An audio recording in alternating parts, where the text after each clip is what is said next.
Morning, fam. I know I'm starting a little bit late today, but it's still only 6:53 a.m. Here in Maui. So let's get to it. I am pretty hyper focused on my goal, so I am going to be doing both dispo and acquisition. Um, at this moment, there's really not much I can do on the acquisition side to help me achieve my goal by the 15th. Since my goal is based on fees assigned, um, not contracts locked up. So I'll be doing a little bit of both. Hopefully, this will help. And I'm more on the acquisition side. I can do dispo, but I know I still need a lot to learn on that side. So any feedback, any comments you guys can give would be greatly appreciated. All right. Cool. Let's start calling.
Oh, she's gone. Hey, Ray. Hey. Hey, can you hear me? Yes, I can. Great. How you doing today, sir? Just fine. Great. Ray, so I know today's the 7th. I am waiting on this one last guy. My guys are talking to him right now, just going back and forth. If he decides to go see it and throws a number at us, that's the only time I'll ask for an extension. If not, I'll go ahead and send you a termination today. But this guy, he's the one that buys a lot of mobile homes. And so this is more of his wheelhouse. And this is the guy that I was waiting on. So I just wanted to give you the heads up. All right. Sounds good. Cool. I'll probably hit you up later on today. And then, like I said, either, hey, we've got interest here. I might ask just for a few days. And then if not, I don't want to hold you up any longer. Then I'll just send a termination. All right. Does that sound fair enough? Yeah, I'll be in meetings the rest of the day until 3 o'clock. Until 3 o'clock. Okay, cool. If anything, I'll call you after then, or maybe we'll communicate via text. Sounds good. All right, Ray. Have a good one, man. All right. Appreciate the call. For you folks that's listening, that one was a very specific, it's just not necessarily, well, kind of a specific buyer. He's got a plot of land. He's got a mobile home, double wide, and then he just added another double wide home, but two side by side, so it's a duplex. So it's a duplex mobile home plus a single mobile home, plus he's got 3 RVs that can be rented out. So as far as cash flow potential is huge. But you just got to find the right buyer for something like that. So if we do end up terminating it, it's more of a wrong location than a wrong price kind of deal. And that's in Rusk, Texas. So if any of you guys are listening, you know, any buyers in Rusk, Texas that loves mobile homes, let me know. I'm more than happy to give out a referral fee. Or if you guys want a JV, we can JV it too. Whatever makes sense. So let's make it happen.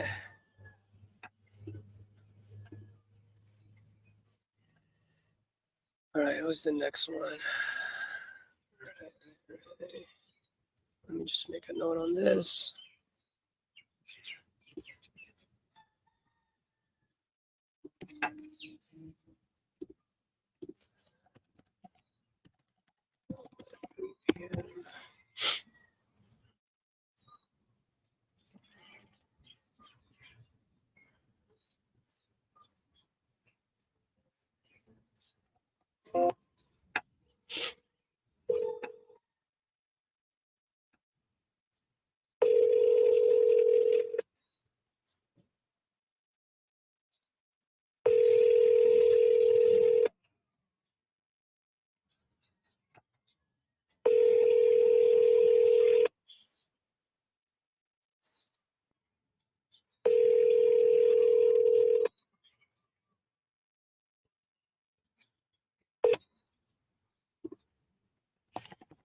Please leave your message for 325.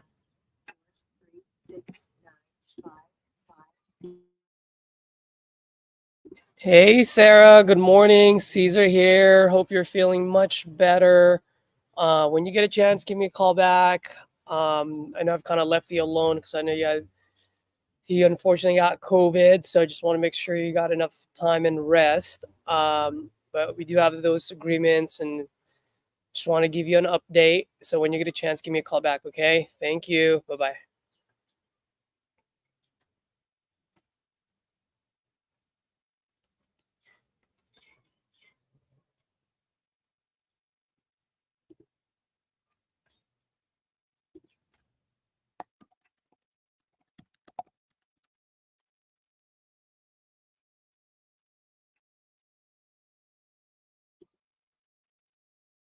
And then who's our last one?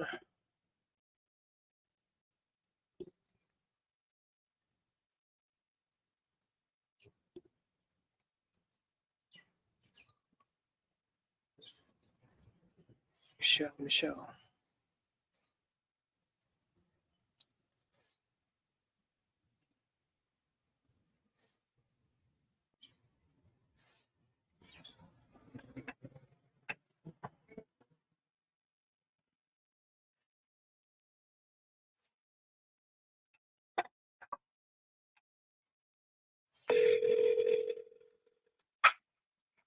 Oh.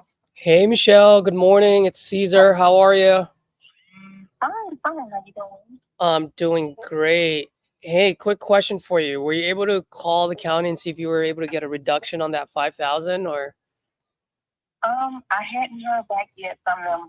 He had told me to wait and give them, a little sign. But I'll just, go ahead and pay whatever the total is. If it's the 4,800 and something, I'll just pay that out of, the sale proceeds if you guys decide you want to go forward. Yeah. We're actually just waiting for one guy who buys land in that area.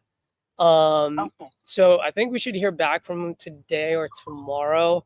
I think today's like our day. So once we hear back from him, if he's interested and we're ready to move forward, then obviously I'll just send you an amendment for an extension.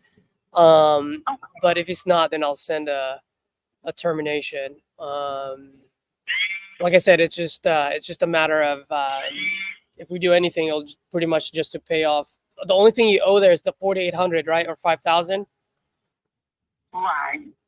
Is there anything else you owe? Do you owe any like back taxes or anything like that? I do, but I know it's not that much. But I know that I have to go online to the website because they do have it on the website. So I have to go online to add up what the total is, and then add that to the guy who told me I think it's like 4,800 or something. Or right around 4,800 and something. So got it. Okay. Well, let me ask you just in case, like if this guy comes back to us with less than 4,800, is that something that you still want to do, and then you just pay out the difference, or is that because that still helps you out, right? Yeah. Okay, so anything we can get out of it, you're good as long as it minimizes your payout to the county. Yes, ma'am. All right. Yes. Okay. Yes. I'm sorry. No worries. Let's see what we can do, and I'll give you a call today or tomorrow, and then we'll go from there. Okay, then. Thank you so much. All right. Thanks. Bye. Bye.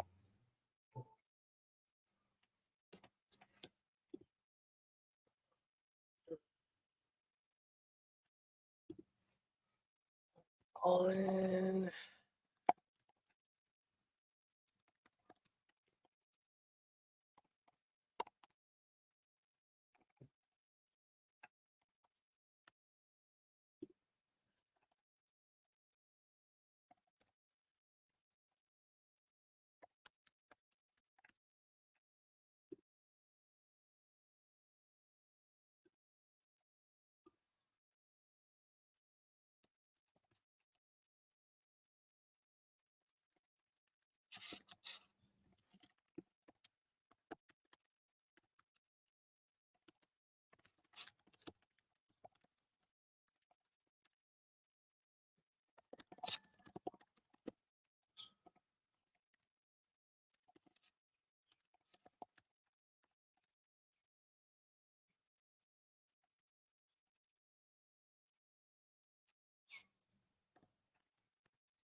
Where is Sarah? Was that Snyder?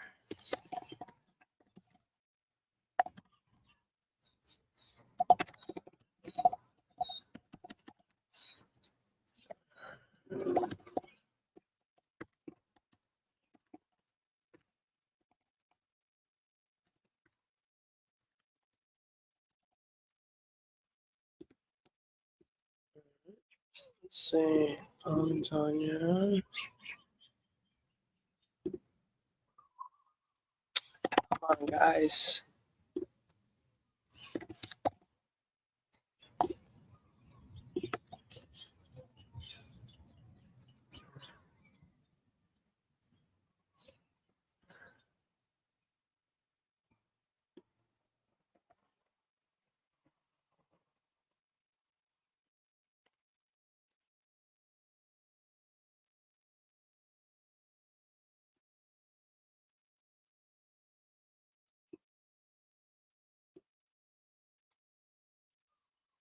Good with that.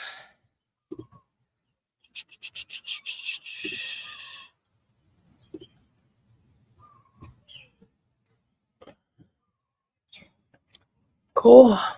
And on this deal, let me go ahead.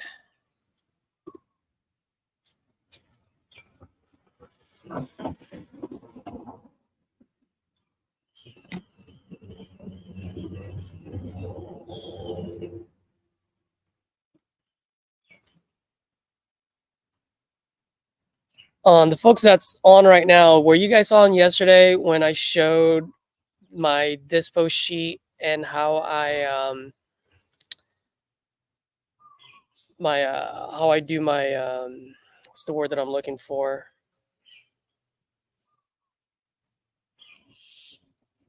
My auto drip campaign when I reach out to buyers. If you guys weren't on and you guys want to see that, let me know. I'd be more than happy to go over that again today, because I'm about to do that right now. So let me know. Just drop it on the comment. 1 for yes, 2 for no. And that way I know whether to show it or not. Right, where are these buyers?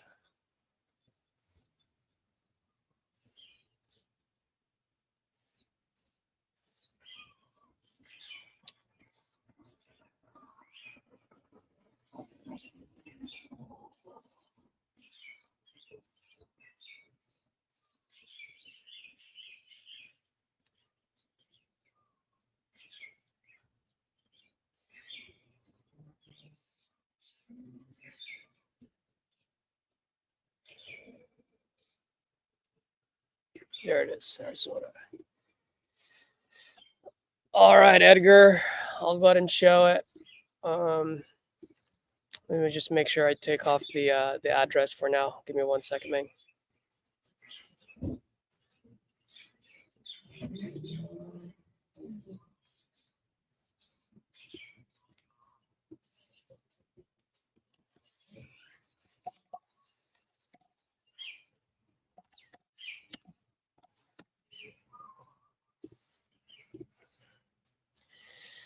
La la la la la la la.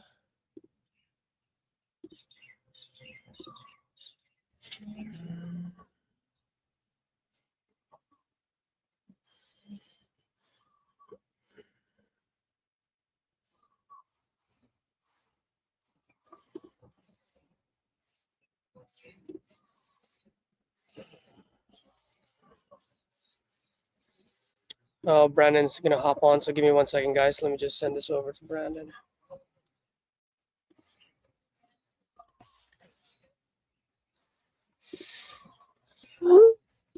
All right, let me share my screen.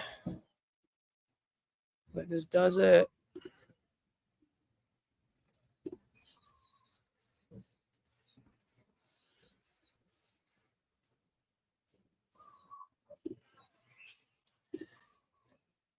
All right, so you guys see that? Perfect. So we use cycle sales, which is the same thing as go high level.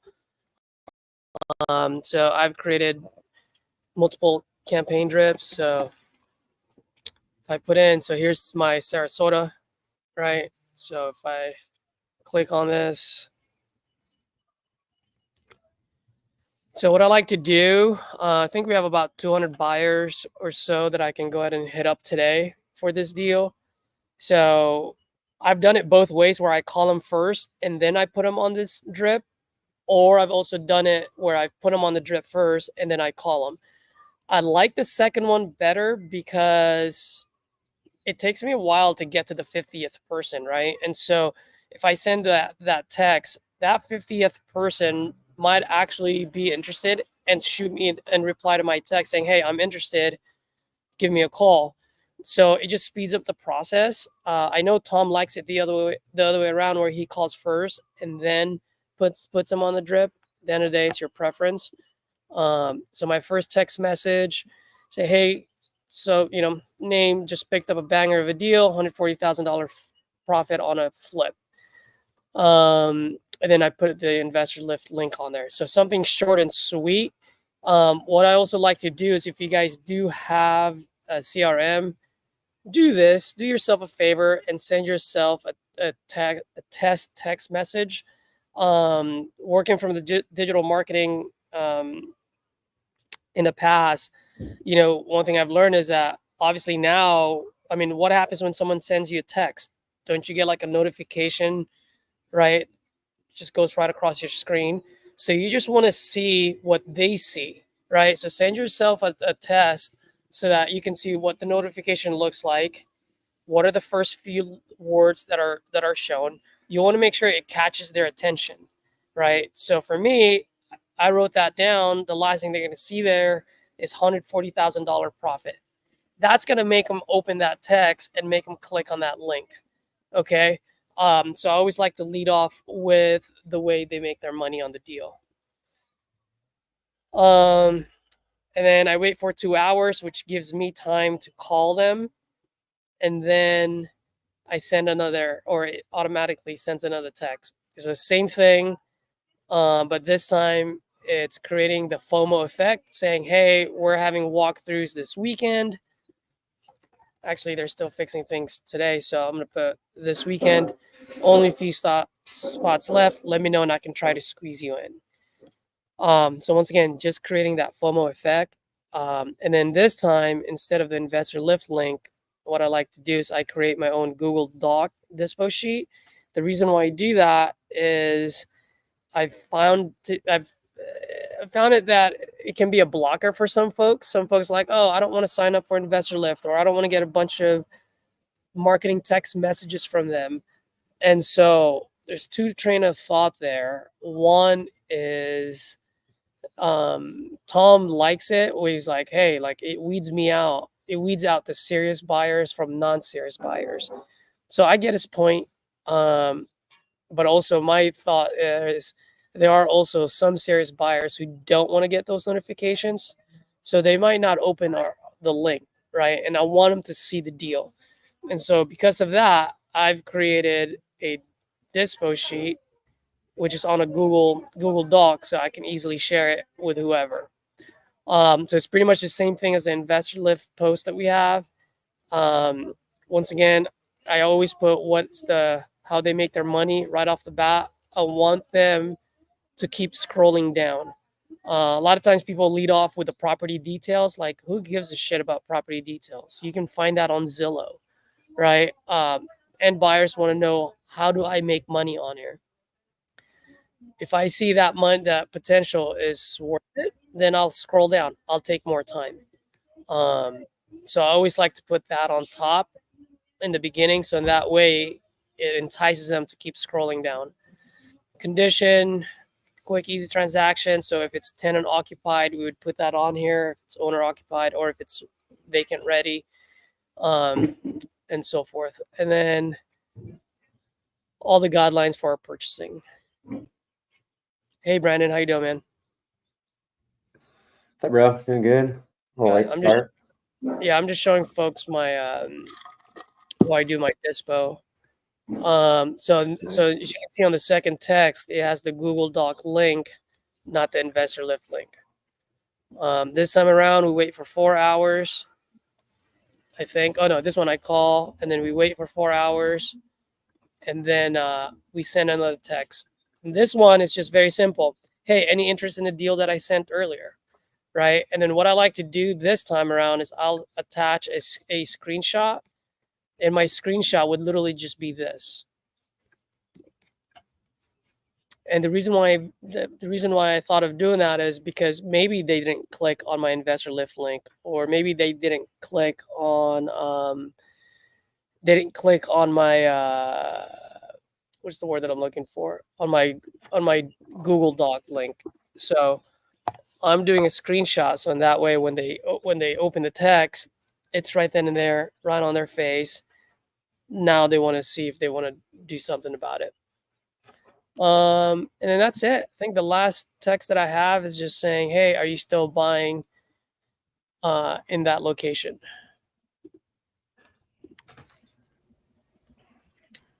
So now that I have that, I believe, I'm going to stop sharing screen because I don't want to show the buyer's information.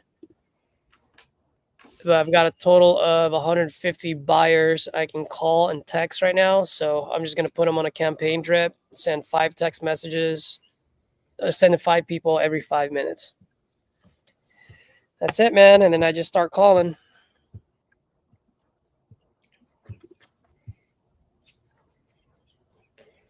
We got one assigned this morning.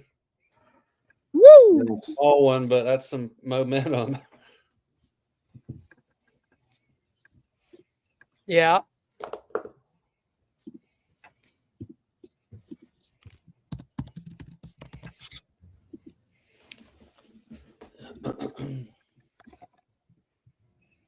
I've had a shit ton of leads come through today already. Nice. Oh, that's good.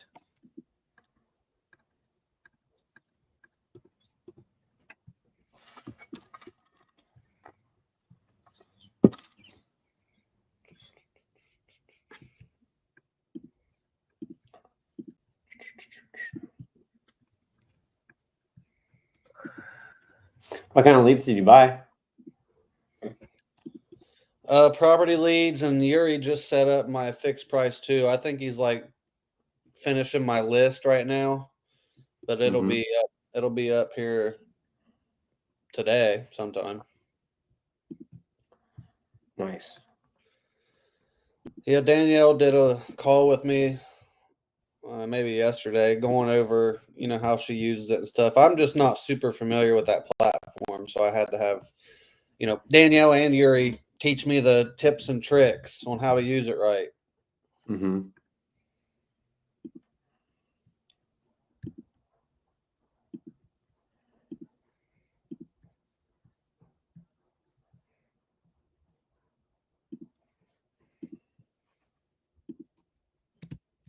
Oh crap!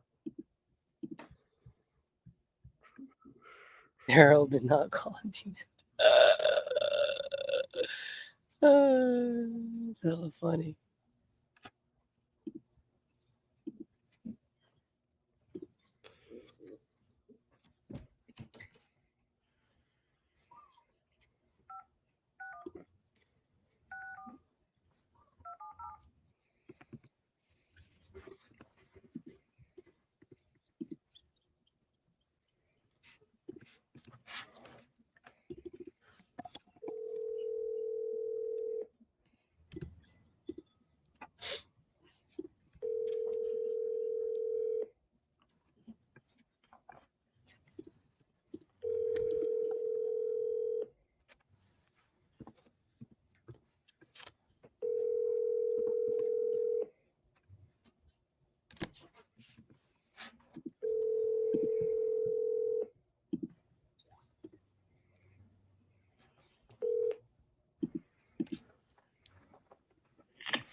Hi, this is Rose.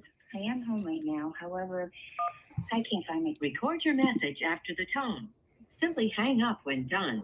Or for delivery options, press the pound sign.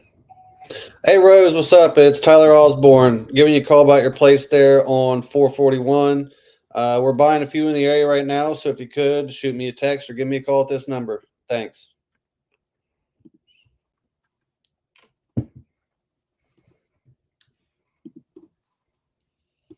I like that message.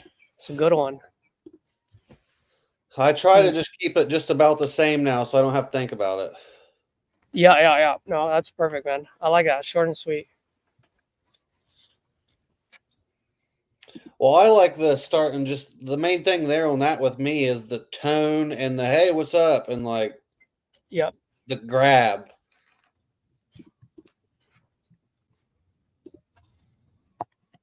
But then usually, I mean, they usually just text back. But I like doing voicemails so they can hear my voice and see like I'm a normal person that's here in the States that, you know, I'm just chilling. Yep. Exactly.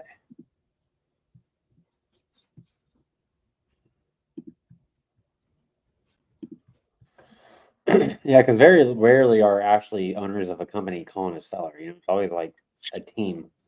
Yeah. It's never really a decision maker. So That's what I had this lady, it was a tough lead yesterday. She was super Karen-y. She was super just rude and mean. And Karen. do you need a hug, Tyler? What? Do you need a hug? No, I worked her. But as soon as I answered the phone, I was, hey, what's up? And she just instantly was, I'm not selling cheap. I'm not doing this. I'm not just before I even got to say, hey. And really, I'd say that call on average for a normal person would have been about a minute or two. And I drug it out for 15 just to finally get through a pitch and like talk to her. But she was hard. She did not care, but she's like, who's the company? I was like, me. She's like, who? I was like, Osborne Family Estate. She's like, okay, what's that? I'm like, that's my company. And we just back and forth. And I was like, yeah, I don't think we're a good fit. I appreciate it. But it was just a test. I was seeing if I could get her to talk. There you go. Yep. Sometimes like when on shit like that, I treat it like a game. Like, well, this ain't going to be a deal. Well, let's see if I can let's work on some skills here. Let's try to, beat her some objections. Yeah, beat her up a little bit. It's 9:24 over there, right, Brandon? Yeah. Okay, cool. Mm-hmm. How long are you in Hawaii for? I'm leaving on the 17th. So next Saturday, not this Saturday, but next Saturday. What did you go for? Like just hang out or? Just hang out. Yeah. Next time you go, just hang out. Let me know, and I'll come just hang out, and we can do some real estate stuff. Me too. Yeah, let's do it.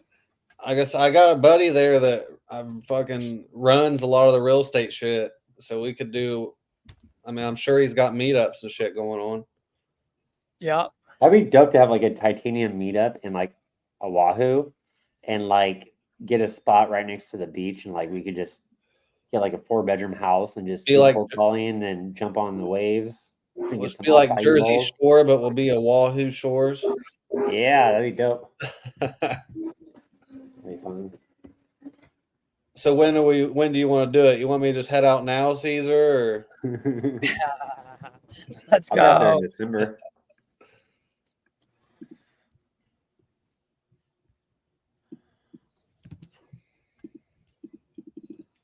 All right, boys.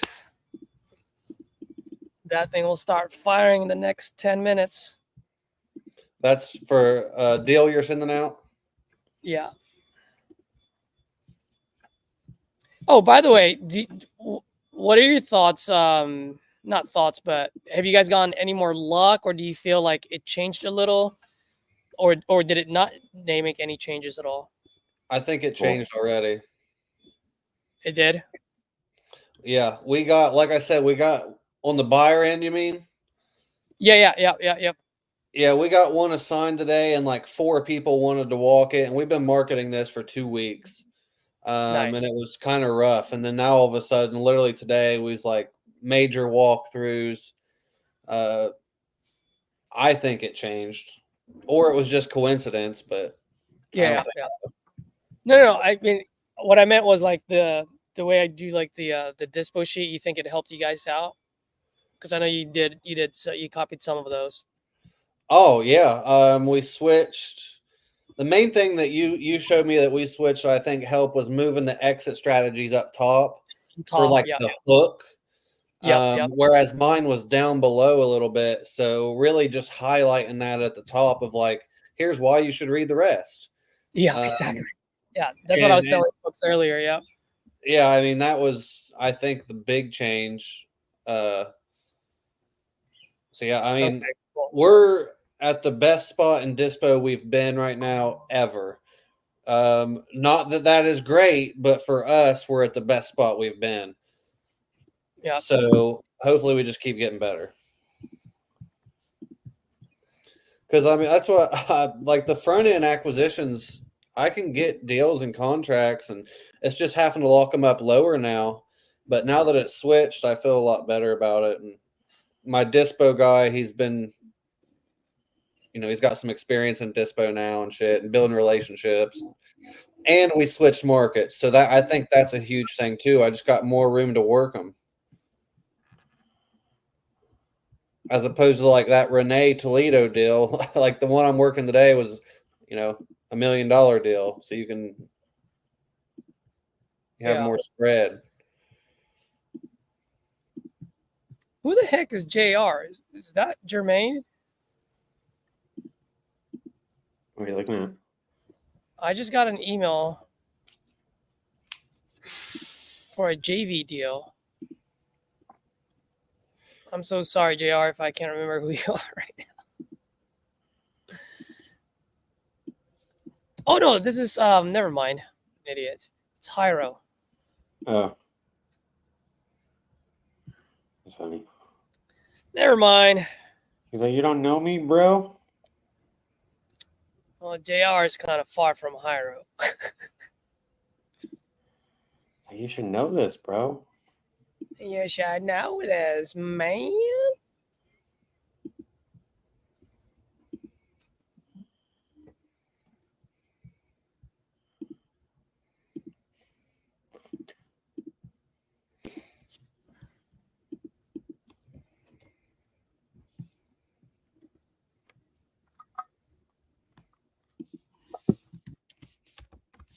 It's sunny today.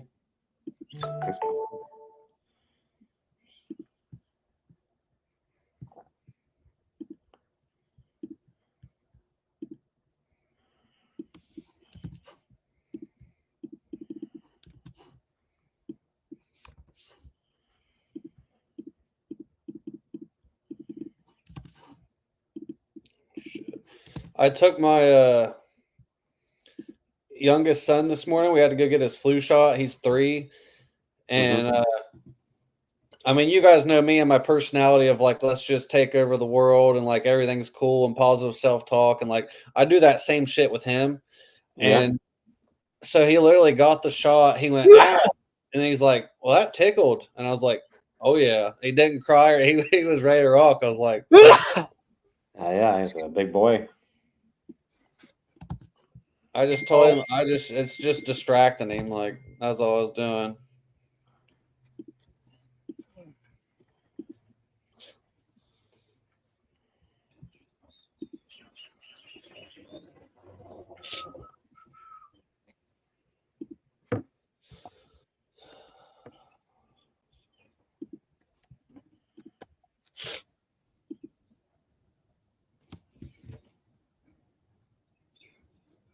What's Tanya's email? What the heck?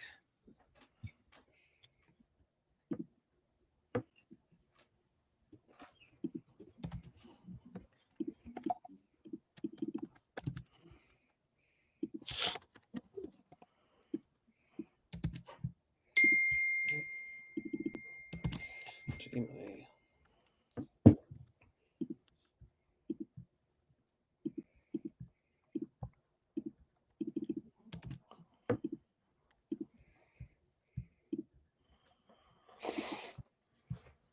up, Angel?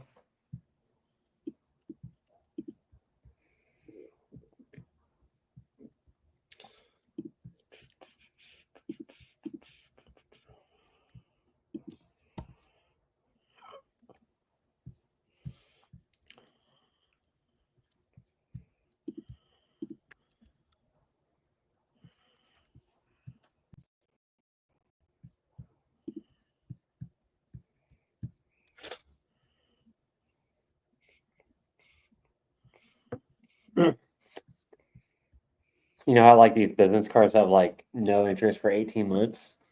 I'm making sure I'm like clearing out those balances because that promo ends this month. So I'm just going through making sure I don't have to carry a balance on the interest. So you guys ever do that? Like sign up for the business cards? I use it for everything. Yeah. I put every single software I have on it. I pay my VAs on them. I do all that on them. Nice. Yeah. Then when the interest runs out, you just get another one. Yeah. I think most of mine I have are like at least 18 months or something. So it's so good to have. Like, oh yeah. Especially if people don't understand, like with a personal, if you have a long track of credit card history and you have good credit, like I have like an 819, I think. So, I'm able to get pretty high balances on my personal one. But for people that don't know, like on your business side of things, you get one credit card, you have it for a little bit, then you get another one, then it's just, you open up so much capital at 0% interest. So, businesses, you could definitely get a lot of high available balance. So like to buy leads, like that's awesome. Just buy a shit ton of leads, 0% interest for, almost 2 years. Yeah, that's what I'll say. You get no interest, load up on leads and shit or whatever, close one deal, and you're good. Yeah. But if you're not good with credit cards and you don't pay off your balance and you're not good with like the promos on the interest, don't even touch them.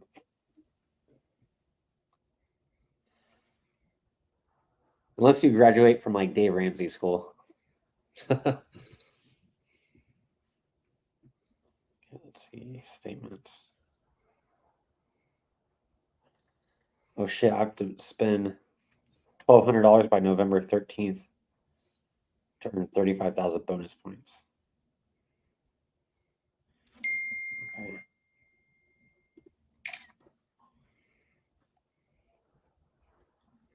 So I'm thinking I'm just gonna put that money on leads, like have them charge my account for like that much money, so I could get my bonus. Oh yeah.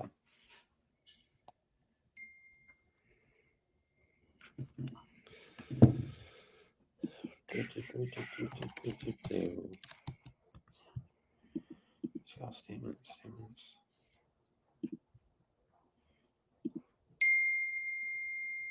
What am I fucking doing here?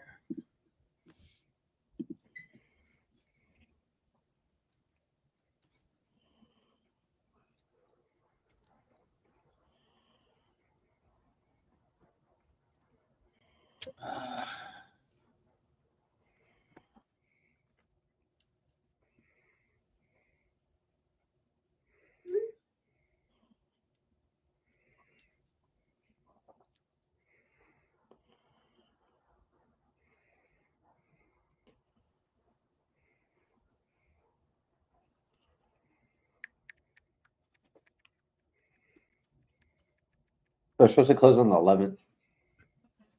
I'm gonna call the buyers. What did you text me? Just we have to spend 13 grand. I mean 1,300 by the 13th, Today? I mean November. November 13th. Yeah. So Put on the speed to link and yeah, I'll just do that. Like baller status, but we gotta spend 13 grand. how much we want. 1,300. Nice. Maybe next year. When Bitcoin goes to the moon. Like, just dropping leads. Oh man. Oh, Yeah, get those dirty feet out of here. James.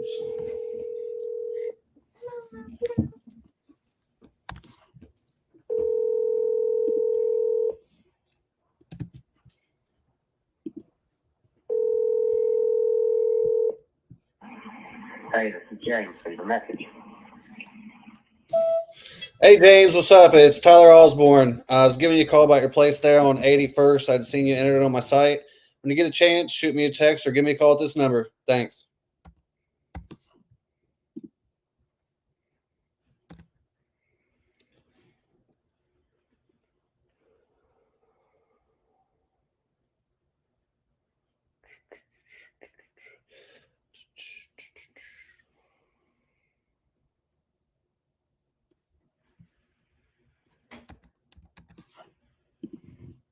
Hey, James.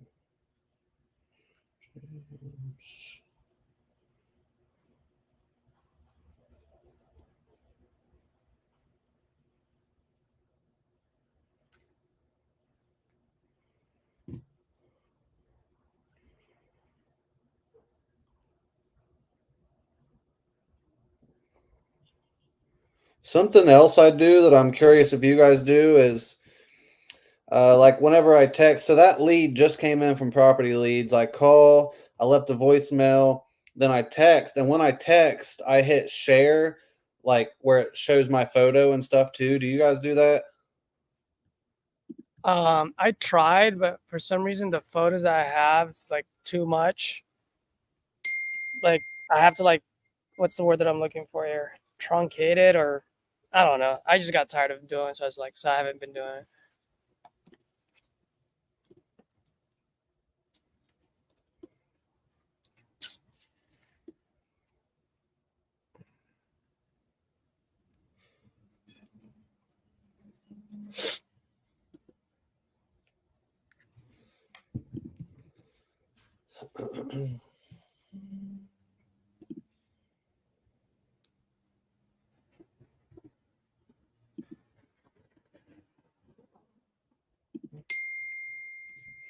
There you said, give me a call. Here we go.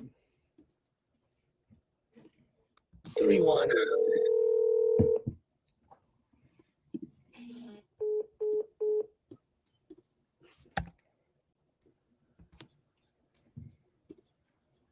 $19.55. Hello. Hello, this is James Marnell. Hey James, how's it going? Hey, pretty good. Nice. Yeah, so I was checking this out. So you're looking to sell this one, right? Yes, I'm kind of between a rock and a hard place, but not really. I'm wanting to downsize. I'm fixing to be in the middle of a divorce, and it's family property that I've had since the 70s with my dad, and I'm looking to downsize and do away with some bills. Yeah, totally. I get it. I mean, what were you looking to get for it? I'm just kind of, I'm feeling people out. My boss is actually a realtor. He's wanting to put it on the market, but I really don't want to waste the time and everything else it takes to do it that way, because I know it's worth in the area $375. I have to get no less than about 280, 285. If I can't get right there around that, there's no need for me. I'll just put it on the market. Yeah. Sell it for the full price. Well, what was your buddy going to list it for? $375. Okay. That's what in my area. That's pretty much like I said. My neighbor across the street, they just bought the place, and it's half the stuff I've got, same exact setup, but with one less dwelling and everything else, and that's what they just paid for theirs. My neighbors, everything in my area is roughly that, and that's where we were going to start at. I mean, I'm not expecting to get that, but I'm also not going to give it away. I mean, yeah. I borrowed money on it, put an addition remodel on it, and everything else. And if I can get out of debt and put just a little bit in my pocket, and I mean a little bit. I'm just trying to downsize and move on with things. I mean, Yeah, totally. So how many bed and bath is it then? My primary residence is 2-bedroom, 1-bath, approximately 1,600 square foot. Brand new kitchen, bathroom, got a fireplace, central heat and air, brand new roof. I just put the roof on this year. AC is only, I think, 2 years old, 3 years old. And then the secondary residence is a 2-story, unfinished downstairs, but finished basically a 1-bedroom, 1-bath apartment upstairs, and kind of like a kitchen downstairs. It's not all finished for tax property appraiser purposes. It's never been, turned into a full-fledged residence. I mean, my stepson lives in it. Okay. Girlfriend. So that would be just like I think it's 1,100 square feet, that one. But it's basically a guest house. I mean, it was a 2-story, 2-car garage. They had an apartment upstairs, and I converted the downstairs from a two-car garage to a kitchen and living area is what it is. It's detached away from the house. It's completely separate of the house. Got its own septic tank, everything. Okay, nice. So you say I've also got a 4-bay shop on the property. So, I mean, I've lived there my whole life, so it's got a lot done to it. Yeah. Just kind of downsizing, that's all. And I'm gonna buy me an RV, and I'm 52 years old. I'm gonna buy me an RV and go rent me an RV lot and call it a day. Oh yeah, yeah. That's a big. I actually hear a lot of people doing that now, and I actually I have some buddies that own a couple parks, so it's a big thing right now. Well, I mean, it's on 5 acres. I mean, they list it as 4.79. I think that's just because the road was a private road for years. And I think once we annexed it, let the county take it over and pave it. I think they took some of it for the right of way. But it's 300 by 300. So Sweet. 300 wide by 300 deep or something like that. 350 wide, 350 deep, something like that. Yeah. So I mean, the main house don't need nothing done. Then you're saying it's just the basic flooring and paint. I mean, it's got laminate flooring in it. That's 6 years old. And paint. I mean, just the normal stuff that anybody would think. I mean, I've got 3 dogs, so yeah. We've been laminate flooring for 5 years. So. Yeah. Yeah. Let's see here.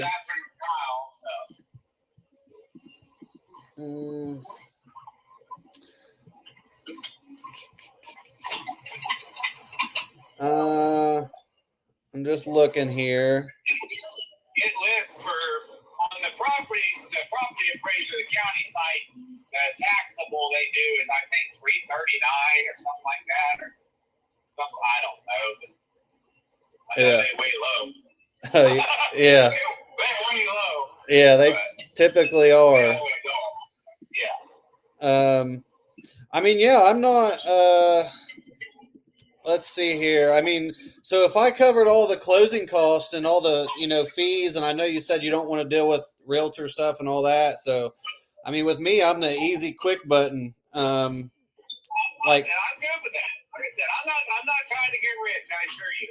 If I can walk with it, I owe approximately payoff on my mortgage is $220, and I have a unlock agreement that I did.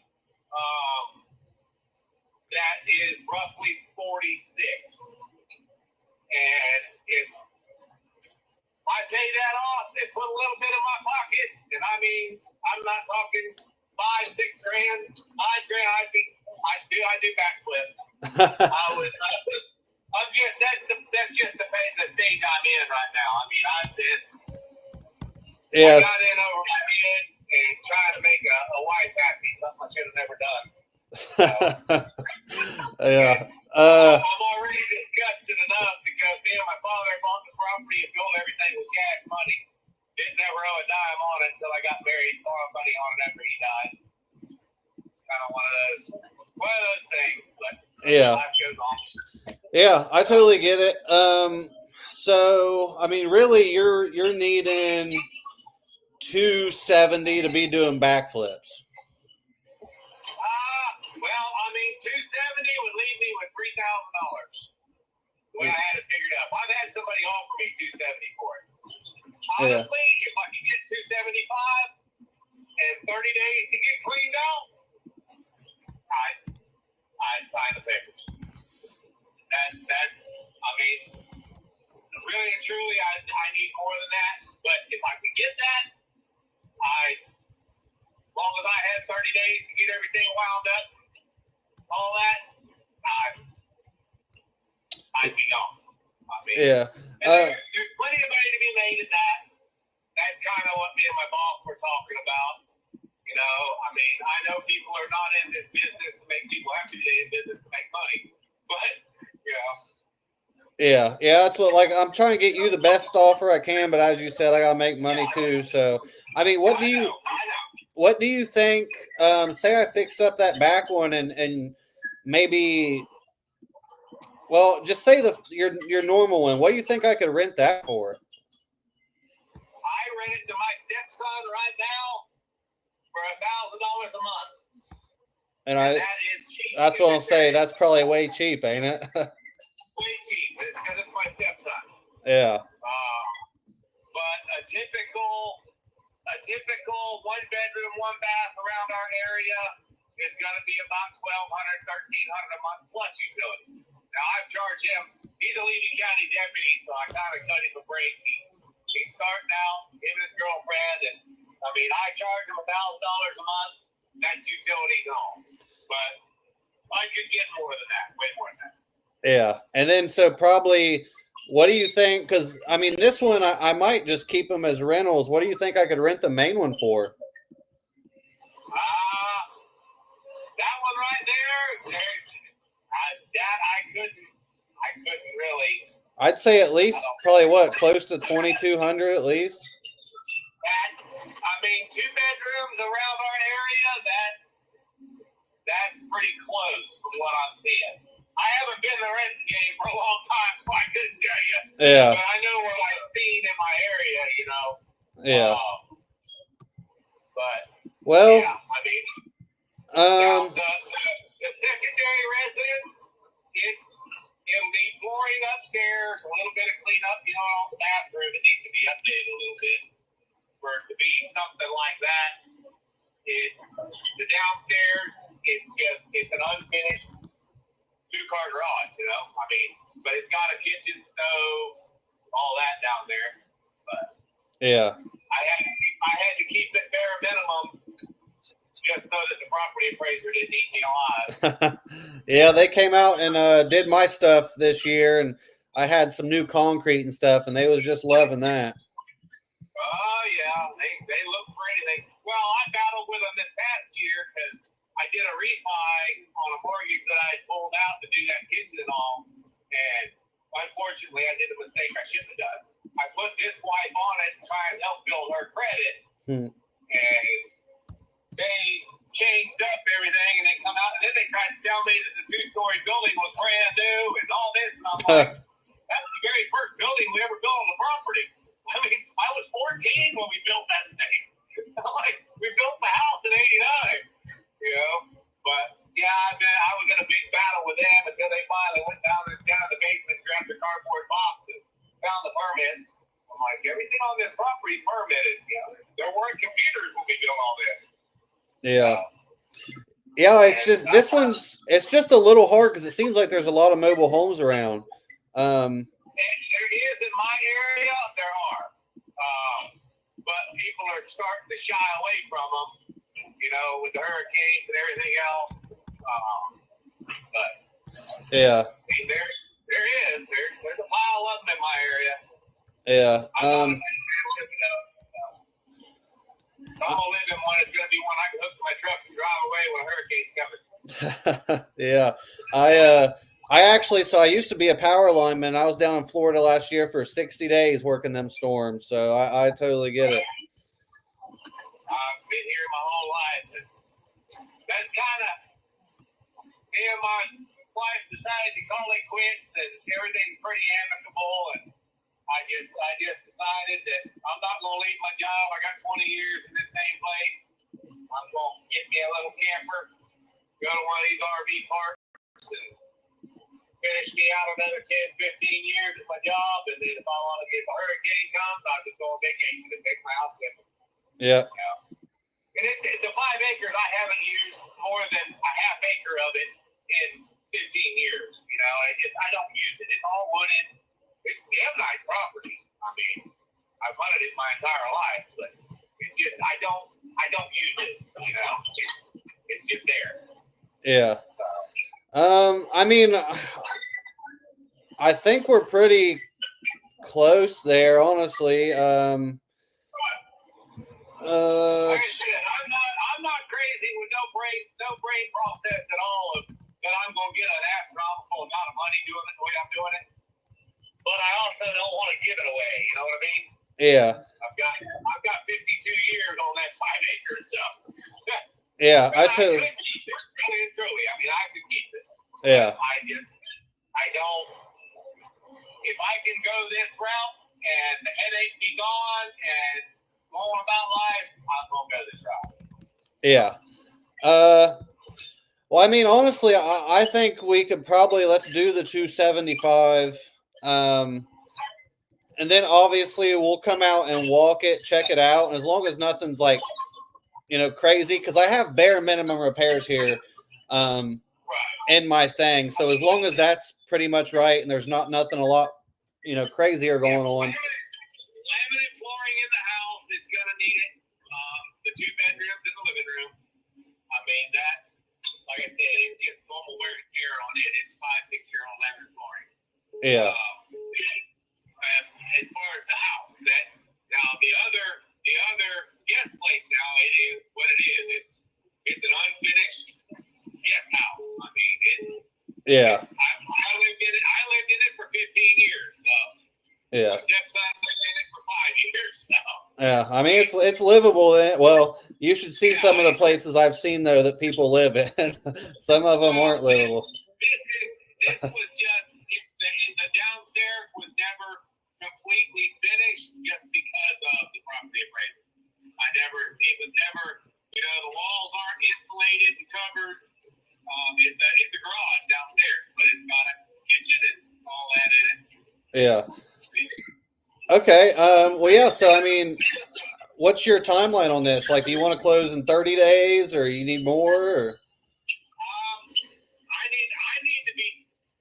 need to be closed before 30 days, but I was hoping that somebody could get it done and me still be able to at least have a few days to get everything done and get everything, because I mean, I'm gonna be half a month packing stuff up, getting stuff out of there.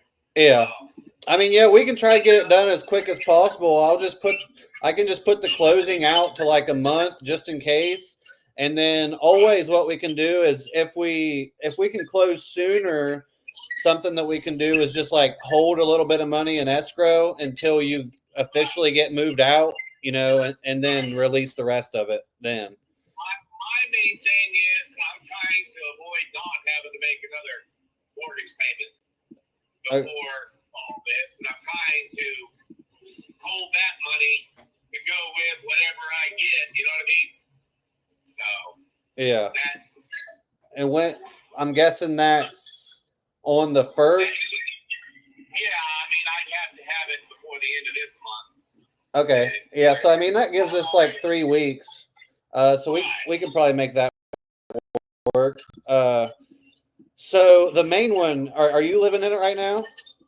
Yeah. Okay. So whenever we need to come out, you can just meet us there and all that, obviously. Oh yeah. Okay.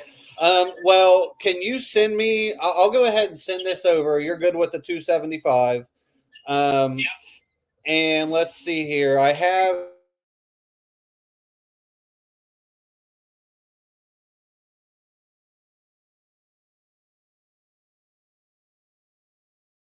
Okay. Yeah, I'll get that over within 10 minutes. It's super simple and easy. And then sounds like you're kind of busy now, but whenever you get home, can you send me, pictures of it? Just, kind of overall. I've got pictures right now because the other person I was talking to, and they never given me a price or anything yet. So. Yeah. Well, that's what we're ready to move. We're closers, so I'll do everything I can to help you. Yeah, if you got pictures, just shoot them all over. The more, the merrier. And then we'll figure out a time that's good for both of us to come out and check it out. Okay. So, That'll work. I may not send them right this minute because I'm out in the middle of the logging woods. I run a logging crew, so. oh yeah, I may have to wait till I get home where I got Wi-Fi and I can send them off. And, I've got, I think, 40 pictures. I took last night and everything. Yep, that's fine. Yeah, just shoot them over later. No rush. And I'll get this over now. All right. Thank you, sir. Awesome. Thanks, James. All right, bye.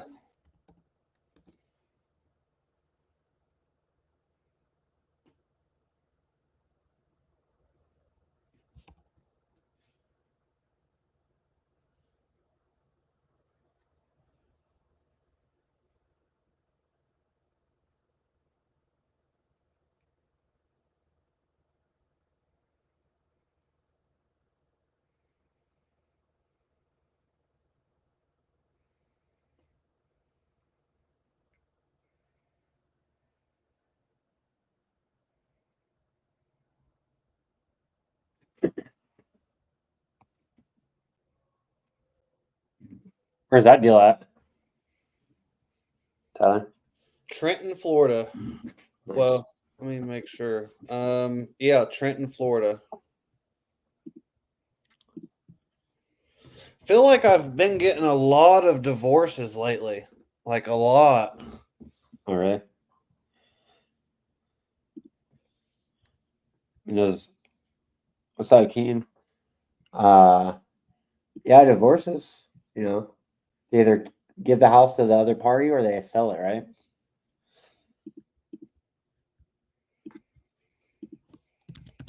Today's been a hot day. Oh my god. Who's that? Oh, that's the Trump shooter. It's all your fault. That's funny.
I just dropped the link in there for Keith on of yours, Caesar, so you might have to let him in here a second.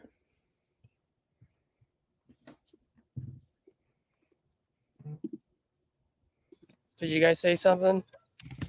Yeah, I just dropped the link for Ian. Keith on, so he might be in there backstage. Oh, nice. Oh, Angel's on. Holy moly. Angel's like, knock, knock, knock, knock, knock. My Knock, bad. knock. No, I've got a couple of pretty cool JV deals going on right now, so I'm just going back and forth between the right people. So sorry, guys. Knock, knock.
Florida.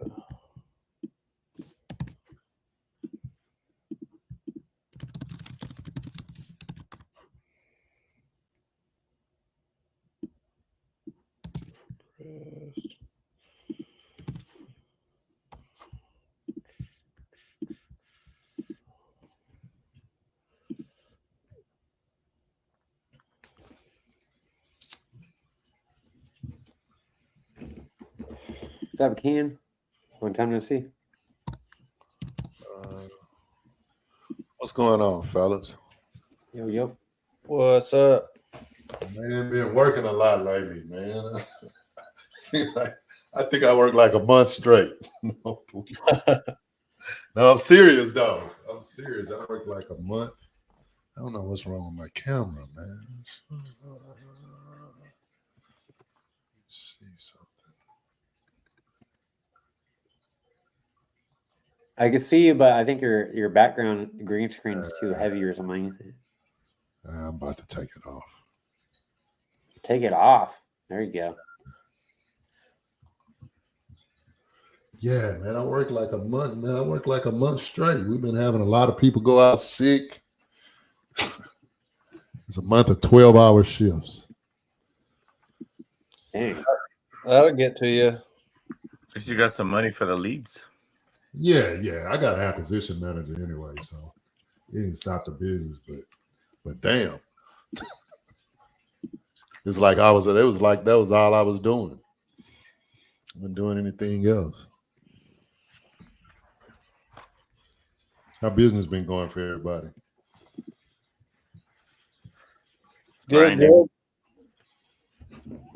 How's your wife doing, Brandon? I seen She's doing good. Recovering. She's in the hospital a little bit longer than they expected for the appendix surgery, but she's out, healing up and back to normal. That's good. But yeah, thanks for asking, man. Yeah, I had seen. I know you weren't known for a while, but then I had seen you at posted. But Yeah, she had a nice little vacation, I guess. She liked that part of it from work. She's like, I don't gotta work. Yeah, that's always a good thing. Right.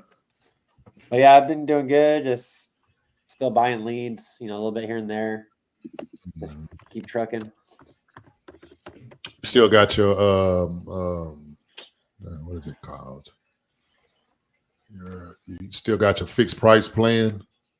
Yeah, I bought some yesterday. I've been trying to focus a little bit more on, like, I know Caesar always hooks us up whenever they got, coupon clubs. He's usually in the loop on that. Yeah. Or not coupon club, but like, hey, there's a new flash sale, and sometimes sometimes that flash sale has the ability to be applied to an exclusive lead. So I think my main goal is to buy a few exclusive fixed price mode.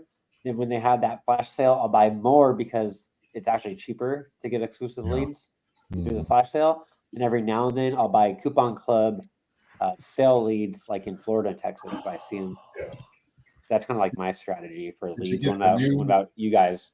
And you? I think if you get the new code, I think it's $49. I forgot what it was. It dropped because remember it used to be active 59. It went to something 49 now. Is that for exclusive leads?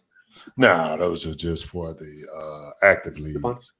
Oh, the active leads, the ones that are green. Oh, so you could use that code on an active lead, but that's not a sale lead, but you still get it at a discount. Yeah, you still get it at a discount. Oh, that's pretty cool. So you got the exclusive leads, and then when they go from exclusive to active, and then they go from active to a sale lead. By the time they get to a sale lead, have been bought probably 4 or 5 times, depending on what markets it is. It's like a turned out streetwalker when they get to the sale lead. But sometimes they're done. They're done. But sometimes those are good leads, though, man. I tell people still calling, like people that don't want to call them. But man, Caesar buys them all the time. He gets deals locked up on the sale leads all the time.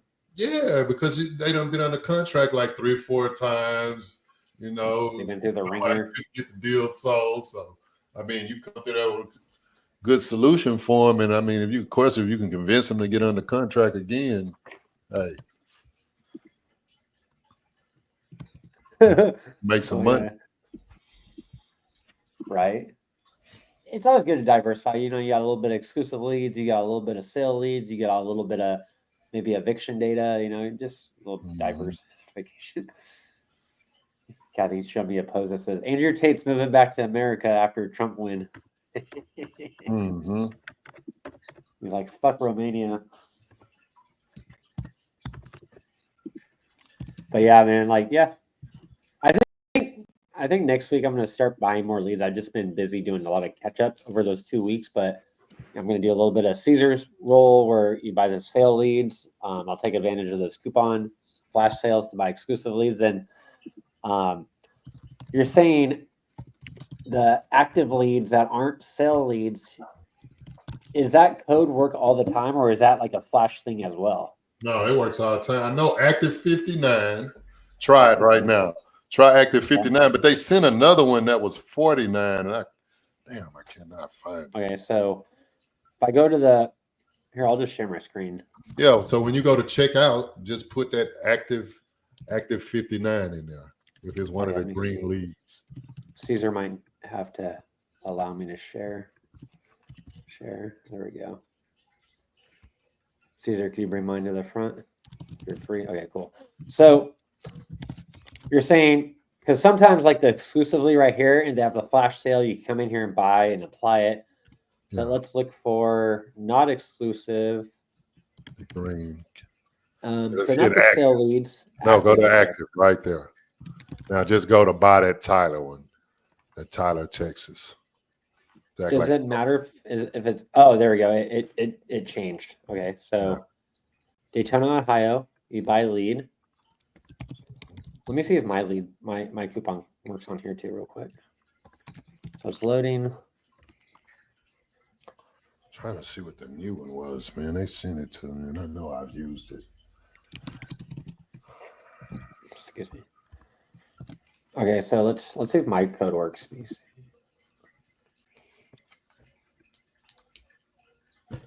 It's probably not.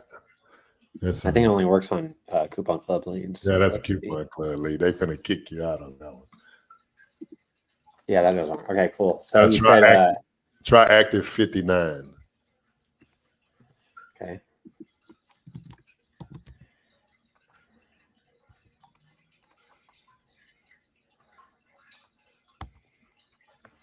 See if that works. This coupon only applies to Coupon Club members. Huh? So if you're a Coupon Club member, you could use coupon codes on non-sale leads, I guess. Yeah. Aren't you a Coupon Club member? Nah. Oh, you're not? That's why you no. But sometimes like Caesar posts, you could use this code on any lead. Yeah. So this is like every Thursday, Friday, they send out different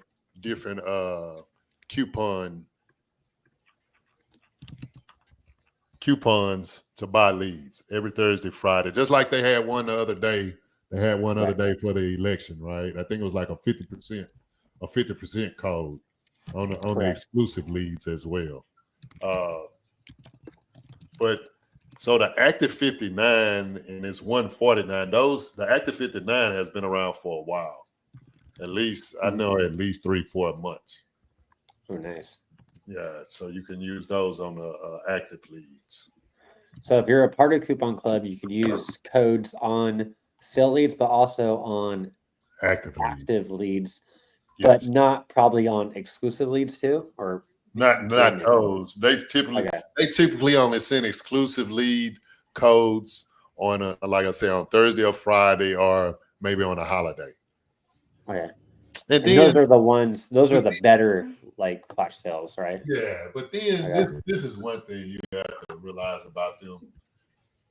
They do it only on certain leads, because you can be on there like Wednesday and you could see all the exclusive leads and they may have 50 of them. And then when they send the coupon out, all of a sudden there's only like 10 of them. So you went from 50 to 10 in a 24-hour period, which is kind of weird to me. And I just think, like, to me, it's like they take certain leads off, especially the ones that are in the hotter markets. Mm-hmm. They don't all so you have kind of just gotta buy them on this. be on the lookout, huh? Yeah. That's pretty cool. Like, at least for the hotter markets, they'll take them off because you'll look on there and you'll be like, damn, these are okay, they exclusive, but these markets are not the hottest. Yeah. That's pretty cool to know. Thanks, man. Yeah. I didn't know that. Let me see.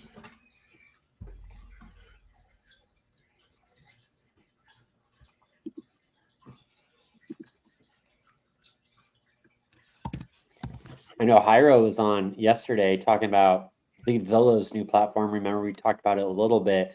Yeah. But he's saying he's getting pretty good leads. And he mentioned, like, if RJ is bidding at this price, I don't think he mentioned RJ. I don't know why, but he said if someone's bidding at this price, but they're not buying them, it'll go to like the closest, lowest price. So you might have a bid at 300, but if no one's buying at 300 and it's available, you could get it at like the lowest, highest. That's It's not the lowest. buying, so. The lowest is 200. Yeah. So I just leave mine at 200. The Zillow ones? I don't go in and I still get leads.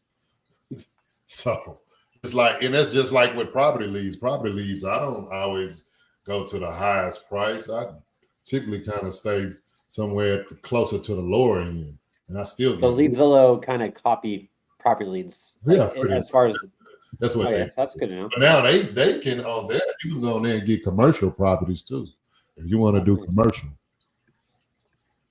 Yeah, you can go on there and do commercial. If you strictly just want to do, they have people that just strictly wholesale mobile homes.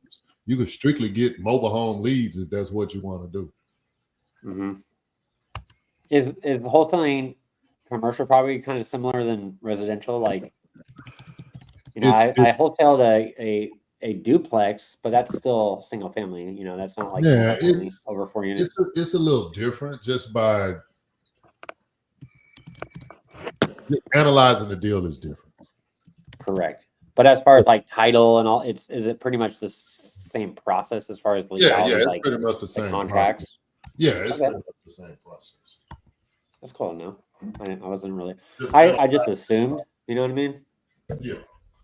I never forget when I used to go to the Real before they had COVID, and they were actually they actually held like classes on how to wholesale commercial properties. Oh, really? Yeah. The Real in Houston. I probably need to start going back there because Houston actually has a pretty good Real, even though they try to sell you on like the mentorships and stuff. Yeah. You can learn some stuff there, and you can network too. Mm-hmm. The best part of it was networking because they would have events like where they would have lenders and contractors, and of course you're meeting people there that are doing all aspects of real estate investing. You had guys that were selling notes, Mm-hmm. guys that were doing sub-2. You had guys that were only doing lease options, And you had actual flippers there, so it was just like a gumbo of different types of investors. But then when COVID came around, it kind of broke it up, and then they started doing it more on Zoom, and it wasn't as good. But I think they went back to just having them at the little hotel they were having them at. So I just happened. I used to go to a lot of the sub-2 meetups, but then it just got too far. Everyone wasn't really like doing much. I was like, fuck this. But be nice. It's fun to go to meetups, like I feel like this is a meetup, you're around people that are doing the same thing as you, and you could always get guidance. So, I wanted to like go to meetups, but I was thinking like, it'd be dope to have a virtual meetup. But like, it's still fun to be in person, you get outside, but when I was going to the sub-2 meetups, it was just far out of the way, and I didn't really gain anything because it's just like a lot of theory. Mhm. And I didn't really need anything because I was like, okay, I buy leads. I don't need to network with people. But, you know, I feel like for cash wholesalers, like we are, like a specific type of meetup would be dope. Would be like, you know, what lead providers are you using? What contracts are you using? What markets are good? You know, that might be a little bit fun. Maybe one day I'll start my own. We'll see. Maybe in Hawaii. Yeah, there's a bunch down here in San Diego, Kathy said. Yeah, like you can, if you really want to just get into that, you can download it's an app called Meetup. Oh yeah, the You meetup can app for download sure. that and whatever you're interested in, whether it be real estate or hot cars or whatever you want to do, crafts. I mean, they Right. have groups on that app that you can just, you know, you can sign up for and meet up with. That's dope.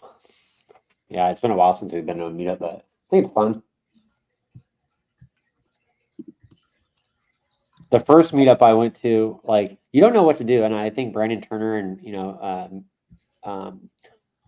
David Green always talk about this. Like, if you go to meetups, you know, a lot of times you don't know what the fuck to do, right? You're just a lost puppy, right? And you have to have intentions, right? You know, like, you know, if you're a buyer, you know, you go to a meetup, you look for, you know, your wholesalers, you know, your landlords, you know, have an objective, you know, just don't go to these meetups and just wander, like have an objective for your business, because if you don't have an objective, you're kind of going to waste your time. So, you know, they always talk about, like, when you go to meetups, you know, have a plan. You know, you're there to, for lack of a better word, extract, you know, value out of people, you know, that you need for your business. Yeah. Most definitely. Angel, anything new with you? What are you working on today?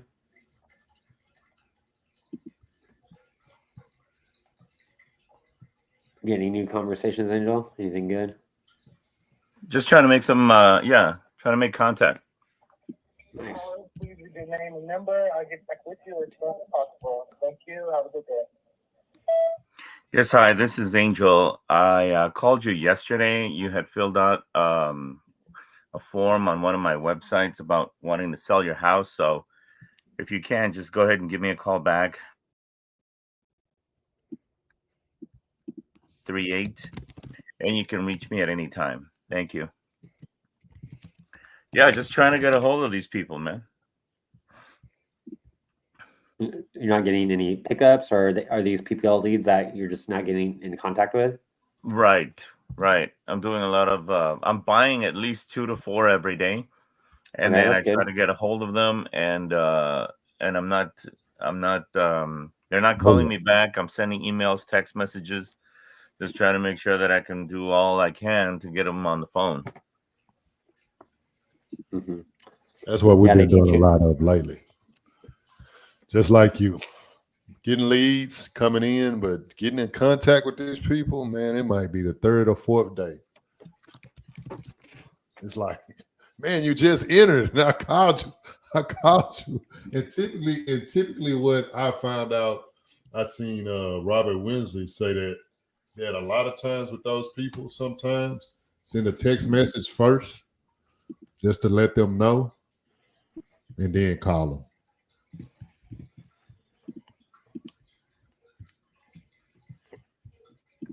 Yeah, that's what I like to do. Like, if a lead came in right now, I would call him. If they don't pick up, I'll call them one more time. If they don't pick up, I'll leave a voicemail that time. I'll then shoot a email and a text. I'll put them in a 5-hour follow-up. 5 hour goes by. It's either that same day or that next morning. I'll call again, I probably won't leave a voicemail because I already did. I'll shoot another text message and I'll reply in thread to the email. Not reply, but he was saying multi-channel. Send a text message right before you call. Like, oh, that's a good point too. Yeah, he was like, "Hey John, I see you just entered your property on my website. When is a good time to call?" And then he said he'll, even though he asked him that, he just call right after you send it. Yeah, I feel like that's good because typically people that hear that phone vibrate and they automatically grab it. But when it's just a phone call and they really don't recognize the number, even though they just put it on the website, they still don't answer. Mm-hmm. Because I know I've done that before.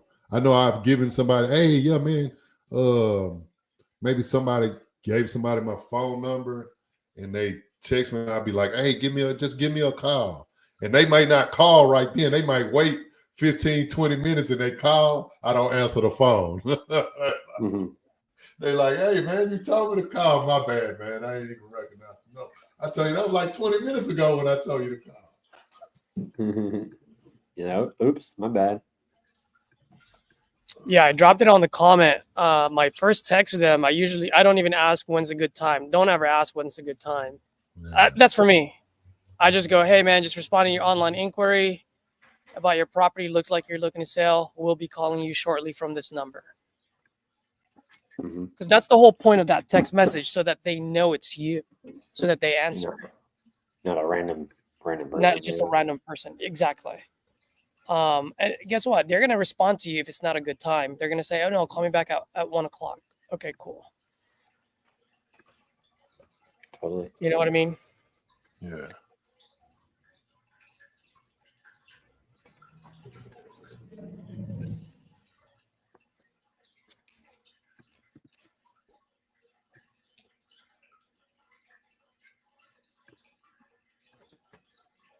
But yeah, I would love to hear in the chat, you know, what's everyone working on? What's everyone's struggles for the day, this week, this month? What are you guys looking to improve on?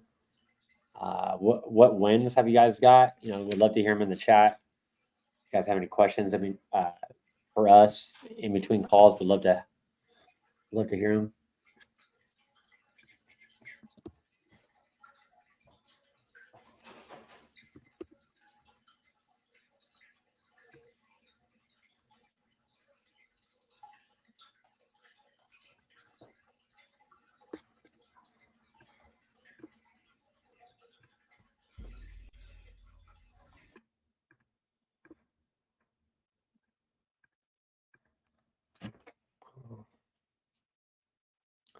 I'm doing some copying right now.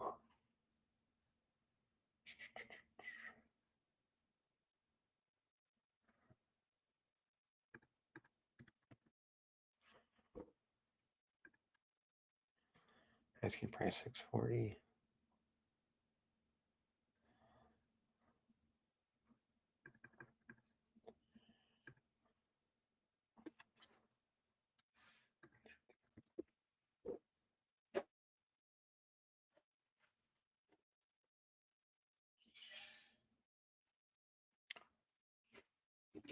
So I'm talking to this seller. Well, I talked to him, and now we're doing a text conversation. If anyone has a call, definitely just jump in.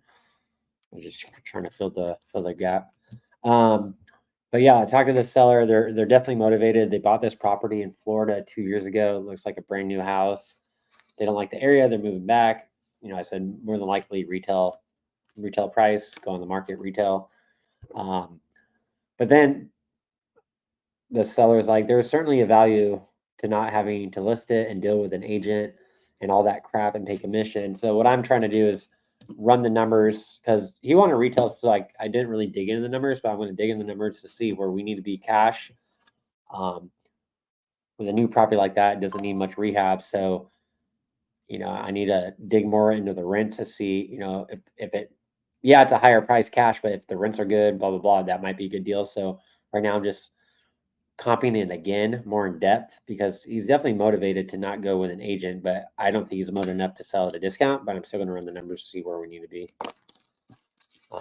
This is probably a waste of time, but you never know with these people. Yeah, this is in Florida, like near Orlando. Okay, so Zillow. Would love to hear people's feedback in here, like whether you got a new lead, or you're like re-engaging a prospect again. What are the first things you guys look at? For me, you know, I'll throw it up on Zillow, Realtor, Redfin, just get a ballpark range. I'll look at Privy to see what comps are in that area. I won't go into the comps until the actual phone call, but before the phone call, I'll at least look at Zillow, Realtor, Redfin, just kind of see what ballpark we're in. Privy, kind of, most of these are going for 500. Some fours, at least I know. Like if they say 8, it's probably crazy. If they say 300, we're kind of in the ballpark range. So that's kind of what I do before I just jump on a call. I never really comp a property because that's usually a waste of time. But what do you guys do before you pick up the phone on a new lead or re-engage a old lead? Love to see what you guys do.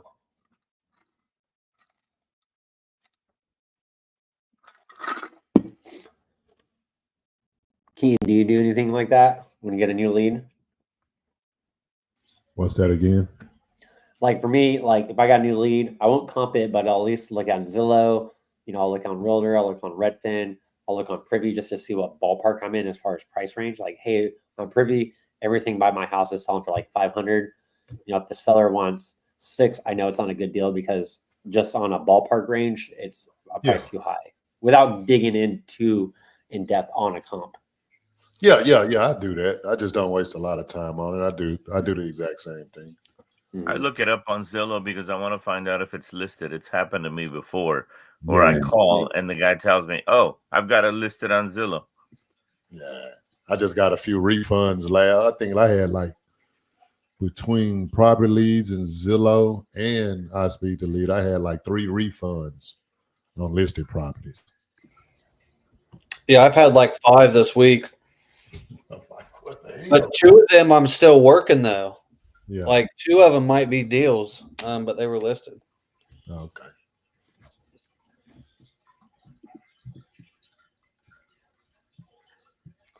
So I'm curious for you guys, if you have a property that's pretty much new construction or like it does not need any work, I'm still not good at it. Like cash is easy, but like to run it as a rental, if it doesn't need much work, how do you run it as a rental? Meaning usually for a flip, it might need 50K to make it worth the investment for a fix and flipper. But if it's a rental, you're not putting 50K in a property. You're pretty much putting enough to just get a renter in there. So, I'm not good at running rental comps or anything like that, but what do you guys do for like, okay, well, if it's a property that, is good for cash, it doesn't need much work. How do you run the numbers for like a rental and your rehab?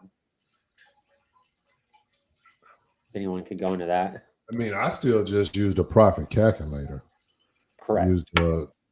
I use that and I just plug in the numbers. I still do the ARV. Okay. Still doing the ARV. I just do put in whatever they have in the rental calculator because it still has the ARV. Holding costs are a lot less. So do you change them? So like usually on a cash, I'll do 7 and 5, of course, like what we're trained for. But if it's a property that's almost turnkey, is that when you turn them to 1 and 1? No, it's just 1 and 1 was just always the way it was set in the rental calculator. I never changed it. Okay. But that's what you need, right? Like 1 and 1? Yeah. Yeah, okay. I do it like that, 1 and 1. And then like on some of these, like in Florida, your rental rate, if you run it like that, it's not really going to make sense if it's a $500,000 property. So then I start looking at the equity as a hotel. And I look at it as if I bought this house for $300 and I could do nothing to it as a buyer and sell it for $370, would I do that? No. Okay. So I look at it more of a hotel type, which if you run that way though, you'll probably have to run it on the profit calculator. Yeah. What do you guys do for rehab? Because typically, if we're running a flip, you want to have a lot of rehab, but if it's a turnkey property, what do you put for rehab? Like 5K? I still put 10. Yeah. Okay. You're still going to have, man, you're going to have to go in and paint. I mean, because it depends on the size, a goddamn good paint job is about $4,000 or $5,000. Yeah. Depending on the size that is true. house. So you're going to have to paint. You're going to have mix. You're going to have to change light bulbs. You're going to have stuff to fix, landscaping. Yeah. But it's good what Tyler said because that does make a difference. ARV, when it comes to a rental property, makes a big difference, right? Because in those $500,000 houses, ain't no way you can even get close to rent where somebody paying $4,000 a month, $3,500 a month. You're not gonna get to that, so it's not gonna really make sense for a rental, right? So you do have to go maybe more into like a wholesale, try to do it as a wholesale deal. Tyler, What's up? where did you get that lead you just locked up? Where'd you get that from? Property leads. Okay. Thinking about going with someone else other than Speed to Lead because I'm not getting a lot of traction over here. Yeah, you get that property leads. I just don't like the auction process. That's all. I've got 2 contracts from property leads this week. Yeah. And you want to do statewide or you going to do nationwide, Angel? I just need to do a couple of states that I'm working on. So statewide, there'll be 75. If you put it at 75 statewide, you're going to get some leads. I heard somebody mention something about 50. Yeah, that's more than nationwide ones. Yeah, so all my states, what I do is like he said, I put it at 75, and then like yesterday, I got some leads, but not what I wanted, so I bumped it up to 125. I got like 5 instantly, and then I dropped it back down to 75. So it's kind of just playing. But that's why I set up my fixed price mode on Speed to Lead again today. And I figured if I keep my property leads at 75, if I'm not getting enough leads, I can now jump back over to there and, grab a couple just leads off the lead fee, whatever, to supplement. But I mean, 75, you'll get leads. Bump it up to 125, you'll get them. I'm just their process confuses me because of doing the auction process and all the other nonsense that they've got going on. I tried listening to RJ and the owner over there when they had that thing, but I just couldn't figure it out. It's pretty simple of like, so just think of it this way. Everyone starts the month on the 1st with a clean balance. And then say all of us in here, you set your monthly budget. And then so whoever in here is bidding the highest will get the leads until that say Caesar's budget is 2,000. Well, the first couple of days, if he's bidding more than us, he's going to get all of them leads because he's bidding more. But then once he caps out his 2,000, he's out for that month. And now it goes to the next highest bidder. And then so if you're low bidder, you might not get as many till the second half of the month. But pretty much everybody sets a budget. And once they hit that, they're done for the month. Gotcha. So you're just waiting on them to kind of cap out. Or you can bump it up and get them earlier, but you're going to pay more because these other people were still in it. Yeah, and I kind of stagger my prices, stagger my bids actually. So like Texas and Georgia, I bid a lot higher because that's where I do most of my deals at, in Alabama as well. But other states, I have other states up here where my bids are a lot lower, right? I still get deals in those, leads in those markets. But like you're saying, not like I get where I bid it like 250, 300, on some of those leads. You said you do bid up to that? Yeah. And just especially like Georgia, because Georgia, all I'm going to do is list it. That's all I do. It's like I give a cash offer, but my thing is to list it because Georgia is the easiest state to list anything. Okay. Yeah, I just added some Georgia stuff to my fixed price. It's easy to list them. Because all you need there is an attorney at fact. That's it. You don't need. That's it. I got a buddy there. That's all he does. He does nothing but novations in Georgia. He don't even give cash offers. Everything is a novation because it's so simple.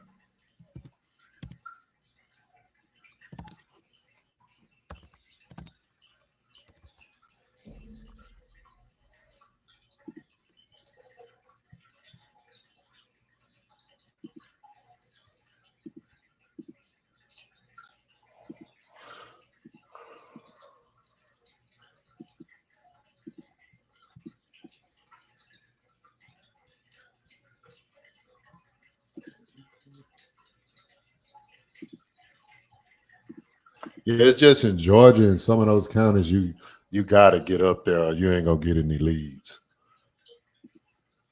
So you do have to get up to maybe that 250, 300, but 300 is the highest I'm going to go. Even though in some of those counties, it's like 450, 500, Yeah, 470, 475. So I'm not trying to get that high, you know. Yeah, that's crazy.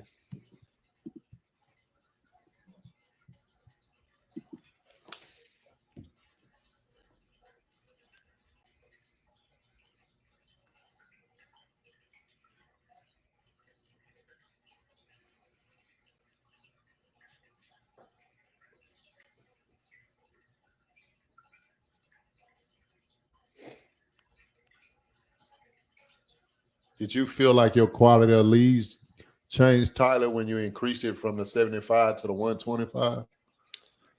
Or is the same, pretty much the same to you? Let me go back and look at these.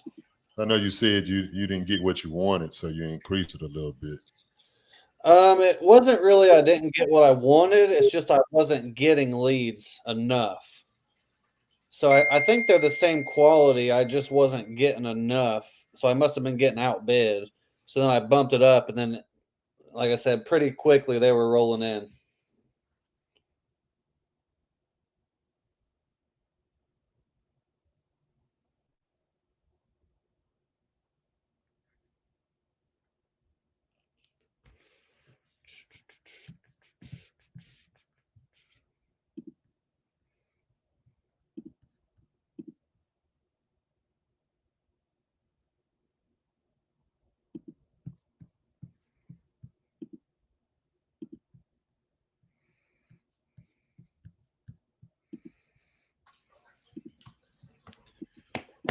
And I was saying too, like if you put that cash balance in, you'll definitely get more leads that way than if you have your card attached to your account.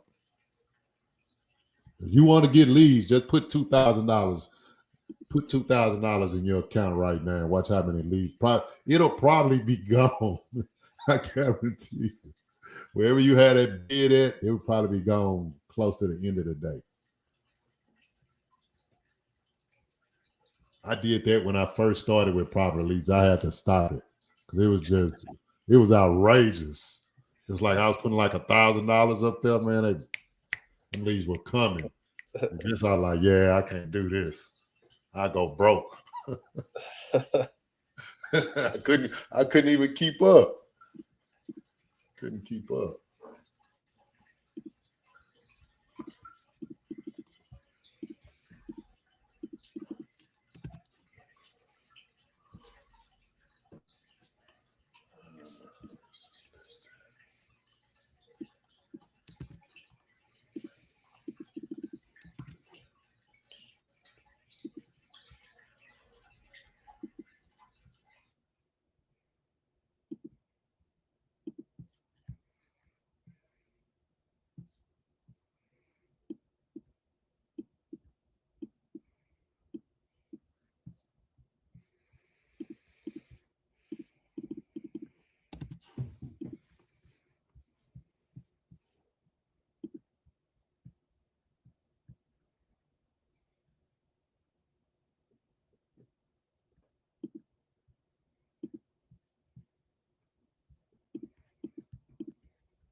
Hello, this is Ronnie.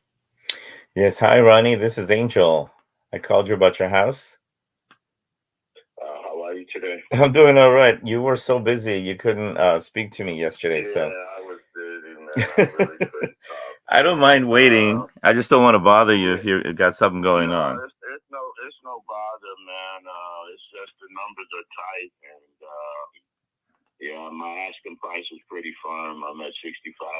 It is a vacant property. It's been vacant for 3 years. There's some encumbrance, back taxes, water bill, and a few city violations, man, that we'll have to take care of in order to put it in your name. But other than that, it's a pretty good property. After repair value is right around, anywhere from 189 to probably 205. Well, that was going to be my next question there. As far as the property being vacant, I noticed that it does have a basement, right? So I'm considering all things. I mean, I just came back from Chicago Monday. I was there this weekend for a convention, and so the weather's kicking in. I know I lived in Chicago. I spent 4 years there. So I know if you've got a basement or anything down there, you're looking at a lot of mold and different things like that. So no mold in the basement. There's the furnace and the hot water tank is still there. There's no central air though, so it's just a regular forced air furnace. So out of the wall. There's drywall on the ceiling and on the wall, so it's not a bad little property, man. It actually, can use some updating in the kitchen and bath and a good paint job. And I think you can, it depends on how intense you want to get, I'm looking at the house now, and it looks like it's been boarded up. Yeah, it is. It's a vacant property, like I said. It's been vacant for over 3 years now. Yeah. Well, normally that type of thing scares people, right? Hey, well, some people, some of my investors like distressed properties. Some people want, properties that people have lived in. So it just all depends on, your cup of tea. So I wanted to keep it, man, but I need to turn it. I need to get liquid to get into another deal. So okay. Well, look. If not, I would have kept it and fixed it and just did the asset repair and took the money out and got down the road myself. Yeah. You said that you're thinking that the property would need some fixing up, some upgrading. But what I'm looking at is all the fees and all the violations. Yeah, I mean, what are we talking about? Any encumbrances out of the $65,000, I'll take care of the taxes. I'll take care of the water bill. I'll take care of any violations on the building in order to get the building free and clear title to you. So all of that stuff is on me, and it'll be taken care of. But it comes out of the proceeds of the $65,000. I understand that. So how's the neighborhood over there? Any renters? Anybody like, I really wish you could have took a look and drove by. It sits on a double lot. I know. I was just there. Yeah. I wish I would have known about this, but I just found your name over here on on Tuesday. So I had no idea that it was being sold. Yeah, and I've got another one on 12000 South Perry. It's a frame. It's a 4-in-1 bath. It's a distressed property as well. It has high taxes, high water bill, and a few city violations. But nevertheless, the after repair value, I think, is $260 on that. You said it's 1200 South. What was the street? 12000 South Perry, Perry.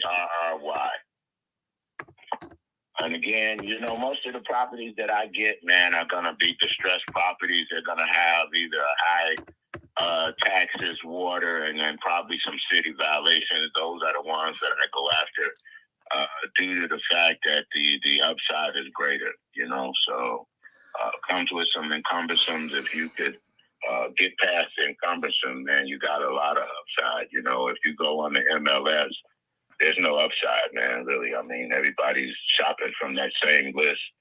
And there's just no money left on the bone, man, after you've done that. Yeah, and that's what we're looking for. We're looking for some meat on the bone. Now, do you own these properties, or are you wholesaling them, or how are you acquiring them? Well, I get them. You know, I probably pay out the owner their interest, and I usually do a quick claim deed. And from there, we have to do a close. We can do a close with the title company, or usually I just do a close and do a quick claim deed to the next person and keep going, man. So your name would be on the title? My usually put my titles are in my wife's name, and once we sell the property, it goes to whoever buys it. Gotcha. So as far as the house that we're talking about here on Stewart, what else can you tell me about that? Other than it's a plain house, sits on a double lot, has a driveway, has a one-car garage, but that really needs either repair or demo. And again, it's just a distressed property, man. But they've got distressed properties here that go for $90,000 and $100,000, no windows and doors, So place got windows, doors, the frame is good, the foundations is good. Needs some work, needs a little tender loving care, but again, after repair value is good. So, right. Well, generally with my company, we don't do any quit claims on this. We like to open title, and we like to see what we can do. Do you guys have any way of getting these delivered with a normal deed, like just a warranty deed or something like that? Well, basically, if we do a close, man, we'll go through a title company. They'll be able to insure the deed for you in that regard. If you want to do it that way, that's still not a problem. But we'll run a title report. You'll get all of that stuff, and you'll know exactly what you're getting just from the title report. Whatever's on there gets cleaned up before it actually goes to you. Whether it's a quick claim deed or a warranty deed, it's the same thing. It doesn't really.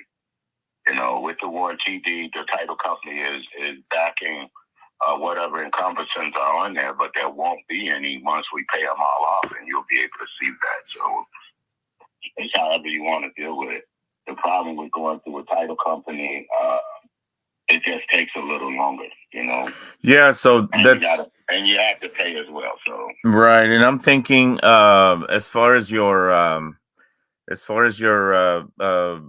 deliverability on this thing, I mean, it's been empty for 3 years, right? So you have no problem with 30 days or 60 days or something like that. Yeah, I can consider 30 days, but I'm actively selling it, man. I've got other investors, that are looking at it as well. So whoever comes first for me, man, that's what I'll do. And if somebody does the cash offer, man, I'll close the thing on the spot. I'll do the deed myself and get up the road with it. Yeah. I've never met anybody that comes in with a duffel bag of cash yet, but you never know.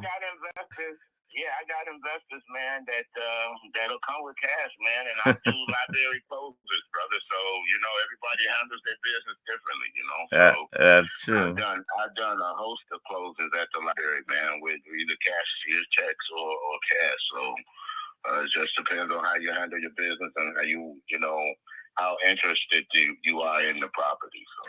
So you've been talking to some other people. How come you haven't taken any of their offers yet?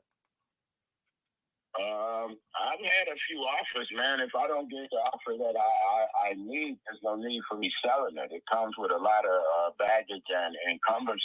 Plus, I spent the cash out of my pocket to the owner. So if I don't make anything, why would I give it away? So I'll keep it until I get my number where I can make a profit. And if not, I'll end up, probably keeping it, getting my private lender to loan me the money to fix it up, and then take it out on the back end once it's fixed up and repaired. So I've got other options, man, and that's not my only property that I'm working on. So you got is that a 2-1 or a 3-1? It's a 3-1. Okay, because it's listed on Zillow over here as a 2-1. Yeah, it listed on Zillow as on one of them at a 2 and a 1.5, and that's not the case. It's a 3-1. Yeah. So what's going on with that? Is it was it converted? I don't know. Yeah, I couldn't tell you, man. That's not my site. I don't, know what they done with that. No, but I mean, was there anything built on it legally? Anything? There are two bedrooms on the first floor, and there's a big master bed on the second floor. And there's actually 2 bedrooms in the basement, but you can't count anything in the basement as living. Mm-hmm. Yeah, because I was wondering if that is going to have a problem as far as, some permits or anything from the city for building out that extra bedroom on the top, if it was done legally or not. No, it's already a part of the house. It wasn't, an addition or anything. So.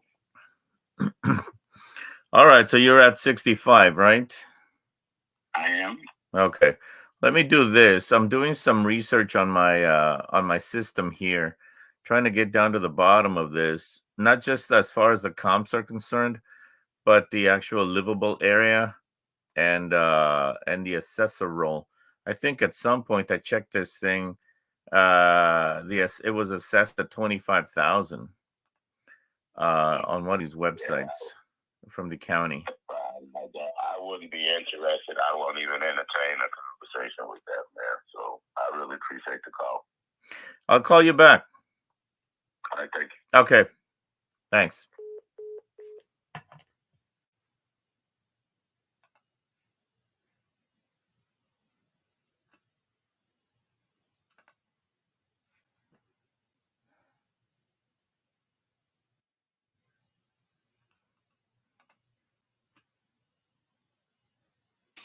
Sounds sketchy, like you said, Tyler. Yeah, I don't know. He's got more than one, too.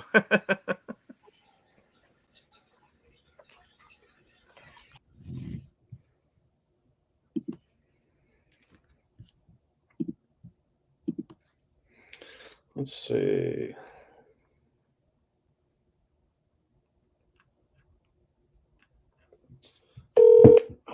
Leave me a message.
I'm gonna jump off here for a little bit before implementation. So if you guys are gonna jump on after, I'll be on probably. Sweet. When's the call? Is it like I think in an hour or less? I think in an hour. Nice, sweet. Let me check too. Yeah, in an hour. Nice, sweet. All right. See you guys. See, bro. See you in a little bit.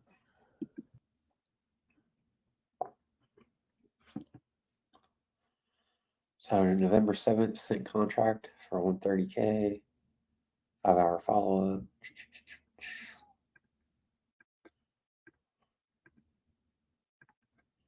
Send.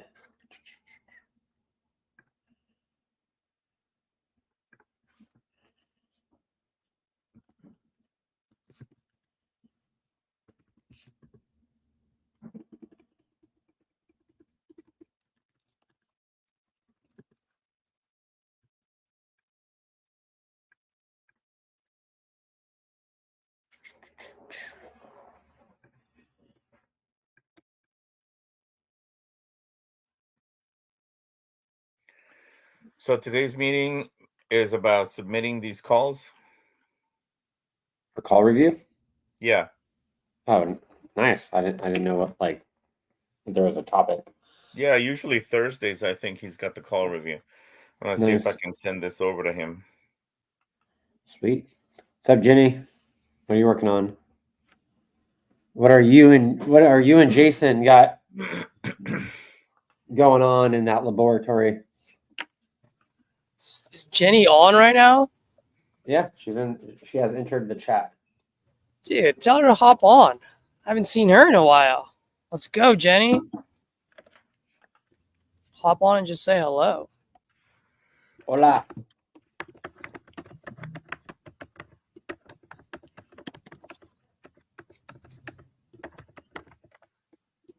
I'll drop the... Oh, I can't drop the code. I think you have to do it. We have 8 contracts to dispo and 12 offers made working on that. Nice. Are they good? Good deals in dispo? Any bangers? Bangers?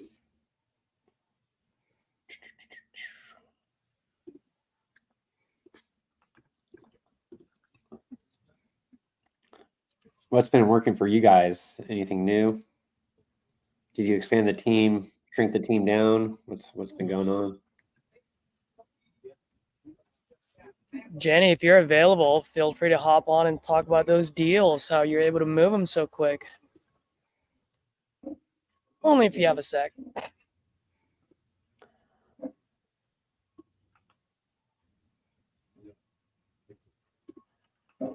Yeah, Jenny's got a whole army. What? Jenny's got a whole army. Nope. Yeah, she does.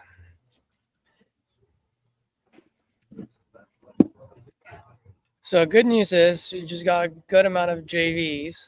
And the bad news is I've been taking care of that. That's why I haven't been able to pick up the phones. So once you get a JV deal, it's like, okay, now I'm busy. What's up? So once you get that, you're like, now I'm busy. Shit.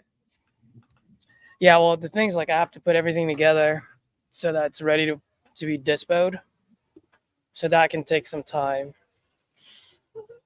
I guess I should have done that last night.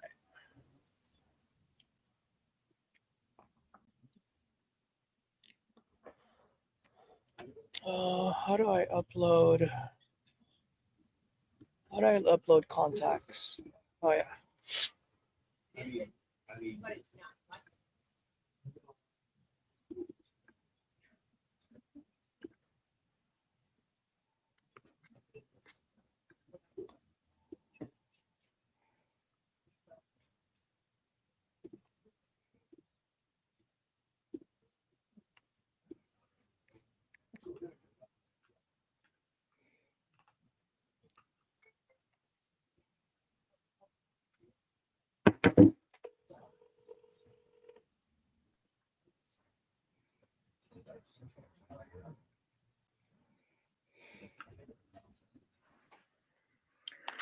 I was getting a little excited with this guy on that house, but when he said quit claim, it sounded off. So what happened to that one? The guy says that he's willing to do a quit claim. He's got another one also that he's got on a quit claim. And so going back and forth with Tyler on the private chat, he says that it sounds kind of fishy. And he would definitely not do any quit claim. So Yeah, where is this at? Chicago. He's also Yeah, talking about, sounds. he's talking about, oh, I've got other people that I'm talking to. And then Tyler says, how come they haven't bought it? So I told him that, hey, how come they haven't bought it? They're like, oh, well, they got to meet my price or terms or whatever. Yeah, that sounds shitty. So he says he's willing to open title. Property's been vacant for 3 years. It's boarded up. He says there's no mold, but there could be. And I've lived in Chicago. If you don't have anything set up in that basement, you're gonna have mold. And it's been vacant for 3 years, so who knows what you're gonna find. Yep. Thought it might be a good deal, but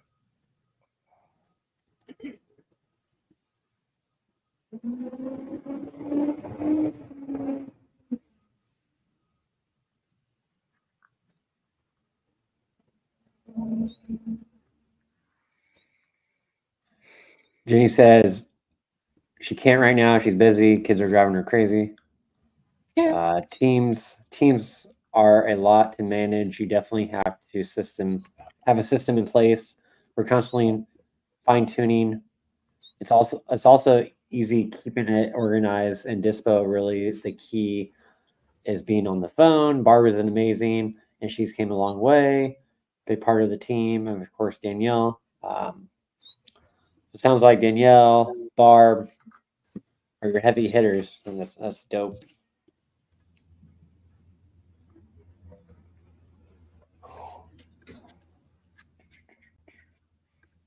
can't find that darn email to send this call review to RJ today.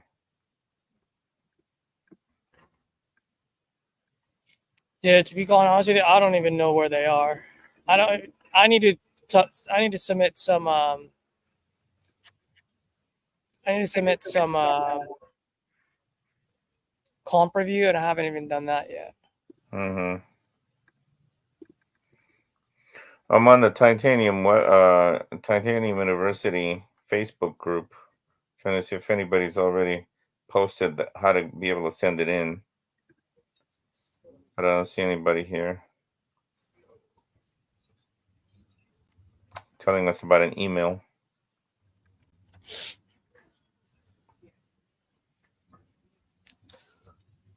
Honestly, I bet you could just the day of the meeting just drop the link to the call recording, because I'm pretty sure no one will have one. So you just say, "Oh, I got one ready to go in the chamber." Yeah, I'm really interested to find out what RJ says about this quit claim crap. Oh, Jenny just sent me something. I think it might be related to. Let me see what she said. Oh, it's an email. Okay, let me drop it in the chat. Right. Email. Try that one, Angel. Yeah. That's what Jenny. Oh, there we go. Thanks, Jenny. I'll try that. Yeah.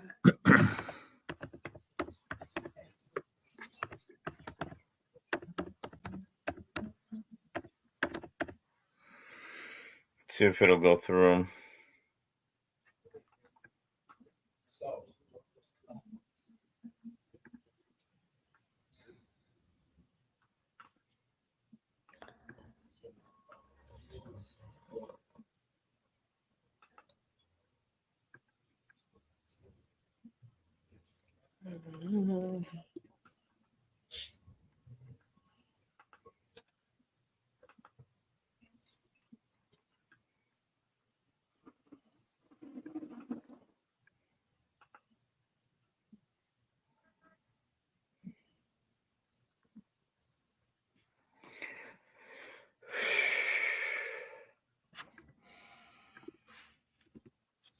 What's taking so long on this?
For some reason, it's not loading up.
Gianna, Christina, and Jane.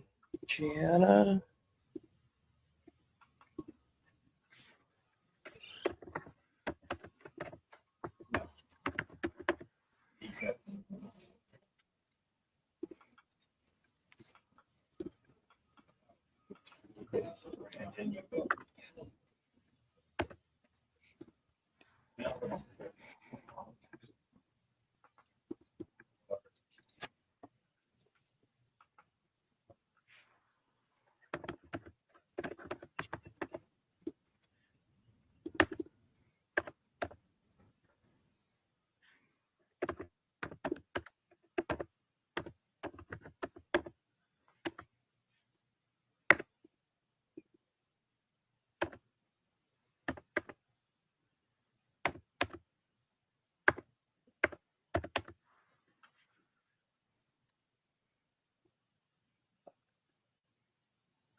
Dude, come on. This thing's pissing me off.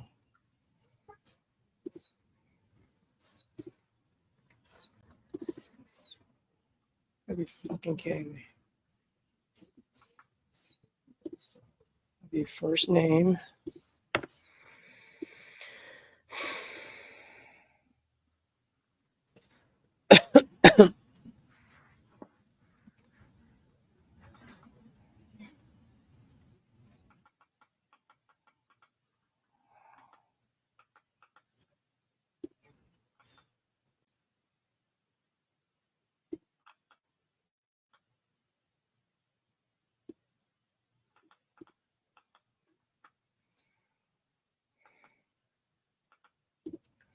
Yeah, for some reason, this thing is not loading up on the Loom and the email. So I'm getting nothing on here. Can't send it through. Maybe I can just copy the link and put it on the Facebook group.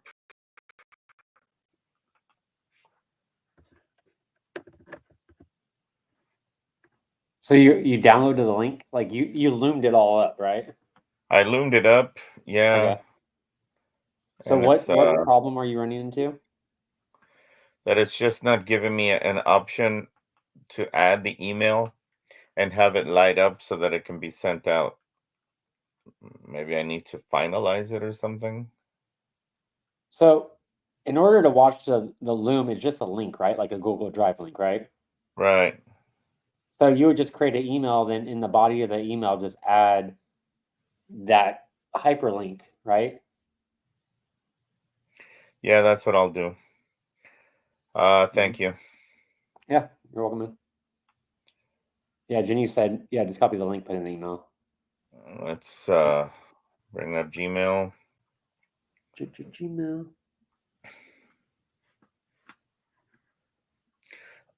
Oh shoot! I gotta pick up my kid at 11:30. Fuck the kids. Take a walk. Yeah.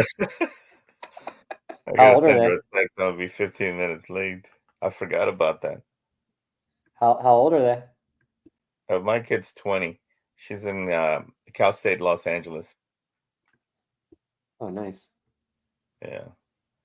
Cal State, Los Angeles. Oh. That's Yeah, pretty cool. my oldest son went to Cal State Northridge, and my middle daughter went to Biola, nursing student. Mm-hmm.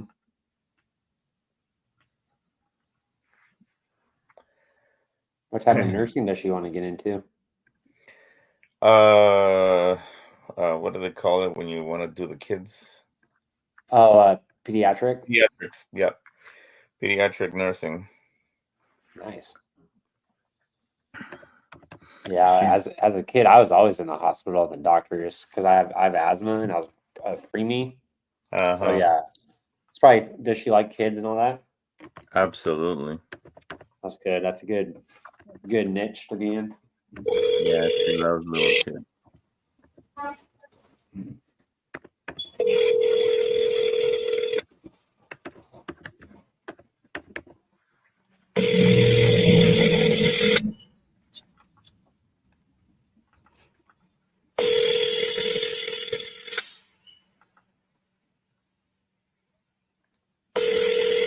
Oh, great. It loaded up.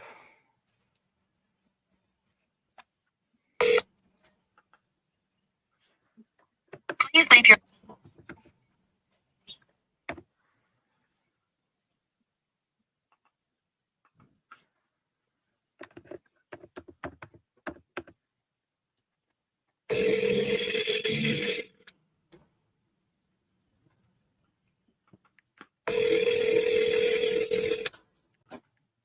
Okay, it's off. Thank you, guys. Thank you, Brandon. It worked. Sweet. Thanks, Jenny, too. I'm going to go ahead and clock out. I'll see you guys back this afternoon if you guys are on. Sweet. Yeah, we'll see you soon, man. Thanks, Caesar. Thanks, Brandon. See you. See you, bro. Please leave your message. 85.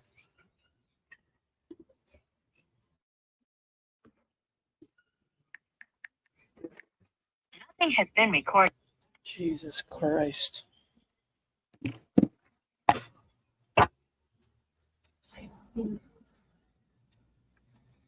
Okay.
Your call has been forwarded to voicemail.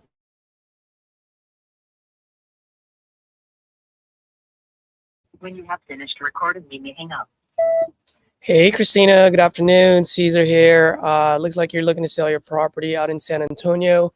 I'm looking to buy out there. So when you get a chance, give me a call back. You got my number. I'll show you a text as well, just in case that's easier for you. Thanks.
Call has been forwarded to voicemail.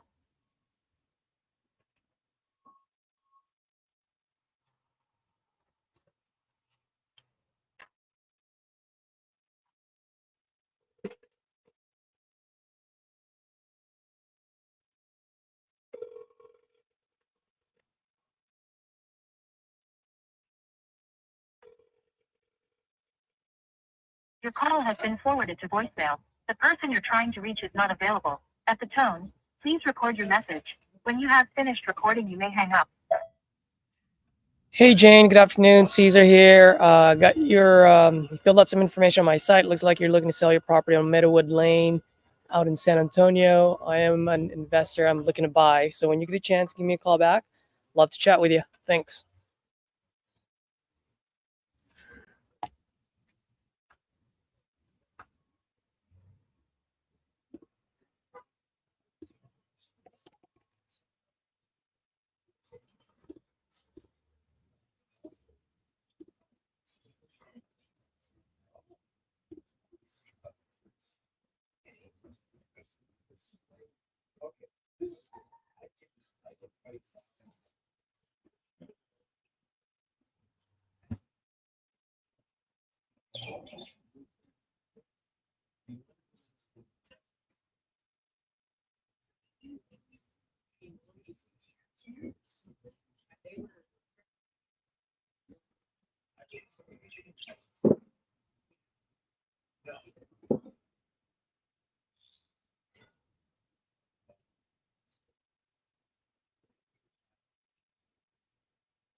Let's see.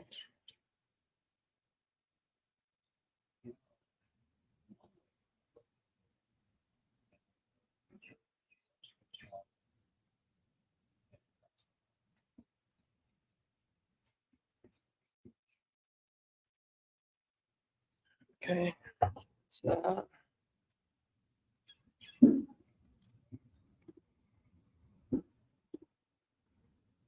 where'd everyone go?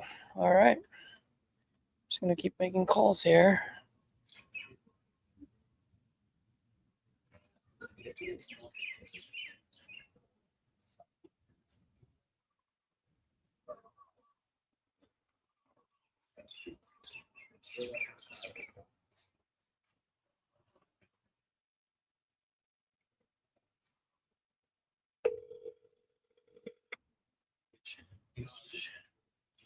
Your call has been forwarded to voicemail.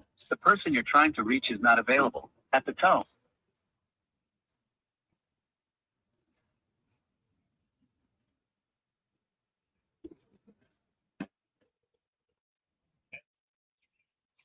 Your call has been forwarded to voicemail. Hello. Hey, is this Shan? Yes. Hey, Shan, good afternoon. My name is Caesar, and I'm just calling because you entered some information on my site. Looks like you guys are looking to sell your property on North Broad Street. Is that still correct? It's correct, but I was going to change my mind. Oh, all right, cool. Did you end up selling it already, or you're going to keep it? I'm going to keep it. Okay, no problem, man. Thank you. I really appreciate it. Cool. Thank you. Hey, bye. Have a good day. Bye.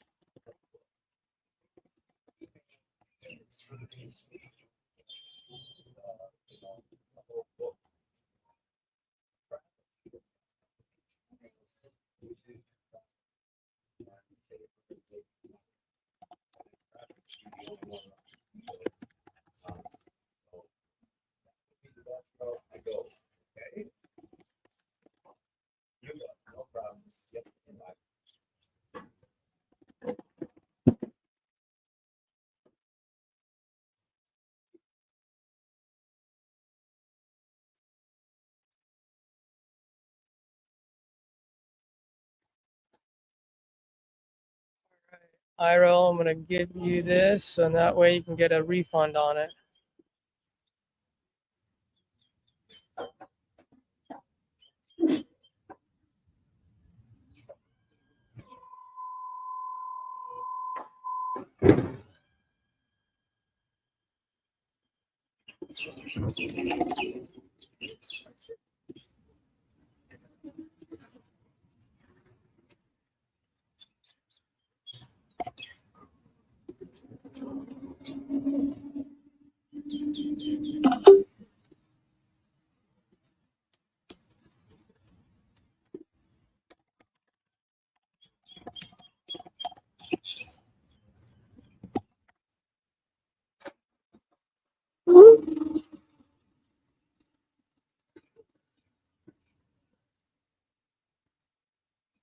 Let's go to Patricia.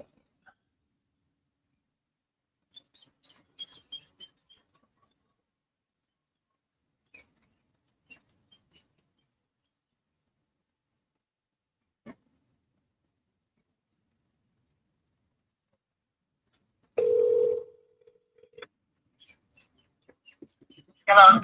Hey, Miss Patricia. Hey, Patricia. Good afternoon. My name is Caesar. I'm just responding to. I think you filled out some information on my site. Are you still looking to sell that property on Wesleyan Terrace? You said am I still looking to do what? Are you still looking to sell that property out in Milwaukee? All right. Did you fill that out then? Let's give me call this lady. Patricia.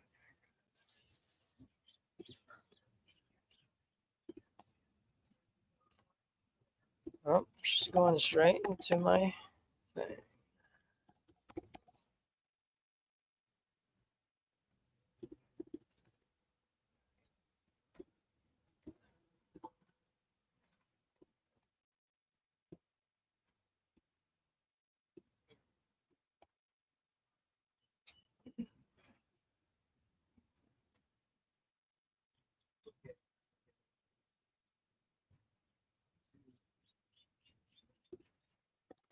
McGregor.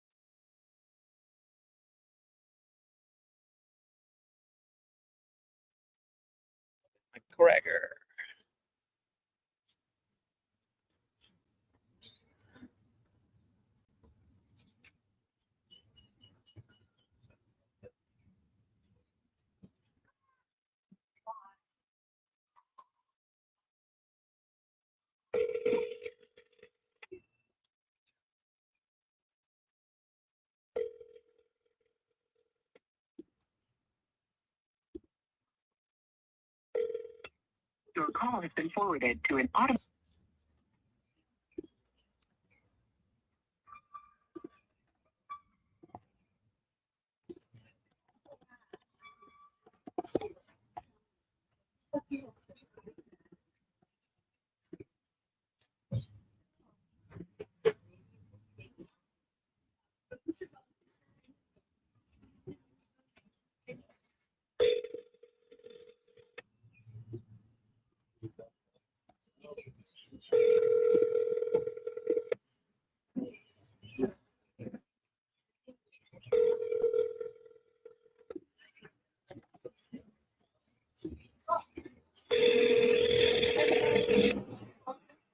Your call has been forwarded to an automatic voice message system. 2I4.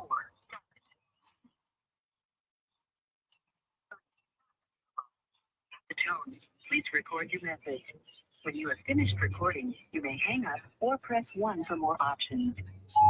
Hey Jackson, good afternoon. Caesar here. You filled out some information on my site. Looks like you're looking to sell your property on Jackson Street. If you're still looking to sell, I'm looking to buy. Give me a call back when you get this. I'll shoot you another text. Thanks.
Has been forwarded to voicemail.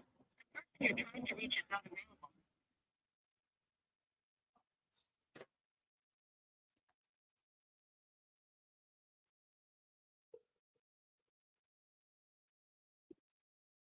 Your call has been forwarded to voicemail. The person you're trying to reach is not available. At the tone, please record your message. When you have finished recording, you may hang up. Hi Natalie, good afternoon. Caesar here. Just responding to your online inquiry. Looks like you're looking to sell your property on Clubhouse Drive. If that's still the case, give me a call. I'll shoot you a text right now with my information. Thanks.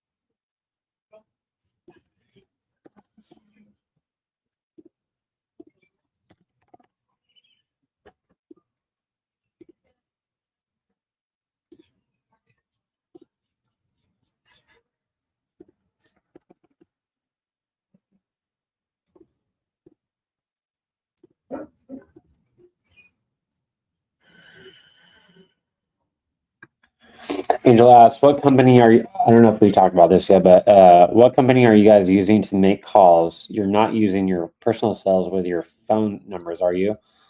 So no, I'm using Go High Level as my CRM. I like Go High Level because you could use it for a website, you could use it as a CRM. Awesome tool, but yeah, Go High Level, bought phone numbers on there, got them ATP compliant.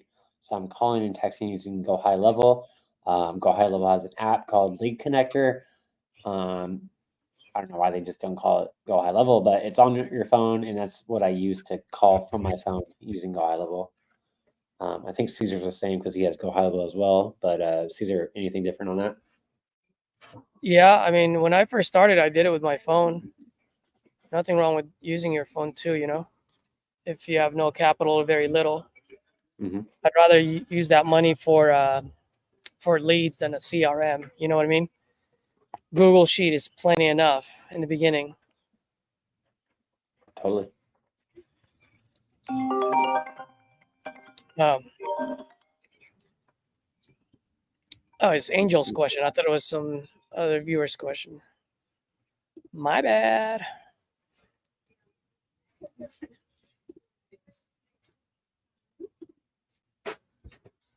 A transactional coordinator with Benchmark Investments. I'm calling on the transaction we had for North Meadow, and I'm working with the Faustino. Yeah, it's a Texas deal, right? It's the deal in Texas. Yes. Are you not in Texas? No, I'm in San Diego, so I'm just trying to figure out what deal. But yeah, it's with. Yeah. Wow, awesome. Yeah, actually, we've done some business out in California. Oh, nice. My first deal was in Washington, so yeah, I'm kind of very fascinated with the West Coast, and definitely, y'all guys' spreads are outrageous out there. Yeah, I wish I only had one deal in San Diego, but it didn't go through. We had to cancel. But yeah, I mostly do nationwide. But so are you part of the title company or are you a TC? I forgot what you said. I'm a TC for Benchmark, so I work along with Faustino. Oh yeah, Faustino. And I know I know the seller was actually located did some traveling to Mexico, so we weren't able to close North Meadow. I think, was it Monday? Yeah. So my partner Ofek that found the deal, I'm helping him dispo the deal. He called me and was like, hey, the seller went to Mexico. Is in the emergency room. I'm like, God damn it. So as far as the status right now, because my partner's talking to the title, but I'm pretty sure you're kind of in the loop. What's the status right now? So right now, what I just sent over, I sent it to an email. I think let me just confirm. Home loan buyer at gmail.com. So that's mine. What I did was I sent a Texas promulgated form. It's an extension to the contract extending the close date for November 20th. So with the unforeseen circumstances of the seller being out of the country and being the fact that he is hurt and in the hospital, he's not able to go to the American consulate in Mexico, so he's unable to sign the documents closing this transaction. Okay. On the other side, our buyer, he actually has a birthday coming up, so he's going to be out of the country. He's also going to Mexico. He's going to be out of the country for about a week or two. So I think we discussed that we're going to extend. I don't want to keep going back and forth with an extension date. Right. So I'm giving everybody until the 20th to get back to the States. Healthy, and close this transaction for once and for all. Okay. Yeah, that sounds like a plan too. Cause I was just figuring okay, as a buyer's point of view, if they don't have to pay out the money, and it's a little bit longer in time, I don't see a buyer really caring about extending the escrow. Not at all. So I just figure this is probably not a huge speed bump, but I just wasn't sure on your guys' end. No, the only speed bump is the fact that us parties want to get paid. Right. I get my money. That's the only speed bump. As far as our guy, our lenders are always, he works with the lenders who's always ready, prepared. If we say go, we go. And if things like this happen, which they do, we're okay with not closing the property until everything gets finalized. So we're still good on our end. We're just waiting for everybody to get back. I want to give them ample time. So what I did was I sent a track amendment to the contract. Yeah, I see it now. I know it's going to be hard to get his signature, the seller's signature, but get it whenever you can. I'm trying to get this done probably by mid next week. If not, I'll wait till the end. But I'm just putting everybody on standby. Everybody knows. But in order to finalize the transaction, we're going to need that amendment to be executed so I can send it to my buyer so that we have all documentation ready to go once the 20th comes. So for me, since I'm on the dispo side and my buyer, my partner, actually my partner's on talking to the seller and also the agent. So is this amendment something that I send to the real estate agent to send to the seller, or like what's the best route for this amendment? Okay, so there's a real estate agent on the seller. There's a listing agent. Yeah, there is, but they're not. I think they're getting paid out from the seller on their own. Yeah, that's fine. Okay. As long as they have more if they have more better established communication with the seller, then by all means, it's a Trex form. This is the forms that we use in Texas. So Okay. I'm a real estate agent as well, so these are the actual forms that we need. So to have everything, executed. These are Texas issued promulgated forms. So this is the exact form that your real estate agent needs or the listing agent would need to extend the closing date. Everything's filled out. It's just not signed yet. So once the seller signs it, go ahead and send it to the listing agent. Okay. Once the seller signs it, return it back to me and I'll get it executed by the buyer. All right, cool. So I'll send this to my. Good. Yeah, and then I'll send it to title company so that we have a new close date of the 20th, and that's how it's done. All right, cool. So I'll ring up my partner and I'll send it to him and he'll send it to the real estate agent. Then they'll sign it. They'll send it back to us and I'll send it to you and you'll send it to title. Okay, cool. All right, sweet. So yeah, I'm looking at this now. I'll forward this to him and we'll get the ball rolling. You said it was Erica, right? Yes, sir. Awesome. Yeah, I'll send this to him. And is this your cell phone? This is my cell phone. You can reach me at any time. Okay, cool. So I'll send this over. Then if I get any feedback today or tomorrow, I'll keep you posted. I'll just shoot you a quick text and also the rest of the team with you guys. That sounds good. I appreciate it. Thank you very much. Awesome. Talk soon. Thanks, Erica. Appreciate it. All right. Thank you. Bye-bye. So let me call my partner real quick.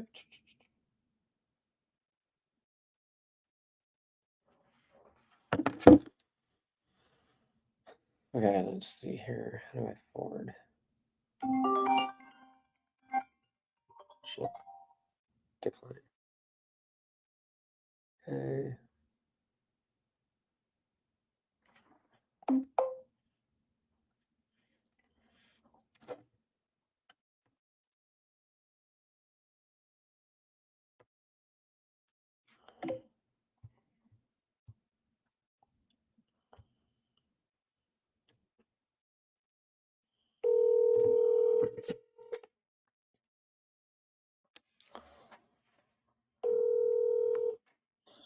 Hey, Brendan, what's going on? Hey, what's up, bro? I just talked to the buyer's TC. Okay. And she sent me a TREC amendment to extend the closing date. So she said instead of going back and forth, she's going to want us to send this to the real estate agent that could send it to the seller to sign it. And it's just extending the closing date till the 20th. And she said by then, the buyer and the seller will be back from Mexico and everything will be good by that date. So putting the 20th is like a better net on it. So I was going to send you this TREC amendment. It's already filled out, ready to go. I guess she did it all. She just needs to send it to the real estate agent, to send it to the seller, to have them sign it. And once they sign it, Sent to the seller. Okay. But I already sent to the seller addendum that we're gonna extend the closing to the 11th. okay.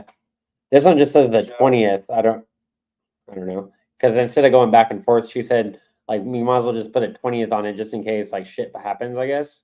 That's what she was saying. Okay. Then but you already got one for the 11th. Yeah, he should take a flight from Mexico to San Antonio to go sign and just close this deal. Oh, okay. Let me give her a call real quick, and I'll three-way you in real quick. Hold on. How do I do this? Okay. Let me see. Add.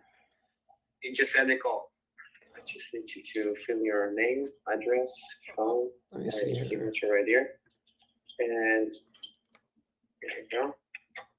So let me call, then I'll try to. I'm typing it on my phone. Then if it works, I'll transfer you in. Let me see. 210-970-4596. Let me try to tap it in 1 second. Call.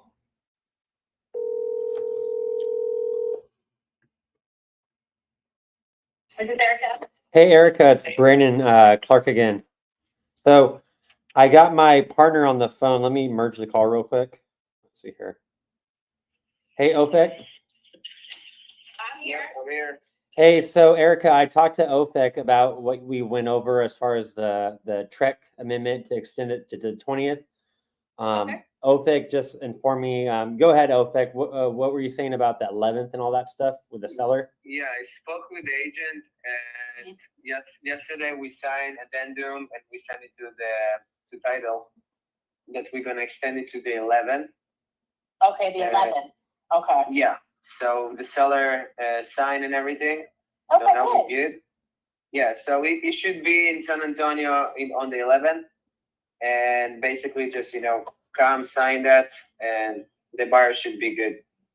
But Okay. if we need another extension, I think that's what we talked initially. Someone told me through the grapevine that we needed to extend it to the 20th.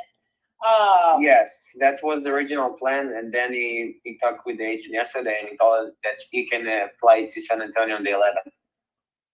Okay. So I said, Let me go ahead and confirm that the 11th is still good to go. See, on our end, I don't see a problem. The only issue I do see is that my buyer may be out of town on the 11th. Let me double check. okay. I do think that he will be able to sign, that he's fine, but in Mexico, he's going to Mexico too. He doesn't have great service over there. So let me double check. Right. I think everything should be still good to go. But let me reconfirm everything, okay? All right, cool. Then what I could do is I could text you guys each other's phone numbers. Okay. Or you could just call me back, Erica, then I could forward the information to OFEC. But yeah, just let us know. If not, I have your email. I'll keep you updated through email, okay? All right, awesome. So when should we hear back from you? Like end of day today, or should I check back in tomorrow? You should hear something by 5 o'clock today. If you don't, I'm gonna text her right now. All right, sweet. If you don't hear anything, give me a call in the morning. Oh, awesome. Sweet. Sounds good, guys. Thanks for jumping on the phone. Of course. Thank you. Thank you, Erica. All right. All right. See you, everybody. See you. All right. Bye. Bye-bye. Sweet. Oh my God. It's like a quarterback.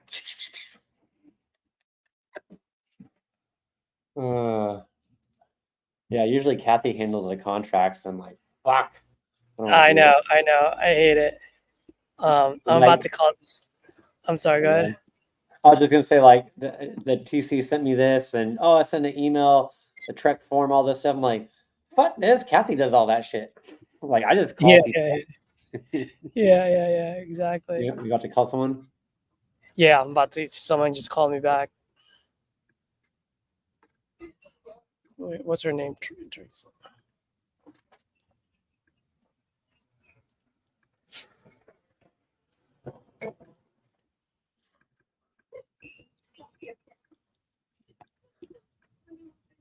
Hello? Oh. Hello. Hey, this is Teresa? Yes. Hey, Teresa, it's Caesar. You just left me a voice message about your property on Lord Street? Yeah. My granddaughter told me that you had called her number, and I'm actually the owner of the house. Oh, wonderful. Okay. Yeah, and anyway, I have it for sale because she moved out of it. My granddaughter was living in it, and she moved out of it. So I want to sell it to pay for the house, the little house that I bought her. Got it. Okay. Yeah. How much are you looking to get for it? Well, I originally thought that maybe I could get $175,000 for it, Okay. but it's negotiable. Yeah, it's negotiable. It's got all the original hardwood doors. My granddaughter converted one of the small bedrooms into a walk-in closet, so it's only a 2-bedroom, one and a half bath. And Okay. I put a brand new roof on it. It's got a brand new roof on it from last year. Paid Last year, okay. $8,000 for the roof. Okay. It's central air and heat, works real good. And so she still has a few things in it that she says she's gonna probably get them out this weekend. And where are you from? Yeah, great question. Originally from the communist country of California, but my business partners and I, our business in Austin. Oh, in Austin, uh-huh. Yep. So we buy properties all across Texas, actually in other states as well, like Florida, Ohio, pretty much in landlord-friendly states. Oh, okay. Yeah. There's no neighbors across the street because there's a Catholic church right across the street, and next to the Catholic church is a little school that goes to the church, I think. And so there's no neighbors across the street. So there's only houses on one side of the Lord. Yeah. Got it. Okay. So I just want to make sure I got you. I apologize, my reception's a little bad, but you said you just got a new roof last year. Yes, sir. You also said the HVAC is pretty good. Yes, sir. Any conditions on the how's the foundation? Not that I know of. No, not that I'm aware of. She wouldn't be moving out of the house because she really likes the house. It's got a huge backyard. Uh-huh. Yeah, it's got a real big, you could almost put another house in the backyard. Yeah. 10,000 square feet? That's what Christina's saying, that it's about 10,000 square feet in the backyard. Got it. Okay. Oh, the whole lot. Oh, okay. Okay. Yeah. All right. So how old is the HVAC, by the way? Christina, do you have any idea how old air conditioning is? It was already there when you moved in, right? Yeah, it's 5 years. So it works really well. Yeah. She said it was there when she moved in, but it was serviced 5 years ago. My husband would always bring the air conditioning guy at the beginning of summer to get it ready for the summer. Yeah, and she did it, and it works really, really good. And then she changes the filters pretty often because I'm always, I ask her, change filter. Yeah, absolutely. Got it. Okay. They'll put a new what? Oh, she said they put a new compressor. Oh, I think, yeah. It works really good, yes. Yeah. Got it. Okay. Yeah. Okay. And then and how long was your granddaughter, is it your daughter or granddaughter living there? Granddaughter. Yeah, how long was she living there for? She lived there for 8 years. Oh, okay, Yeah. 8 years, and then then moving out now. Is that right? Yes. Moving out. Got it. Okay. And this was built in the 1950. And then, how, if you don't mind me asking, how did you guys come up with the 175? Because there's a house there in the corner right behind next to CVS, which is like 4 houses from us. They were selling it for 190, and I think some investors bought it.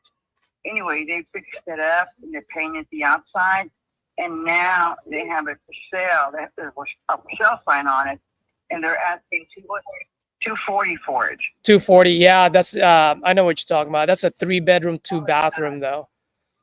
Okay. That's a 3-bedroom, 2-bathroom. So this is kind of like, this is what I do, right? Like I buy properties that need some TLC, and then I make it look like the one that you're talking about. But that one is a 3-bedroom, 2-bathroom, and yours, you said, is 2.5, 2 and 1.5, right? Yes. Yes. Got it. Okay. She took the closet out of the master bedroom. The master bedroom is huge. She took the closet out, and then she enclosed one of the small bedrooms and made it a walk-in closet. Got it. And then you said it's all hardwood floors? Correct.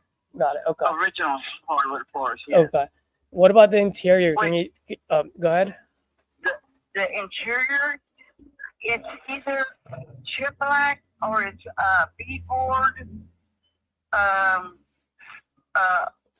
Either one of those. It's either beadboard or chip black. I don't know. It's very pretty walls. Okay. Very original. Very original. Okay. And then how's the kitchen? Everything else?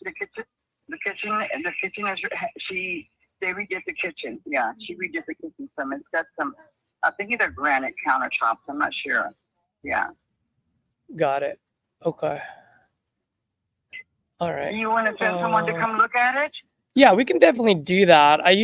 So what I do is I do get my guys out there to confirm everything. But usually I don't do that until, we get into an agreement, price that would work for you, that would work for me as well. Because it does take time and money to get my guys out there. So I just want to make sure I have something first before I even do that. You know what I mean? Okay. Now let me ask you guys this. How long have you guys been trying to sell this for now? Oh, no. You guys just started? Yes, exactly. Yeah, we just started. Yes. Got it. Okay, cool. I actually have a couple of guys, investors, I guess they're investors, that are interested in it, but I'm not ready to make a deal yet. Yeah, absolutely. We're still cleaning it up. Yeah. 1562. Yeah. And then I know you mentioned this earlier, but like I said, my reception was pretty bad. Why are you guys selling this again? Okay. I bought a little house for my granddaughter. I live over here off 514 between Richmond and Eisenhower. You probably don't even know it. But anyway, I'm 76 years old, and my granddaughter takes care of me. And and that house is 22 minutes away from us. Low it is. So she was too far away from me. Yes. And since she's the one who takes care of me, looks after me. I didn't want her that far away. Yeah. That's the only reason we're selling it. Got it. Okay. And then if we do make a deal here, what's the ideal timeline for you guys? Because it's vacant, you said, right? Yes, vacant. Got it. Okay. Because typically what we do is, we will pay cash. We'll buy the property as is, so you don't have to worry about fixing anything. I'll pay the closing costs and no realtor fees, just like any other investors, And then we typically close within 14 days or sooner. Is that something that you guys want to do, or is this something where you guys need 30, 60 days? What's the ideal solution for you guys? We can hustle and have it ready in 14 days. Yes. Got it. Okay. If the price is right. Yeah. Okay. Well, what's the right price for you then, if you don't mind me asking? I mean, if we can do all of that, like what would make you move with me versus the other guys? I don't want to go lower than 160. Then 160, you said? Got it. Okay. By the way, just curious, do you know how much rent we can get for that once we fix it? Oh my God, rents are crazy here in San Antonio. I would think you could get at least 1,400. I don't know. Yeah. I'm old school. Caesar. I'm not used to paying a lot of rent, but my daughter has a house over here off of Rittman that she's renting right now. Of course, it is a 3-bedroom, 2-bath house, but she's renting it for $1,600 a month. Got it. Okay. Yeah, I was actually putting $1,500-$1,600 on it. And I always just like to ask the folks that own the property, because a lot of times they know better than Zillow, Quick question for you. Just curious, would you guys happen to have any pictures of the property by any chance? No, sir. Like the interiors or No. anything? Okay. You guys wouldn't happen to be there right now, would you? No, we're going that way, though. We're going that way. We're going to make a trip to the landfill. Got it. Yes. Okay. Well, let me ask you this. I mean, you saw the you saw that house down the street from you guys, the one that's selling for Yes. 240. I'm sure you guys looked it up online, right? Or have you? No, I haven't. I just saw that. We just see the outside of it when we pass in front of it. Got it. Okay. If you don't mind, I'm gonna text you real fast right now, and let me know as far as the condition of your house, the interior versus theirs. Like, how would you rate it? Close to it or not close to it? We're on our way over there. I'll take pictures and I'll send them to you. Oh, could you do that? That would be great. Yeah. And I just sent you a text, by the way, just to let you know. Okay. All right. We'll take pictures and I'll send it to you. Okay, cool. Yeah, I'm interested in it. Just if you can send me those pictures, then I get a better idea on the conditions, and that way I can punch it into my calculator and figure out what would, what would be a fair price for it. Okay, sounds good, sister. Perfect. I'll call you. When should we? When should I hear back from you again? The next hour or so, or? The next hour or so, yes. Okay, awesome. Like I said, we're going to make a trip to the landfill, and then I'll take the pictures. Yes. Okay, cool. That would be great. Thank you. Appreciate it. Bye. Okay, bye.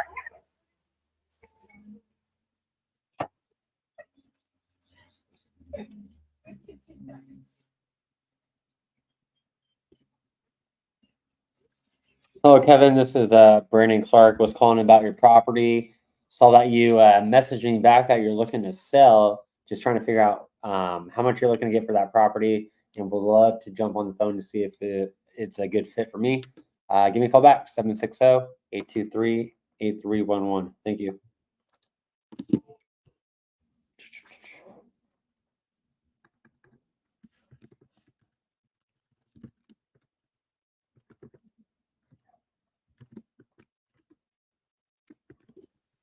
Ladies are gonna get a rude awakening.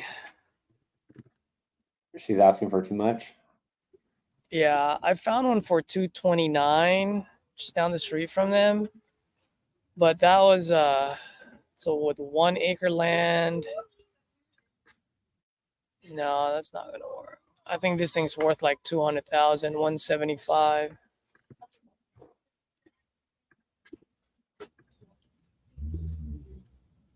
Stop it.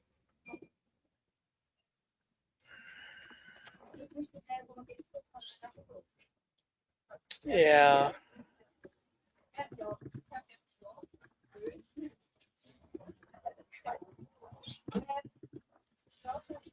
Although this one is not even. It's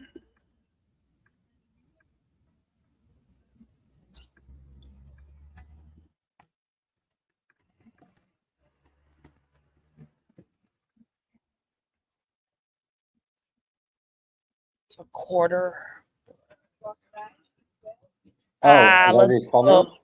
now? Huh? Is RJ's calls now? Yeah, I'm just gonna continue to make calls, man, because I'm behind on my thing. And if it's just Nice. comp review, if it's a comp review or a review, I'll just hang on. You can come back on if you want. I'll probably just mute myself and just listen. Yeah, because I can always go back to it and listen. You know what I mean?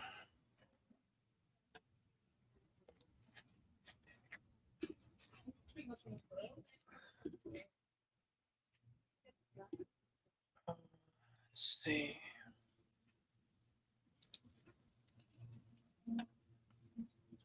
Full rehab, medium rehab, even on that. Yeah, I'm gonna have to buy it at 86.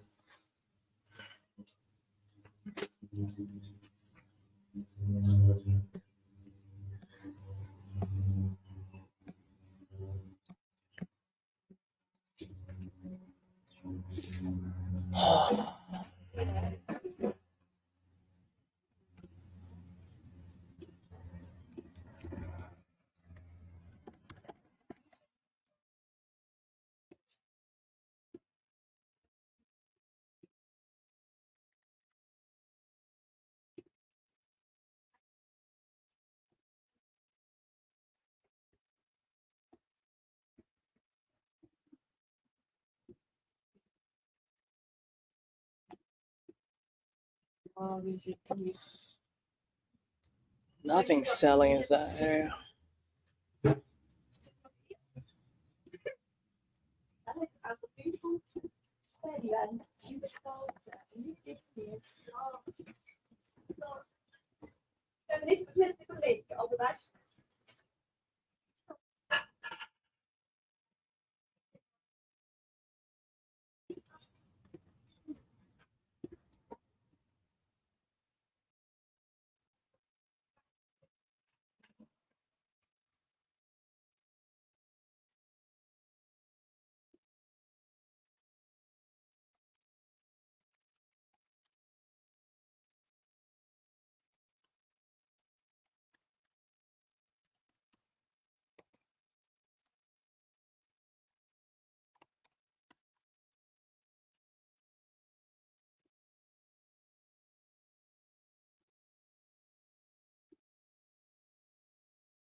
Where is this?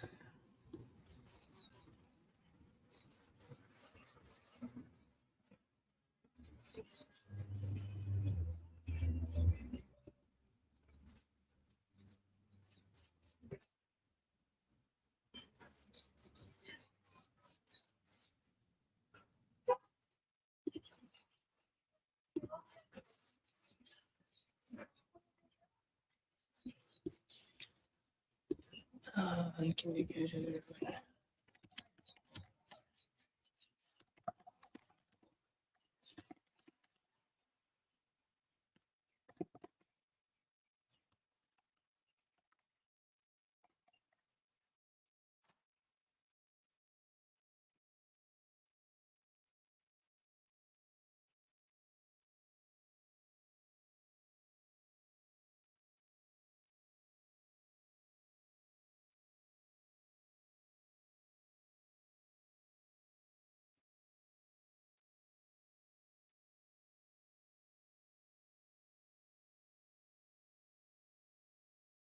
What's next?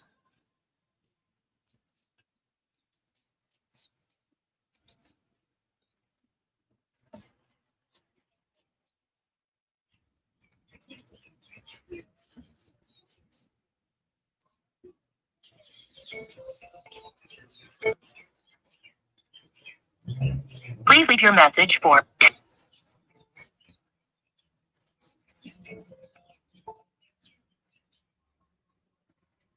Please leave your message.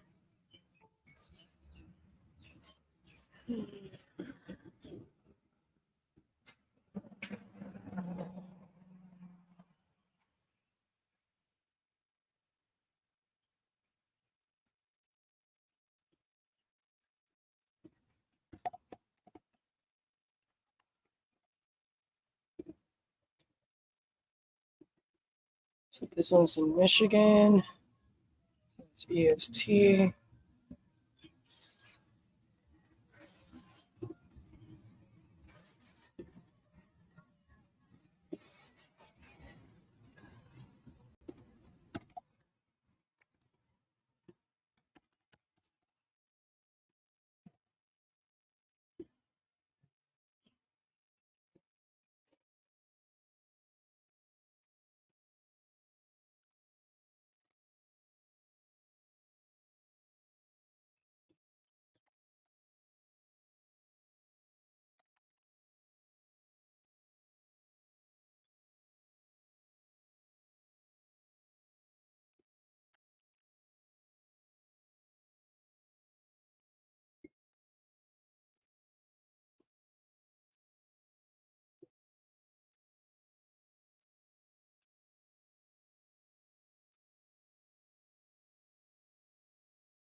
Oh.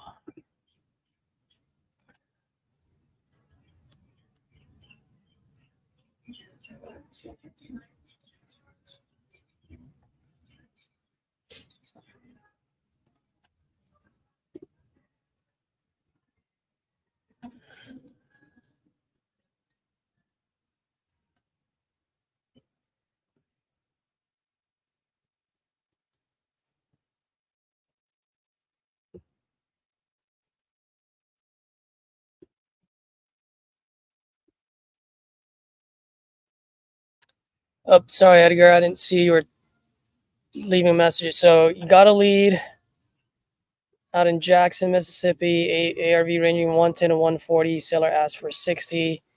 Thinking of they're getting it. Okay, cool. So Edgar, how did you get the ARV?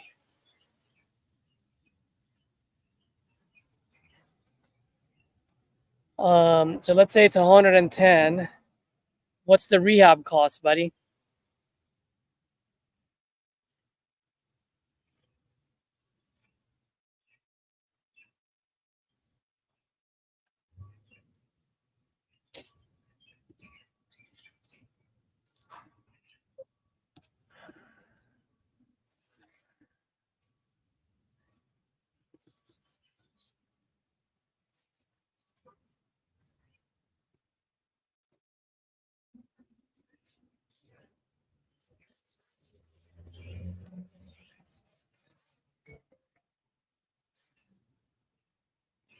Your call has been forwarded to voicemail. The person you're trying to reach is not available.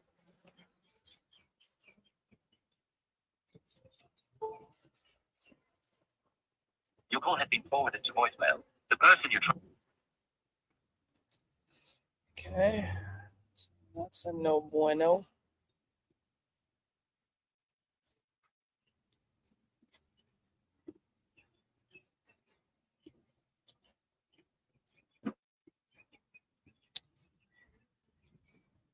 So Edgar, I don't know if you're still listening, but I don't have enough information for me to be able to tell you whether that's a good price or not.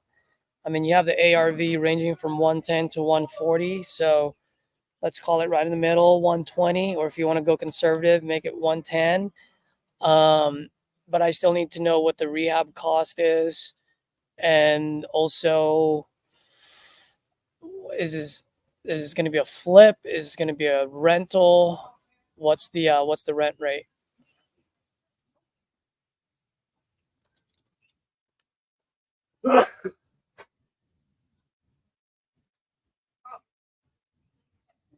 Okay, cool. So that's some good information.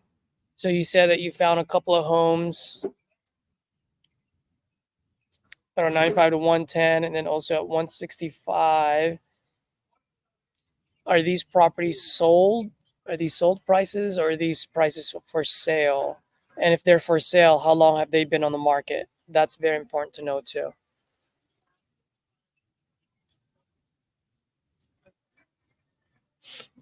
Owner has fixed up the outside, new roof and painted. Inside would need work, thinking 20 to 30K rehab.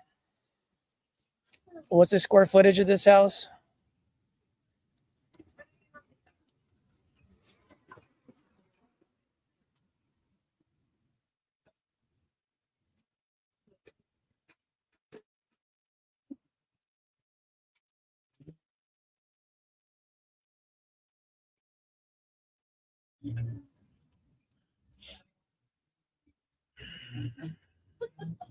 So 1,900 square feet.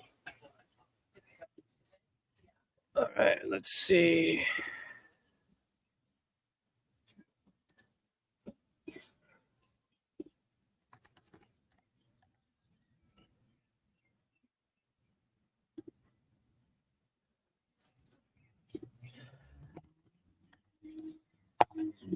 Okay, so based on what you're saying, yeah, I would probably agree with you on the rehab. I would probably put it like at 30K for rehab. All right, so let's say your ARV is 140. If your ARV is 140,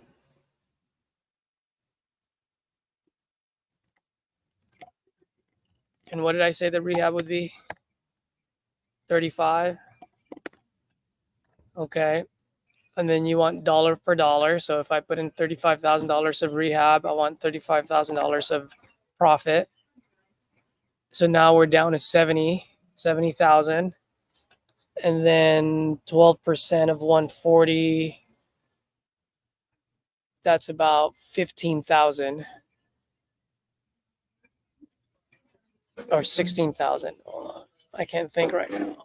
40 times 12%. Yeah, it's 16.8, so 17K.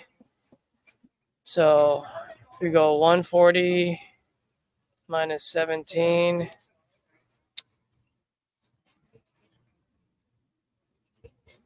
minus 70.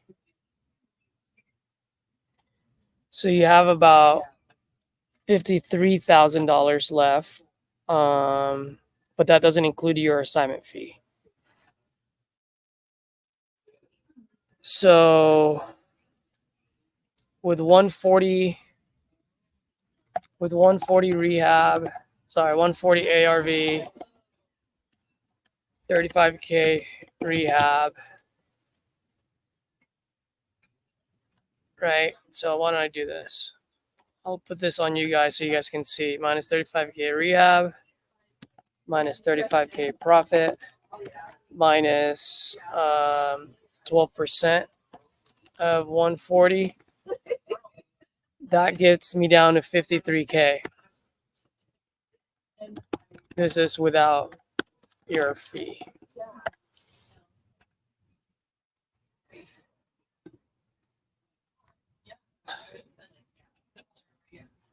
So that's on a flip. If it's a rental, if it's a buy and hold game, that would still probably work. So I would probably offer this guy 40,000, 45,000. Now that's assuming your ARV is 140. So if your ARV is lower than that, then obviously everything comes down. Hopefully that helped, man. Let me know if you have any questions, or anyone else for that matter.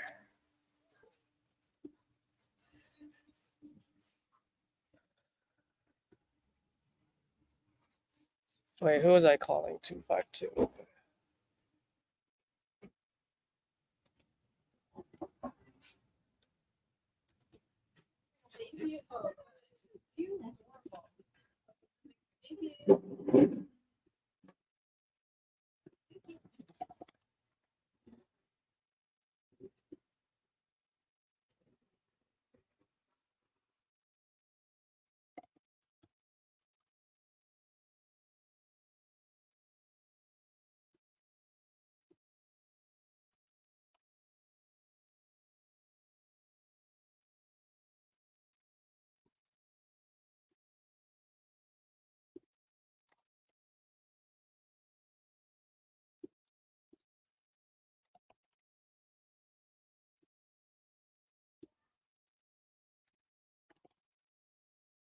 Oh, it's getting hot finally.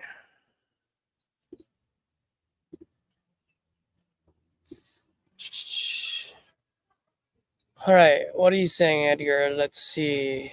So you'd say it's a flip, but there's 2 homes in the area held by a company with in holdings to rent.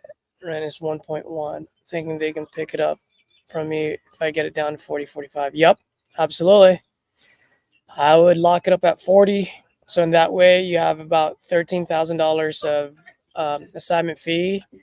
And then if they negotiate it down, then you can probably, yeah, I would put it up. I would lock it up at 40, mark it at 53. It might come down to 49 or 50. So at least you still have $9,000 to $10,000 assignment fee on it. So just explain that to your seller. I'm sure you've heard us say this multiple times, even RJ. Just be like, hey, if I'm able to, if we make a deal here, after I fix it, I can probably sell that for 140. I got to back in my rehab cost on there, which is about 35. Any carrying costs I have, any closing costs that I have, that's usually about 12% of 140. Just for me to keep my lights on, I just need dollar in, dollar out. So if I put in $35,000 of rehab, I'd like to get $35,000 of profit. In this case, you probably want to say 45 and 45, and then just let them know, hey, I need to be at 40 for this to make sense.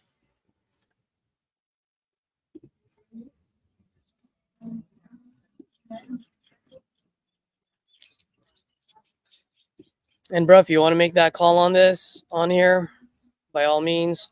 Also, one of the things that I wanted to tell folks as well, probably I'll start on this either tomorrow or Monday. I would love for you guys to perhaps come on and just do kind of like a role play. If any of you guys are new, maybe you haven't picked up the phone yet, you've got paralysis analysis going on, or if you have a call and you want to practice, give us a call. We'll go live. I'll be the seller. You'll be the buyer. And then just practice on me. So that way, when you make that phone call, you're good to go. More than happy to do that as well.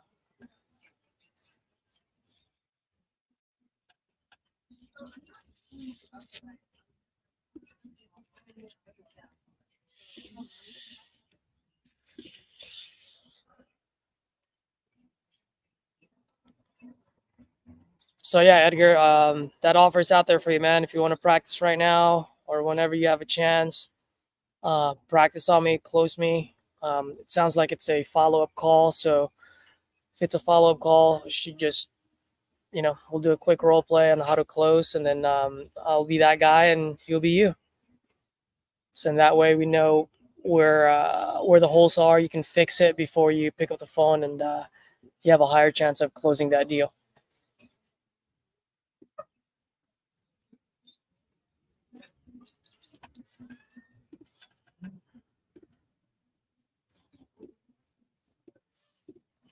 Here's the link, by the way, if you want to hop on and do that role play. No pressure, just putting it out there if you want to, if you think it can help.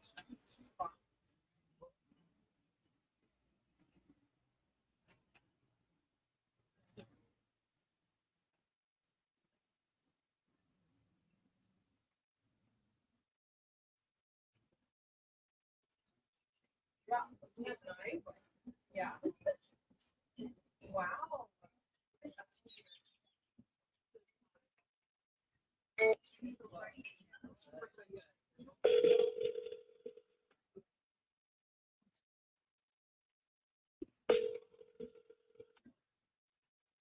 Hello? Hey, is this Teresa? Who's calling? Hey, Teresa, good afternoon. My name is Caesar. You filled out some information on my site. Looks like you're looking to sell your property on Farmington Market Road. Yes, and I was looking on your site. What site do you have that I was looking on?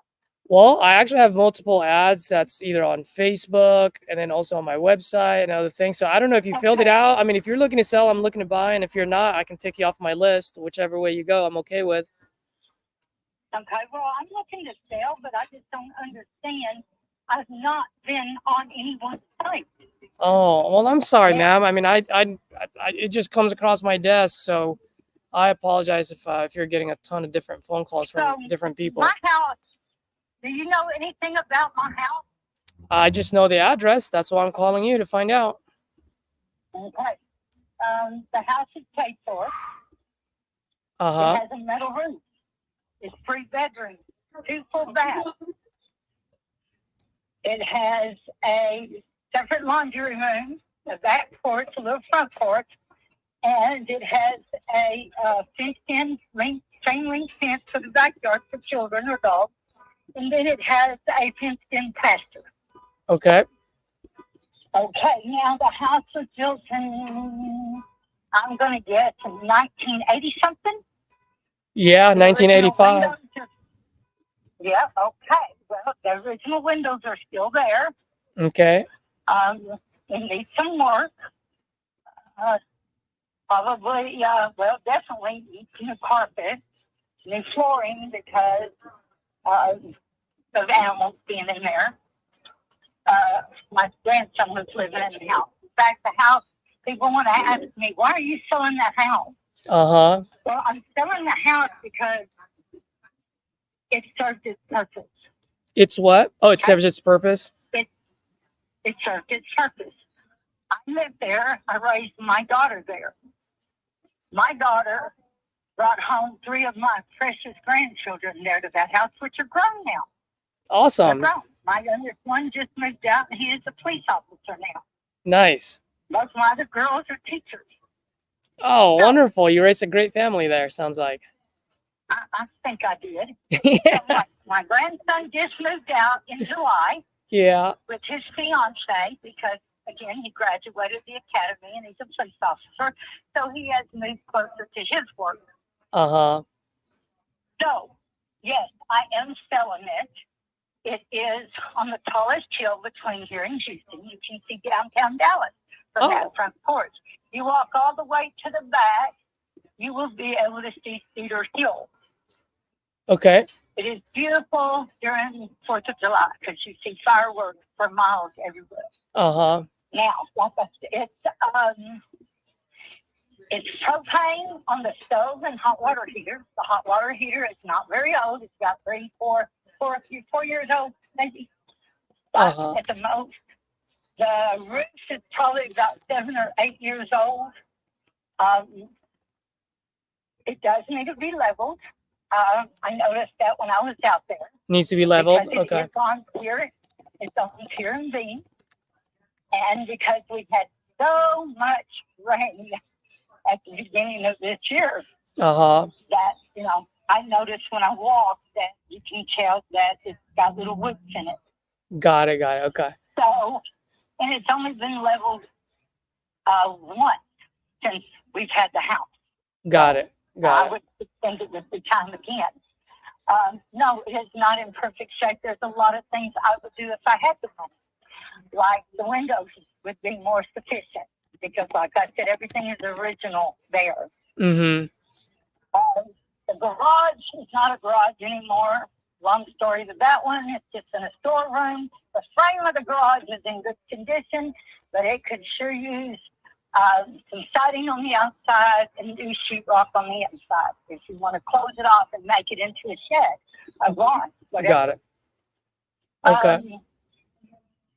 Let's see. The house is paid for. I do keep insurance on it now. The air conditioner. The air conditioner is not very old. I've had the whole unit inside and out replaced, and I have it serviced every year. Got it. Okay. So it is also less than 5 minutes from 45 Central Expressway. Uh-huh. You can either shoot to Dallas and be there in 35, 40 minutes, or you can, you know, take off to Corsicana in Houston. Mm-hmm. Mm-hmm. And walk the taxi that provides you close shopping centers, pennies, bells, belts, you know, Yeah. all those little towns that are just 15 minutes away.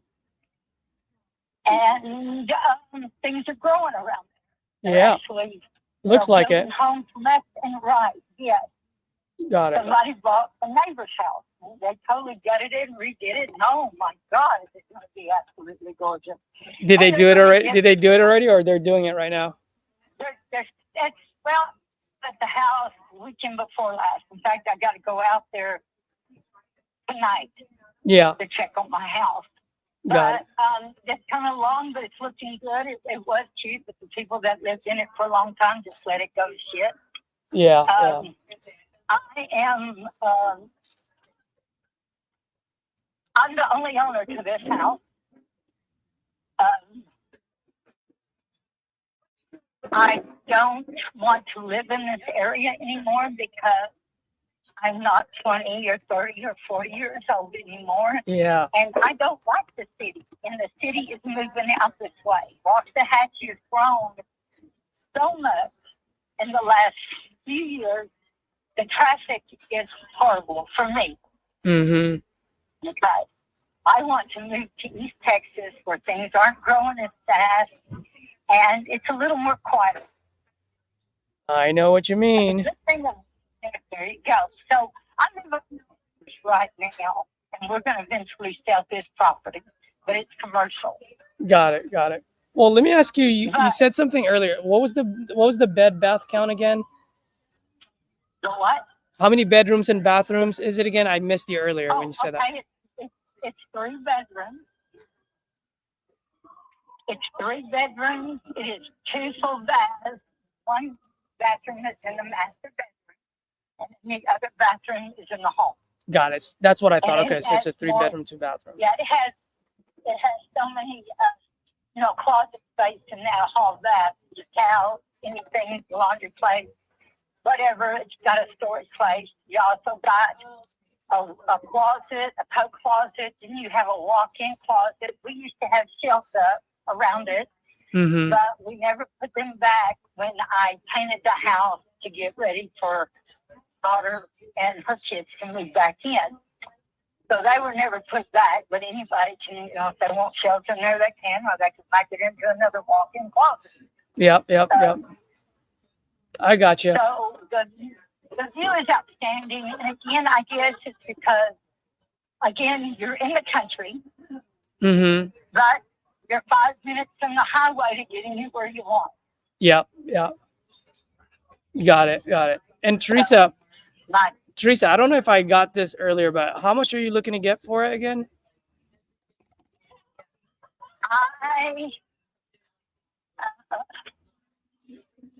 Let's see. I want to get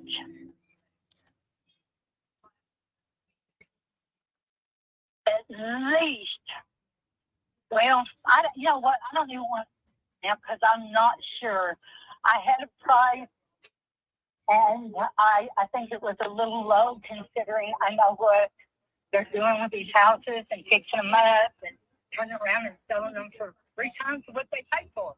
And people in Dallas or California, they're moving out here so quick to buy up these houses, They all want to move out here.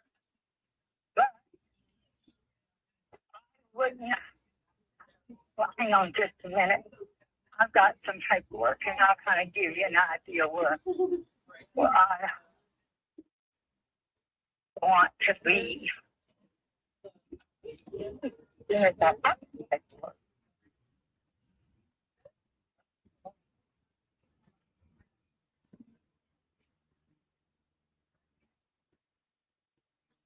I was looking at, I can't find my paperwork on it, but I think it was right at 250,000, 225,000 in that range. 250, 225. Yeah, I'm just guessing at this right now. I got to find some paperwork, and I put it up, so I don't lose it, but guess what? Yeah. No, I got you. I got to find it, but the bus on the house, the taxes are kept up on it. That's you good. keep insurance on the house. I think that if anyone buys this house and turn around and put some money into it, you're going to see more than what you expected. Yeah. How much do you think we can sell that for once we fix it? If you fix it up with the houses that are being built over there, that house, so many people look at it, they're like, oh my God, that's like a little country cottage. You can probably get, I'm going to say 350, 375, not a little more. It just depends on what you do to the house. Now, if you keep it simple, you're not going to get as much as you think. But you kind of do a little bit. It's got some beautiful trees. It has an absolute gorgeous oak tree that I planted from the tornado hitting Lancaster. It's got some good memories. Doesn't have any sidewalks. It's a gravel driveway. They're working on the road right now to make it nicer instead of it being just a little bitty road. But yeah, Yeah, no, I you found it?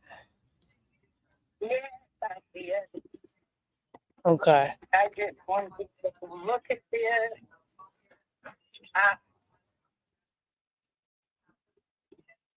So let me look for this.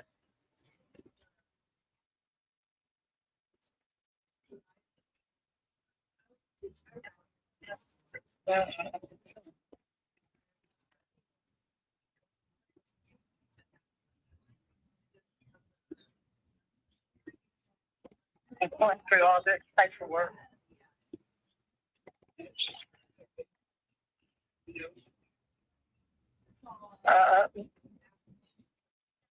If you want to,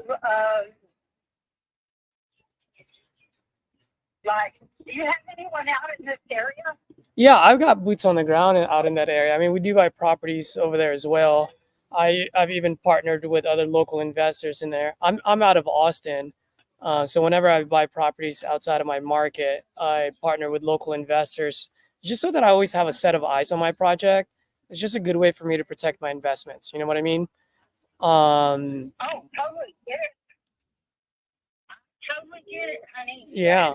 Yeah, because if your house was in my backyard, then I'm good to go. But I always like to be able to drive within 15 minutes and have someone look at it. You know. Now here's the thing that I'm looking at, Teresa. I'm just looking at the properties in the area, and I'll just give you my insight as far as like how I'm looking at it from an investor's point of view. Doesn't mean you have to agree with me, but at least I just wanted to give you some insight so you at least understand how we look at it. Okay.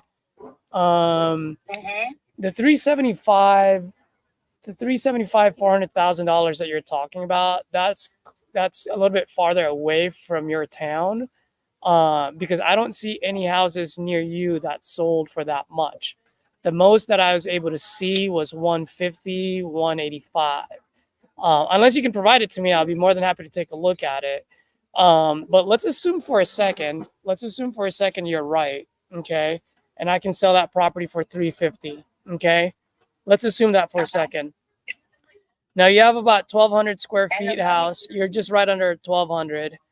And so in order for, like you told me earlier, in order for me to sell that at 350, I have to put in a good amount of work in it, right? And with that square footage, go ahead.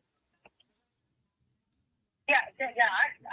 Me, like I said, if I was going to keep the house, but I put in enough work on that house the last 28 years. Yeah, no, I understand it. It sounds like you've done a good amount of maintenance in there. But at the end of the day, in order for me to sell that at 350, I got to make it look like a 2024 house. You know what I mean? And so with that type of square footage, it's gonna cost me $50,000 just to make it look like 2024. Okay. And so when I'm buying properties, once again, let's assume for a second that you're right, I can sell it for 350. Then I have to back in that 50,000, right, as my rehab cost. On top of that, a lot of sellers don't think about, which rightfully so. But as an investor, I got to look at my closing costs and then also any costs that I have to carry between now and when I sell that property. Well, that's why I think that's why I said I didn't want to give that chance, because I'm thinking trying to think maybe 3 or 4 years ago, they valued that house at like 270. Mm-hmm.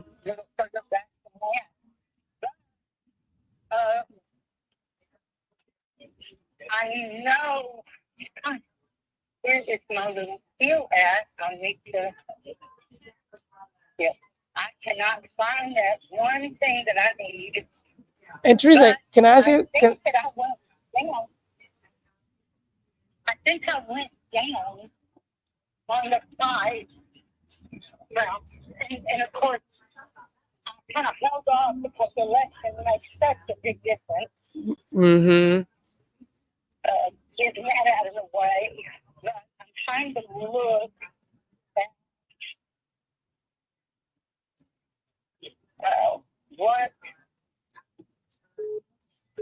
what I had put down later. And I'm thinking it was probably 175. What's 175? But I can't. Yeah.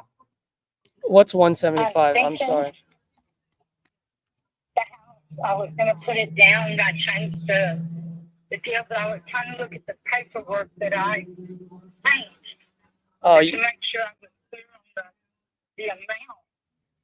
And I'm trying to find it. And I find everything else but that. yeah, yeah.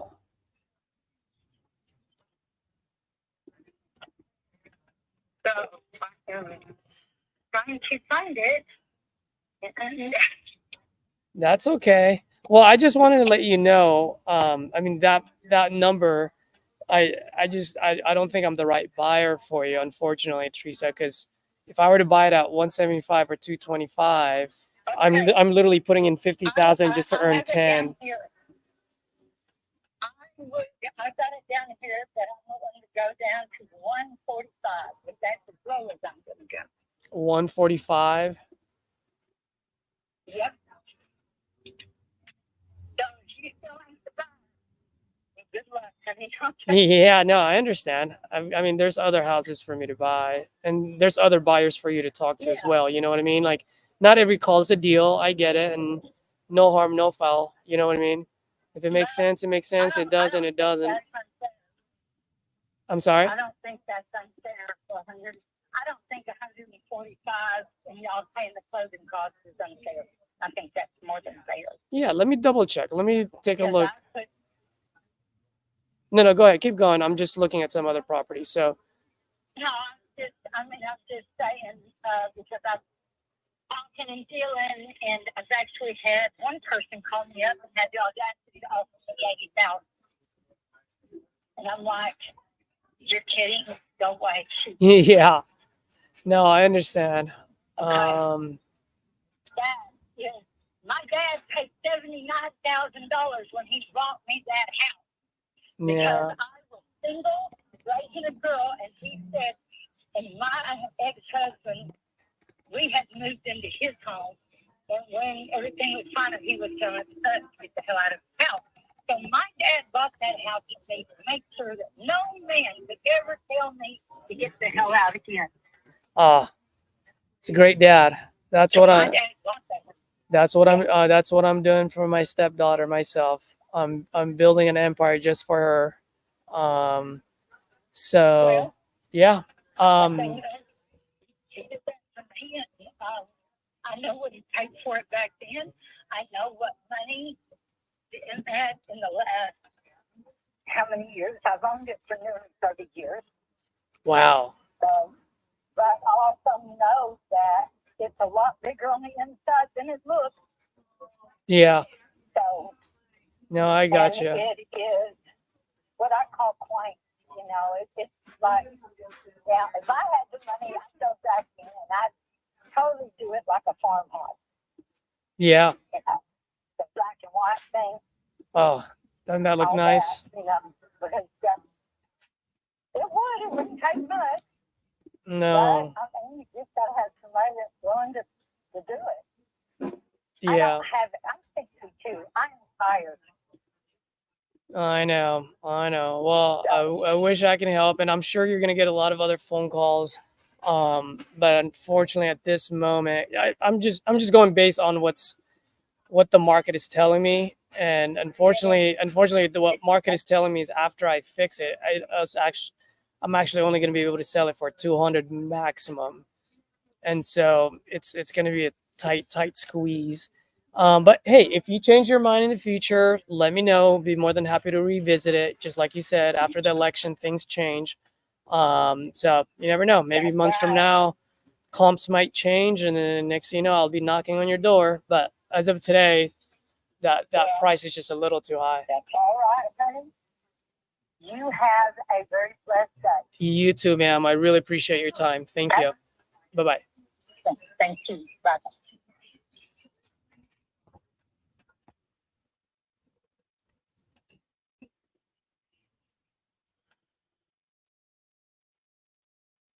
Okay, not ready. One's 145 at the lowest.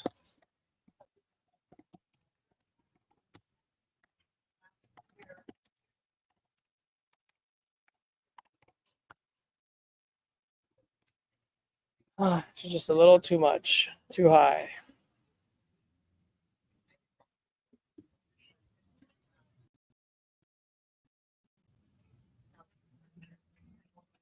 Now, if I were to lock her up at that price point, then that would be manufacturing a deal, because that's just way too big of a spread there.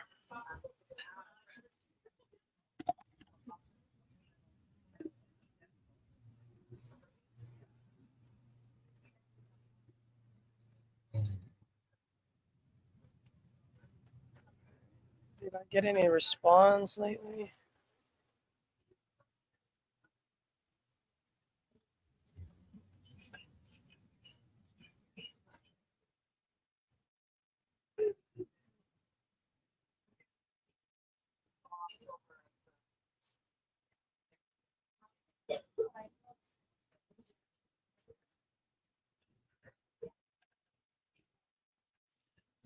All right, who's next?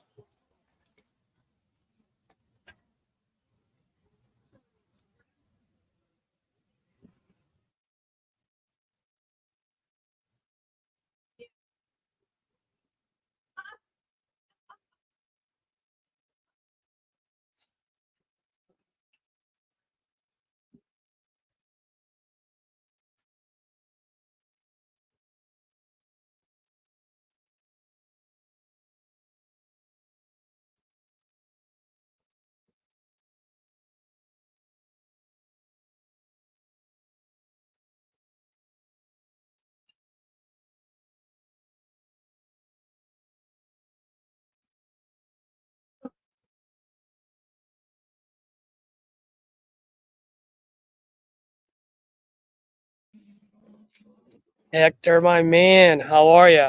What's going on? How are you? I'm good. I was listening to that one that you were just talking to. You seem like elderly for a minute. Yeah. It's like just crazy.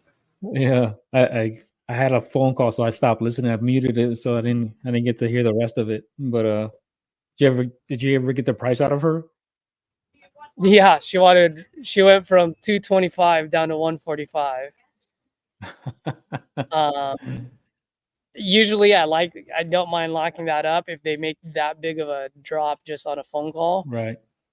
But I also have to be at 66, so that's too big of a drop after. Yeah.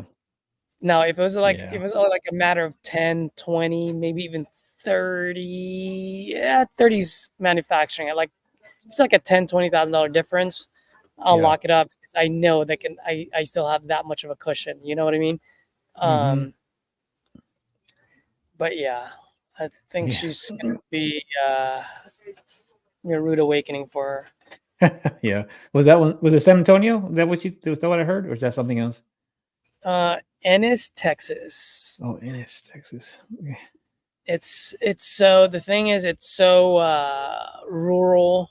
She's on a Mhm. main road. It's one of those it's rural because the address is like FM farm to Yeah, market road. that's right. You know Yeah. what I mean? Like 1, 2, Yeah. 3 farm to market road 8855. It's like Oh, yeah. okay, Yeah, 30,000. that's right. That's up there near Dallas or south of Dallas area. So it's like, okay. That's exactly what you were saying. Yep. Yeah. That's funny. Yeah, she was I funny. mean, I just informed her. I told her like I'm not the right buyer for her, but she's comparing it to the houses in the city, and I'm like, sorry, lady, you're like 20 miles away from there. Yeah. Can't really compare those houses, you know. Right. I mean, you know the whole story. Oh, yeah. How was the implementation call? Did you guys go do that? Yeah, I was listening for a little bit. I have it in the background in my other screen in my laptop. RJ was just talking about he's reviewing Angel's call. He reviewed Hyro's call. He's talking about Oh, nice. Oh man, I wish I'd been there. Yeah. So yeah, he actually reviewed the one he did on your live. So he's like, see, he told Angel like, you need to get off this call and go lock up this contract. What are you doing? Wait, what was that? What did he say? He told him, he said, you need to go ahead and get off this and go lock that up. Lock up this contract. So yeah. The one with the one with the quit claim deed? Yeah. I think it was Chicago, it was that he had. He was just there. Because it sounded like it was the right price, right? Yeah, I think it was the right price. I was on the phone and I was listening to it like vaguely. I was like, well, it sounds like there's enough room there. But I didn't know the whole thing about the quit claim deed. Yeah. And so someone was saying, well, that sounds a little fishy.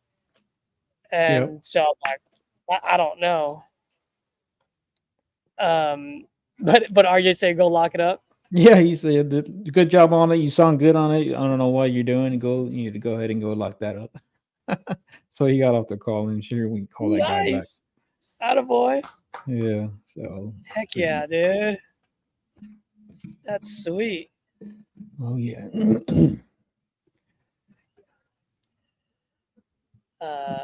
Let me call. I'm gonna call my guy. I'm gonna call Tom real fast. I think we just assigned another deal right now.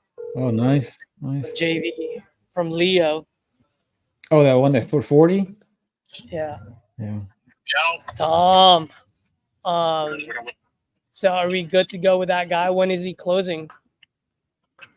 Dude, he said they can close the day title clears, but they haven't signed an agreement yet. So The assignment, you mean? yeah. Okay, cool. All right. Did you let Leo know already? I'm not going to Until the signature. Yeah, I got it. Cool. Yeah, and then the other thing I was gonna say is Leo. Did you see the?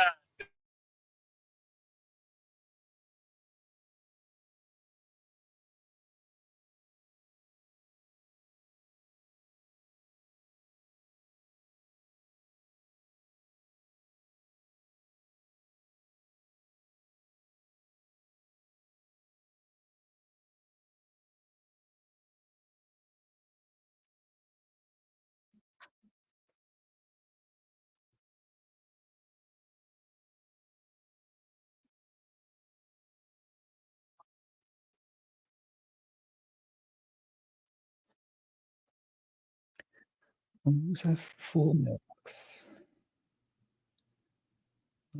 Let's send a text.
Sure.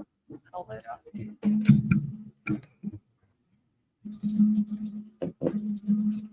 I don't know if you guys can see this, but there's actually a rooster or chicken right behind me. Can you see that? Bring it up a little bit. You can. There you go. A little bit more. He's just chilling there. He is chilling. He's just chilling. I love it. I love Hawaii, man. Oh yeah, place is beautiful, huh? We've always thought about going, never had the opportunity to go yet, but definitely one thing that a wife for sure wants to do. Yeah.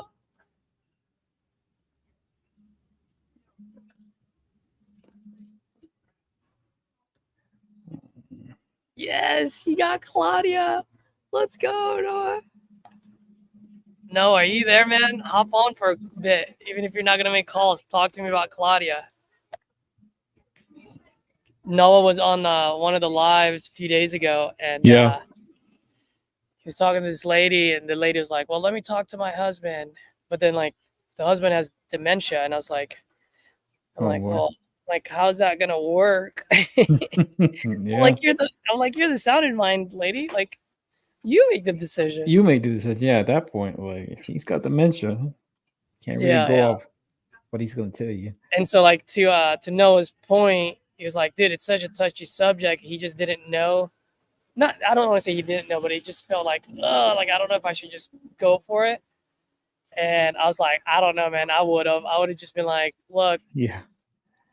help me understand. I know it's a touchy subject, but earlier you mentioned he's got dementia. So if I were to take a wild guess, you're the more sounded mind person between the two, right? Yeah. You know what I mean? Yeah. Like, I would have just gone that route and going, Yeah, just frame it as gently as you can, but bring it up. yeah, yeah. But he ended up doing it. Ended up following up probably 1 or 2 calls and ended up getting it. So that's sweet. That's awesome. Oh, I got to take this call. So, Hector, I'm going to put myself on mute. You go do your thing, okay? Sounds good. Yeah, about to make some calls.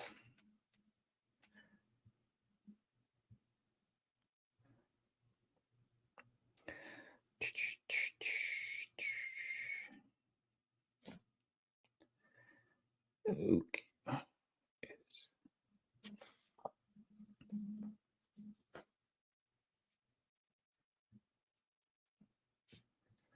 Okay, next.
Hey, Melvin, this is Hector. Just following up with you. You had a conversation with my partner, Jason, from Nationwide Investor Group. We're trying to see the inquiry that you made on North Kenwood Avenue. I'd love to be able to talk to you about it, see if we can make something happen for you, see if we could be the right buyer for you.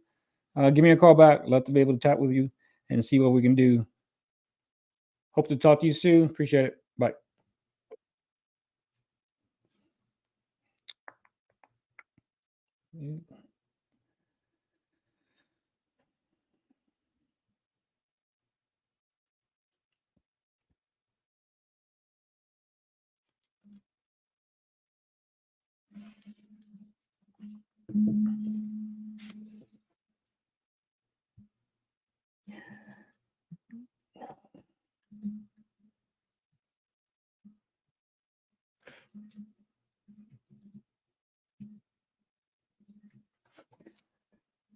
Asking 125. Let's see. Track seller 125.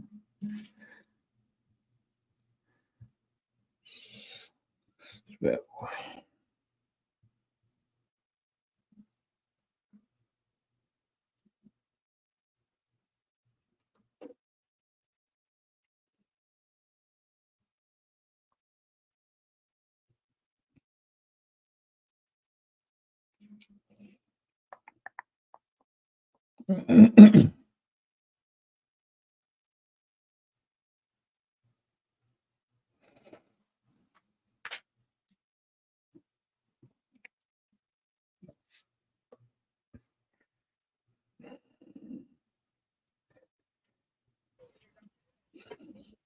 Need to find an outlet. Oh, give me a second.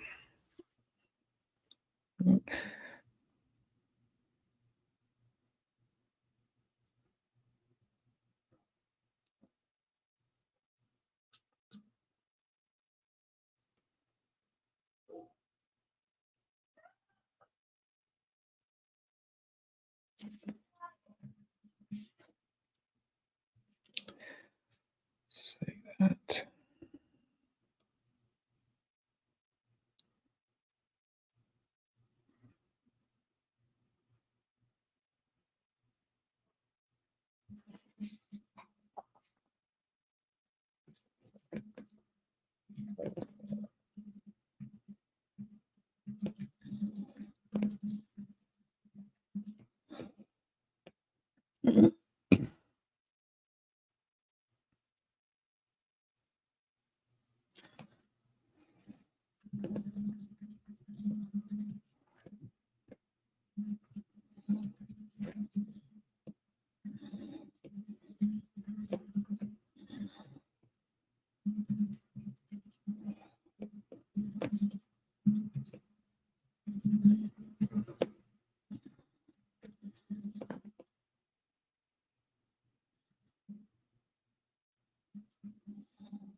Next.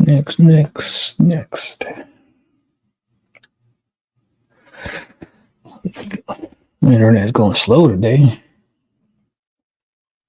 Yeah, dude, I was pretty slow today. I had so much stuff to do this morning, admin work. That's why I didn't even hop on the implementation call. Because I was like, dude, I got to do something, some income-driven activities, you know? Yep, exactly. Like I love those calls. I mean, they're useful, but sometimes I have other things to call and do. Like, oh, I don't want to miss it, but especially like now, like I need to continue the momentum. It's called David. Yeah, I mean, I never want to miss it either. It's just one of those days, you know? Yeah, for sure.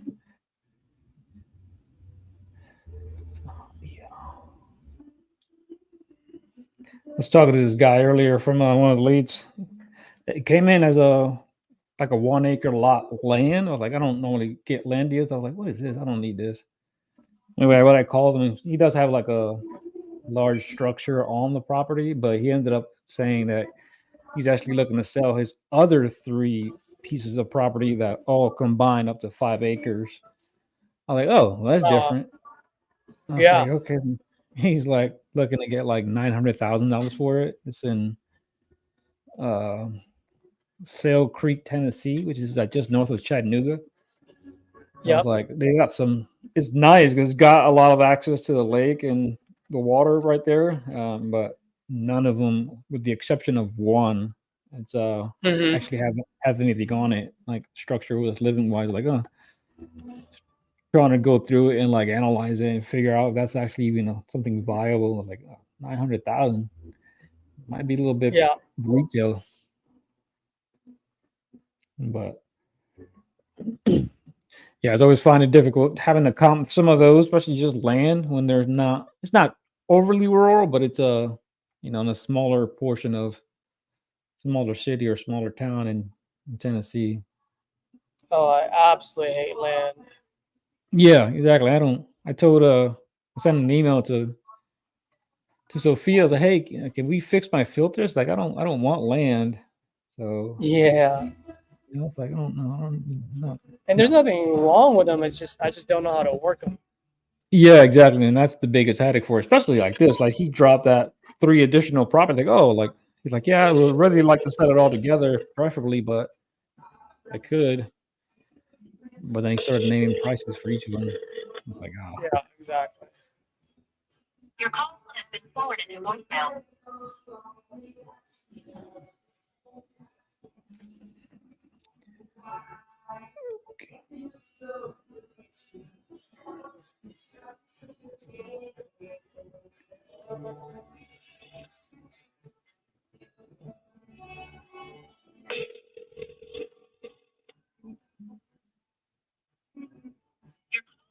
Forwarded to voicemail. Terrible connection.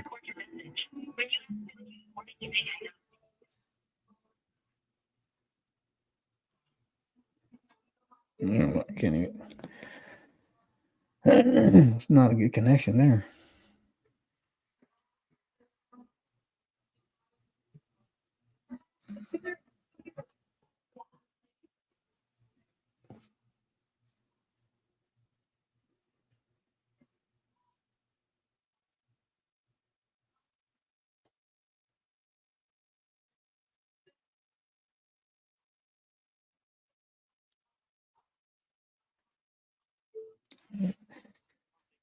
Hungry now. Oh yeah, it's about that time. It's 11:06. Haven't eaten anything yet.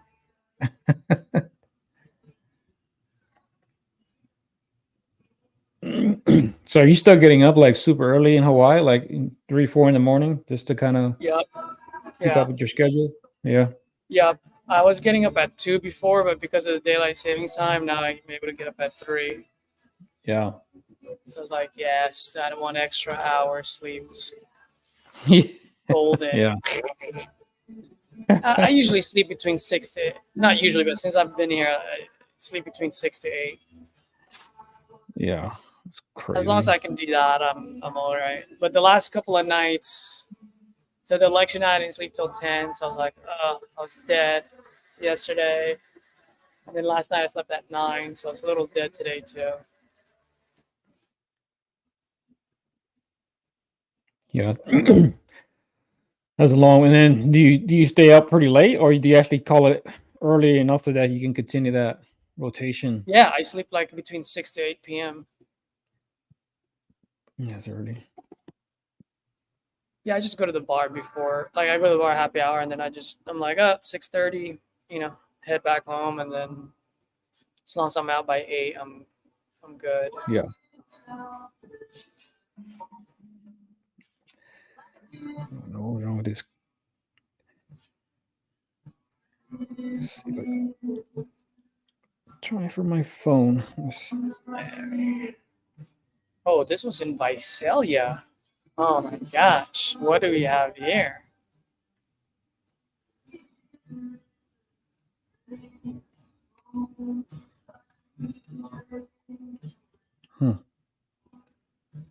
You have reached the voicemail of David Saharia, CEO of Augusta Empire LLC.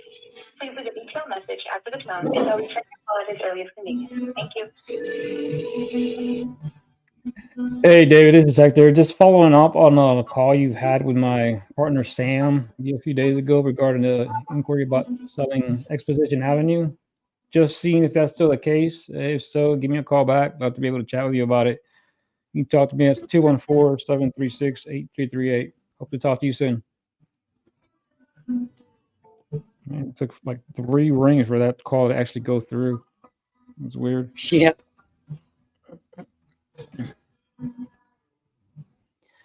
Said Emporia something LLC. What?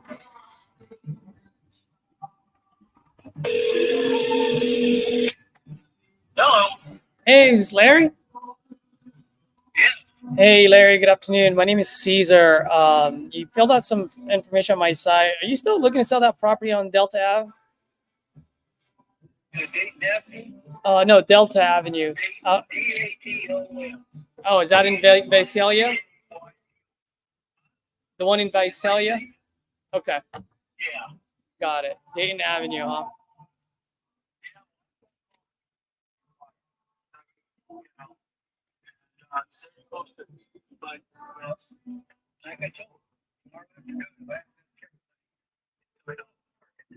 Oh, they were supposed to. So it's supposed to close tomorrow, and they haven't closed on it yet. Yeah. Got it. Okay. 290,000. So if you don't, yeah, if you don't buy that price, that's okay too. Yeah. I don't care if I buy it or not. I'll go ahead and fix it and I'll sell it for about $370,000. Yeah. No, I understand. I mean, I don't know enough about it for me to say yes or no to that number. You know what I mean? Yeah, I know. And I'm just telling you what the deal is on right now. So if you can figure out a way to get, you know, 290,000 by 5 tomorrow, we'll see about it. Yeah, absolutely. Well, what? Yeah. No worries.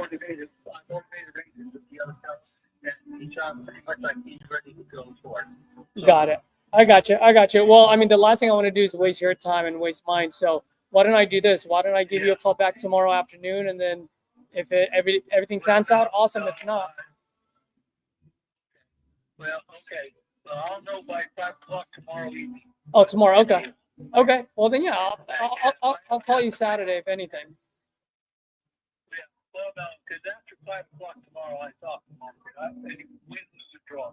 If you've got no idea what you can do about money on it right now, you know, well, then I don't know what you'll do within a day or so. I'm not waiting any longer. I've waited on people now for a couple of months, and I should have been doing something. You know? Got it. Okay. I'm not waiting any longer. If you've got an idea where you get money in a hurry, you know. So Larry, let me ask you a question. So what you're telling me is, let's assume for a second that falls through, and then you and I make a deal. You're only going to give me till tomorrow 5 p.m. to write you a $290,000 check. Is that what you're saying? That's right. Give me a promissory note or something for that kind of money. Yeah. Well, I mean, I don't mind it, but 290, I got a lot more than that. But all I'm saying is it's just not fair. You know what I mean? Like, just to let you know, when I do deals, I only do 14 days. It's not fair when people keep telling me a story and I keep backing off. I know. I'm tired of it. I want this property. I mean, I don't care if I sell it or not. I'm gonna be honest with you. Yeah. I really don't care. I'm not desperate for the money, and I'm gonna go ahead and do the fix and repairs myself, and then I tell you what, it'll go on the market for $370,000. Yeah. No, I got you. I understand, man. And I'm sorry that you had to go through that and had to talk to a bunch of wahoos. You know what I mean? I'm not one of those guys, and I know it's just words to you right now, but I feel you, man. I understand what you're saying. I understand. I just happen to be the last guy to call you. That's all. You know. People that laid down to buy this would have did it, but you know what? I just didn't get the wrong damn drug every time I turn around. And I'm a bad person about believing what people tell me.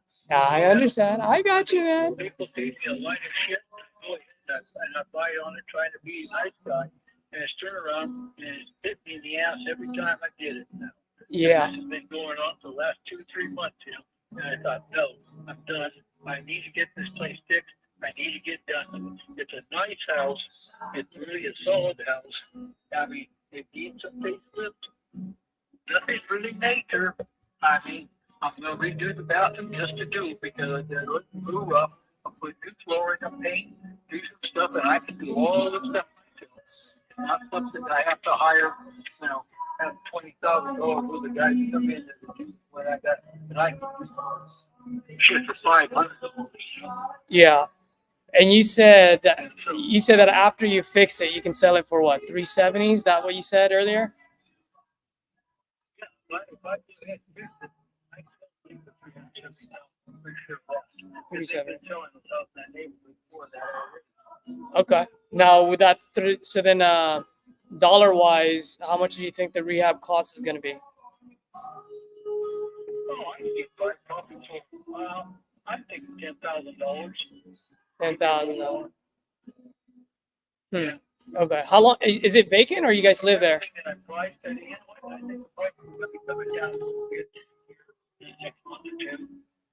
Since we got this whole different change in this now.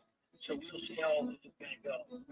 Right now, economy right now already trying to, because the stock market jumps and everything else. I think the economy should get a wrong section. Yeah, that's right. I agree with you on that one. Question for you. What are I know you mentioned it earlier and you were just going a little too fast for me, but what are some of the things that you would do to update the place?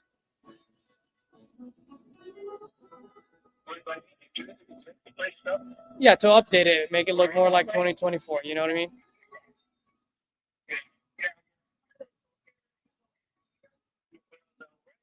All that things up because there's stuff in there pretty good shape. That's what I got to do. But yeah, anyway, like I say, I can't tell you any more until really right now. Like this other guy's already gave him the final chance on it, and he promised me he's going to be back to me tomorrow. Yeah, I got you. All right, man. Well, I'll text you. I'll text you my info in case things change in the future. You're gonna reach out to me, but other than that, I got you. All right. Okay. All right. Have a good one, Larry. Okay. Well, thank you for the call. Absolutely. Have a good one. Okay, Bye-bye. Bye-bye. My man was on a rant. He was upset. He was on a rant. I was like, he finally calmed down when he started venting. Like, okay, he's calming down. They probably kept extending it, you know? Yeah. Dude, I don't like extending things unless I have a buyer. Yeah, exactly. Yeah. Dude, that's why people like working on like 14-day close. If I can't find you a buyer, then it's done. Now with our deal, I mean, we had to extend it. You know what I mean? I mean, you had it for 30 days anyway, but then there were like so many things that had to be done. Yeah, exactly. And he was, I mean, with that one too, like you had, for me, I had good rapport with him. So he was amicable and he's willing to wait. But even that's still frustrating. It's like, yeah, sorry that we're having to extend it. But sometimes circumstances out of our control. Yeah. Can't do anything about that. But stuff that we can control, we can't just string these people along. That's not okay. Yep.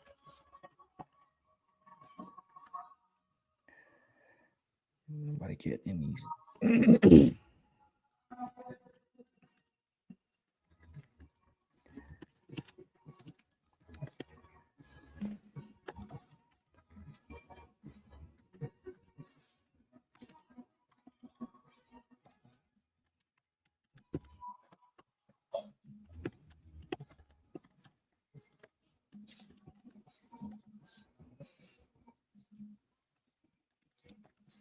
What's going on? There.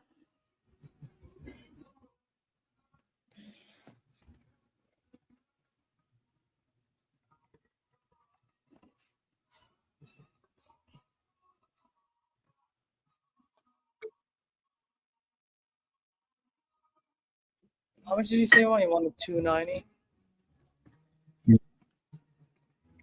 Put it on the market for like 370. You said. Yeah. Hi, Marsha. This is Hector. Just following up on a call you had with my partner Adam maybe a few days ago regarding your interest in selling Milo Circle. Is that still the case? Okay, awesome. It's not a good time. Did I catch you about to eat lunch or anything? Oh, fantastic, fantastic. All right, so let me get this pulled up here real quick for you. So tell me a little bit what's going on. What's got you looking to sell?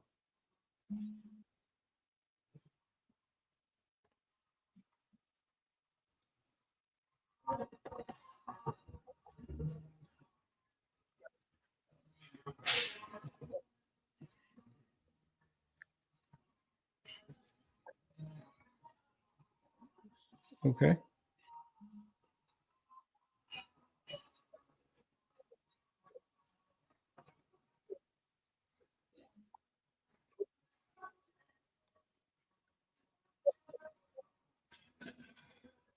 Gotcha, gotcha. All right. So how much you looking to get for it?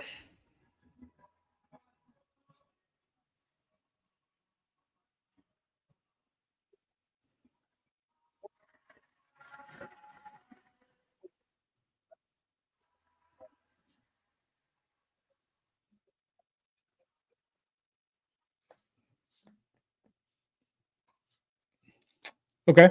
So you're going the number that you saw on Zillow. That's how you're coming up with the number. Gotcha. Yeah. Okay. All right. So how long has the tenant been in there? Okay, so quite a while, quite a while.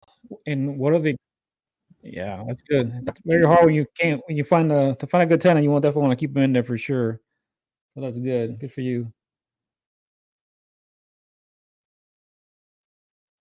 I said it's good when you find a good tenant, and it's hard to find one. So good for you that you're able to get that.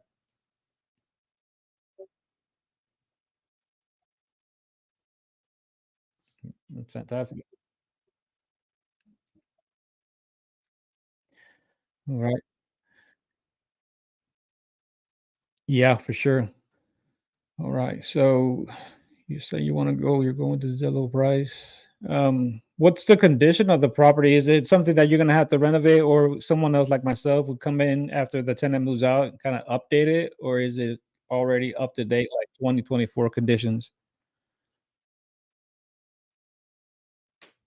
Okay. So what's okay?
Uh, did you currently list it, or has it been on the market, or is it off?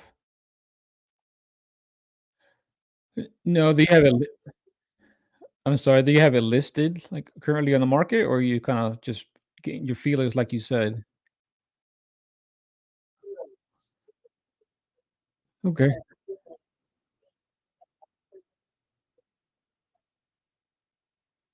Oh, no doubt. So I'm just curious because I am looking at it. It looks like there's a listing for it. Like it's actually on the market. Is that not the case? Yeah. It's on like the realtor and the software that we utilize for properties, the research. It's called Privy, but it's showing to be listed, been listed for maybe 57 days. Are you not the owner? I'm like, whoa. Oh no. Yeah. No, you know what? It could be just bad data. So, but sometimes it gets crossed with other apartments and condos units. I've seen that in the past. So, because one, So yeah, that's why I kind of surprised. Like, wait, I just found it and it's listed. So I just wanted to make sure. Yeah, I got it. It's like, whoa, yeah, yeah, that would not be good. We have to deal with other things first. All right. Okay. Okay. So okay, we're talking three. What was the set? What did you mention? The Zillow price that you found was on that? Okay. And yeah, so and obviously you're looking at that number from Zillow, but you mentioned you had a mortgage. Would that price have to get you to cover your mortgage and then get you some money in your pocket? Is that what you're looking to do? Got you. Okay. Um, so what is it exactly that you need in terms of getting it sold so that you can move on to the next chapter, or just getting rid of it, or you need to buy another property, or you have another situation?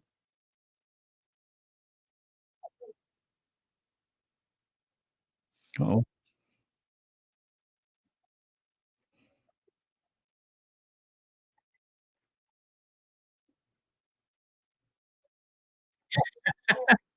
yeah. So you got your set price, right? You got your mortgage. So obviously, whatever proceeds you get from the sale, minus all your closing costs, realtor, all these things that are associated with the sale.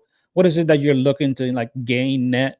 So are you looking to get something to just buy something else, or you just kind of moving on to stop being a landlord? It's like all the above, right?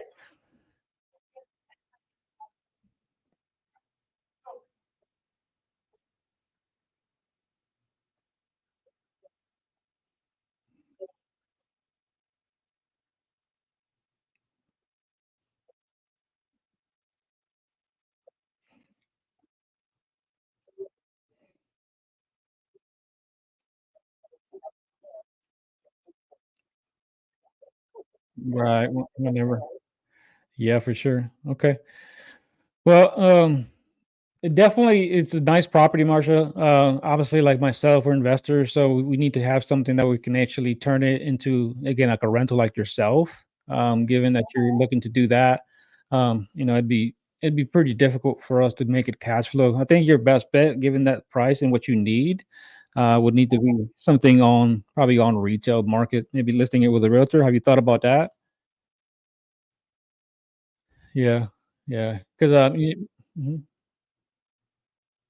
What's your if you don't mind me asking, just to kinda I can put it into my calculator and see if I can actually do something with that number. What's your current balance that you would need to pay off? Oh, okay, okay. Gotcha. Gotcha. Okay. Yeah. And then you mentioned it does need a little bit of updating, right? Because it's not into current condition, just whatever the previous owner did. So maybe a light rehab?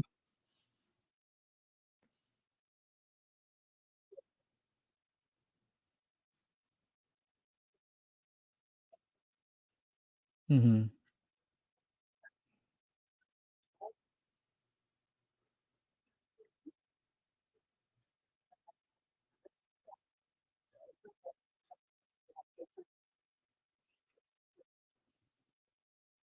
Okay. Anything else that you think would need to be updated? So are the bathrooms, kitchen, and just the common areas up to date? Obviously painting, which is normal practice for, renovations. What would you say we would have to put into it to get it nice and modernized?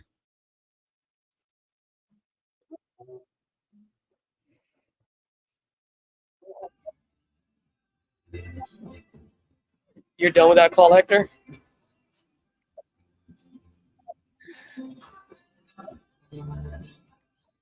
Right. Yeah.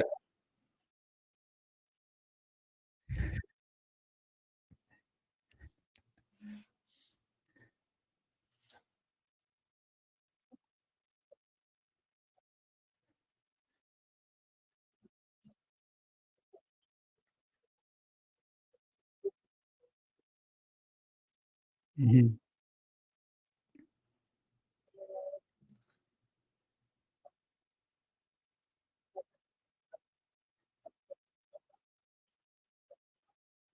Oh, wow.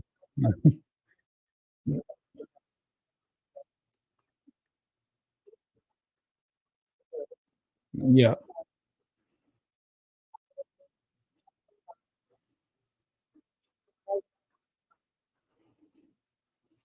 Is that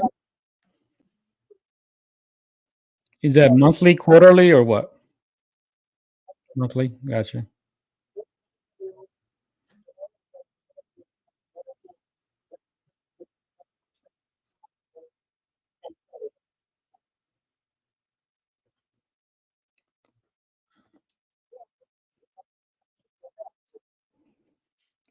Yeah, exactly.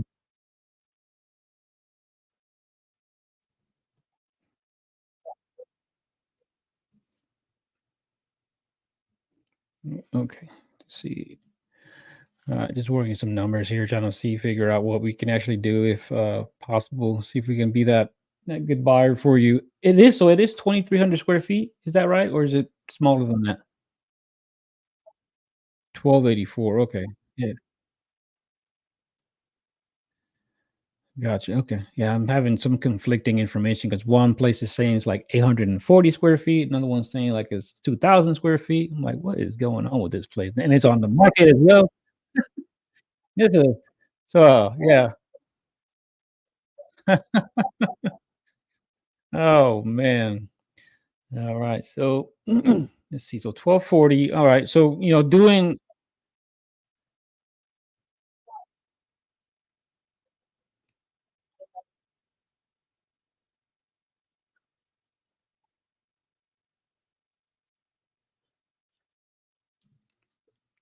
right. What's the typical rent for those townhouses?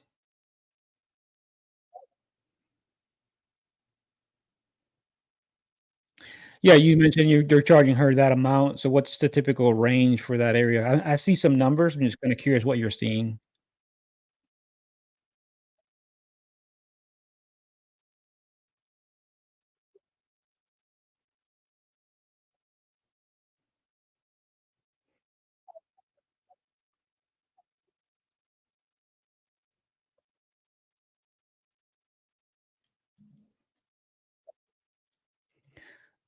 Yeah. 20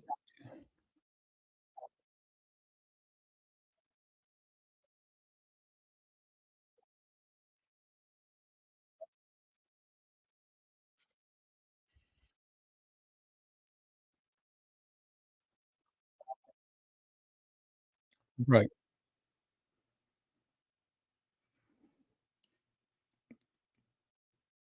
Okay. Just bear with me. I'm just trying to do some comps and in the area, right? So a lot of the things that I'm seeing are in that range for that year. Most of them are in the 50 to 60 day, right? So that's about how long they're taking to sell. There's a couple of actives out there that are very similar to yours in terms of size, age, bed and bath count, all that good stuff. And they're selling on market, nice and renovated, into current conditions, which are updated, ready to go, and nothing needs to be done to them, or they've already been fixed. Again, yeah. So they're still selling for 350 through 375. There's one listed on Milo as well for like 365. It's been on market for like 144 days. So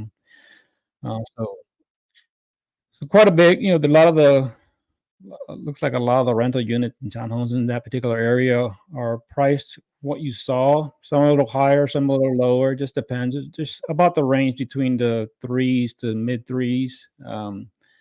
And so, given that in working into the numbers in say the after repair value of yours, and I put it right about that amount for myself, maybe 345. That we can probably sell it for without having to be sitting on the market for that long of a period of time and make them just as nice.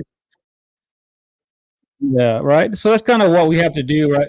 Yeah, it's kind of a long time. So that puts into our holding costs that add up to our purchase. And if later we're going to fix it up and return it back to the market or get a renter in there, we want to make sure we're able to get our, our profit back, right? Or make a little bit of coin so that we can keep the lights on, right? Yeah. So trying to find something equitable that makes sense for you and for us. What do you think if we actually like we pay all the closing costs? There's no realtors commissions, right? There's nothing that you have to pay out of pocket. Make the transition, right? Yeah. So right, you have no realtor fees with working with us. You have the convenience of speed where we can close at your timeline, especially you're looking to close before she moves out. We can definitely do that. And then giving those factors that we pay all your closing costs, so you're not really having to pay anything other than whatever liens or HOA or taxes you would have to pay prior to us closing on it. And even HOAs, we usually take care of those as well, or could, if it's something that we agree on. So that you come out of pocket as little as possible and you net something great, and that's something that's makes sense for you, right? But also makes sense for us to be able to have a good a good investment into the property that we're going into, so putting into the money. Um, so putting that into perspective in terms of the numbers, right? Like we would have let's say the after repair value is like say $335,000 to be conservative. Yeah, no problem. um, yeah, so after the repair value, after we go in there and fix it, given the size of what you mentioned, updating it without seeing it and actually having a better account of what it is. Looks like a medium rehab. So anything in that area is probably going to cost us probably about 30 grand for that particular size property. Um, yeah. So, right. Right. So you have $30,000 in repairs. You had our holding costs, our closing costs that we would pay for you, of course, so that you don't have to worry about that regard. And then, of course, our holding costs, right? Just means that how long is it going to take us to fix it and repair it and then get it back on the market or find a tenant. We would need to be somewhere in the range of the mid twos, like somewhere between 230 and 245 to be able to make something work and viable to make us at least make like a small 5 to 8% profit, right? And that's pretty low. Typically, we like the 10 to 12. Um, but given the aspects of the condition, I think it could be something that we can work with. If something that 235 when we pay all the closing costs, is that something that you would be willing to do?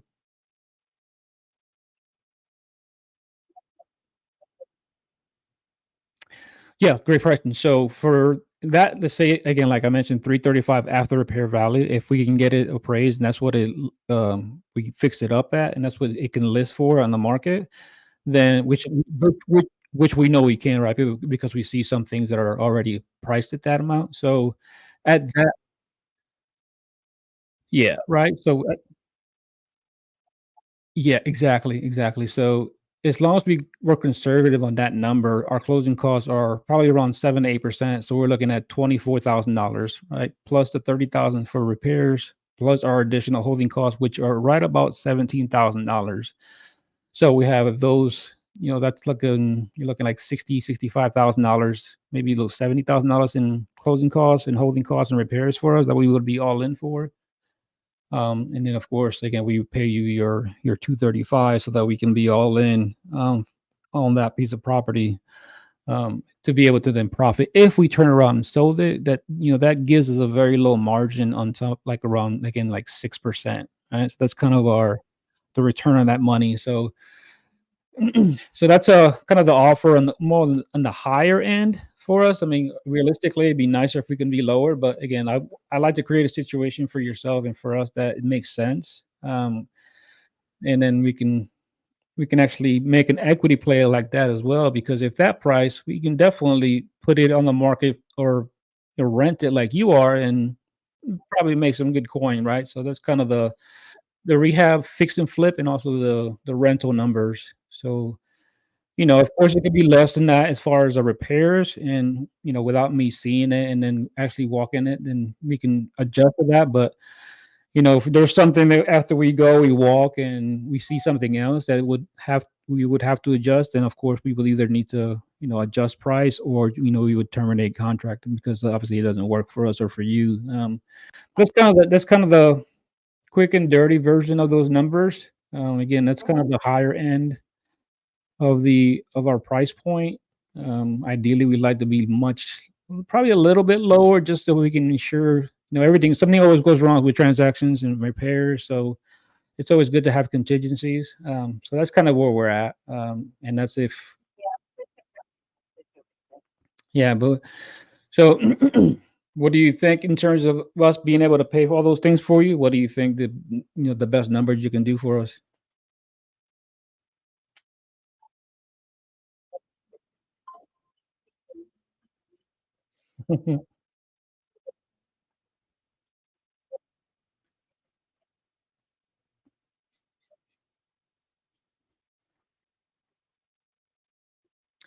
Yeah, somewhere around that range, and again, that's just doing some quick numbers and without like, if you have pictures that can help me visually see it better, and maybe I can adjust those numbers, and I would happily do that.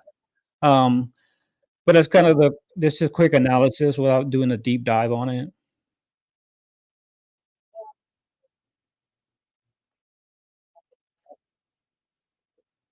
Yeah, if you could send me that, you could just text them to this number, that'd be great, and that way I can give a better look at it. And again, if it's something that we can make happen, I'd love to be able to work with you and get this deal done. And if not, no harm, no foul. That way you can continue your search and find you the best solution for you. Yes, ma'am, that's correct. We're housed here in like Central Texas, but we do deals pretty much all over the nation. Just depends on who we're partnering with. We have partners in Illinois, Tennessee, Florida, Colorado, and of course here in Texas.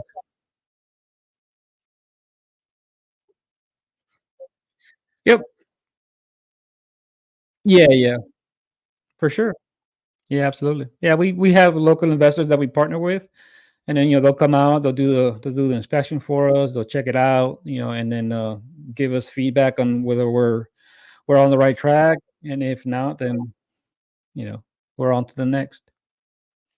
But we're always ready. We're always looking for opportunities. This is definitely an opportunity, and if it's something that you and I can make work, and then let's make some money together. But again, if not, no worries. You can always find something that makes sense for yourself.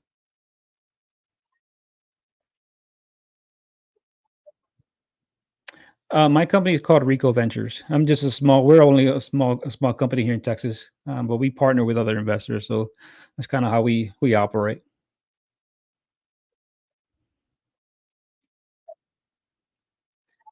Yep, it's kind of like Puerto Rico. That's kind of what it stands for. Yeah, so RICO. Yeah, yeah, it's, yeah. Hang on, I'm gonna text you a quick. Yeah,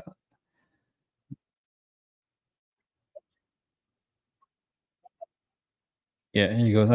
I sent you my kind of like my business card. I just texted to you that way you can see it.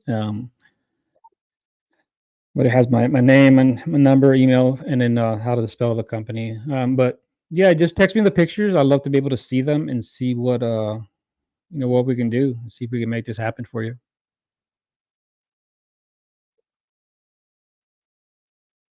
Okay, sounds good. And just give me a call. Let me know. Just take your time, research, and then give me a call tomorrow and see, or sometime this weekend. You can always text me if I don't answer. My first name is Hector. Yes, that's all right. We've been talking for a few minutes, so I definitely told you I forgot it in the very beginning. But yeah, yeah, it's great talking to you, Marshall. Just think it over, look at it. Definitely be willing to send you an agreement if it's something that makes sense for you. But I know you're kind of just getting your feelers out, but that's about the number where we need to be at. And if it works, great. And if it doesn't, no worries. It was a pleasure getting to know you.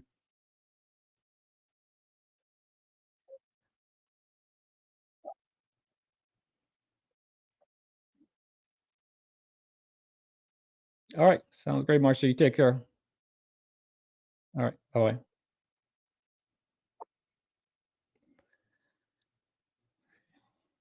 Brandon, what up, dude? What's up, boys? She was not very motivated.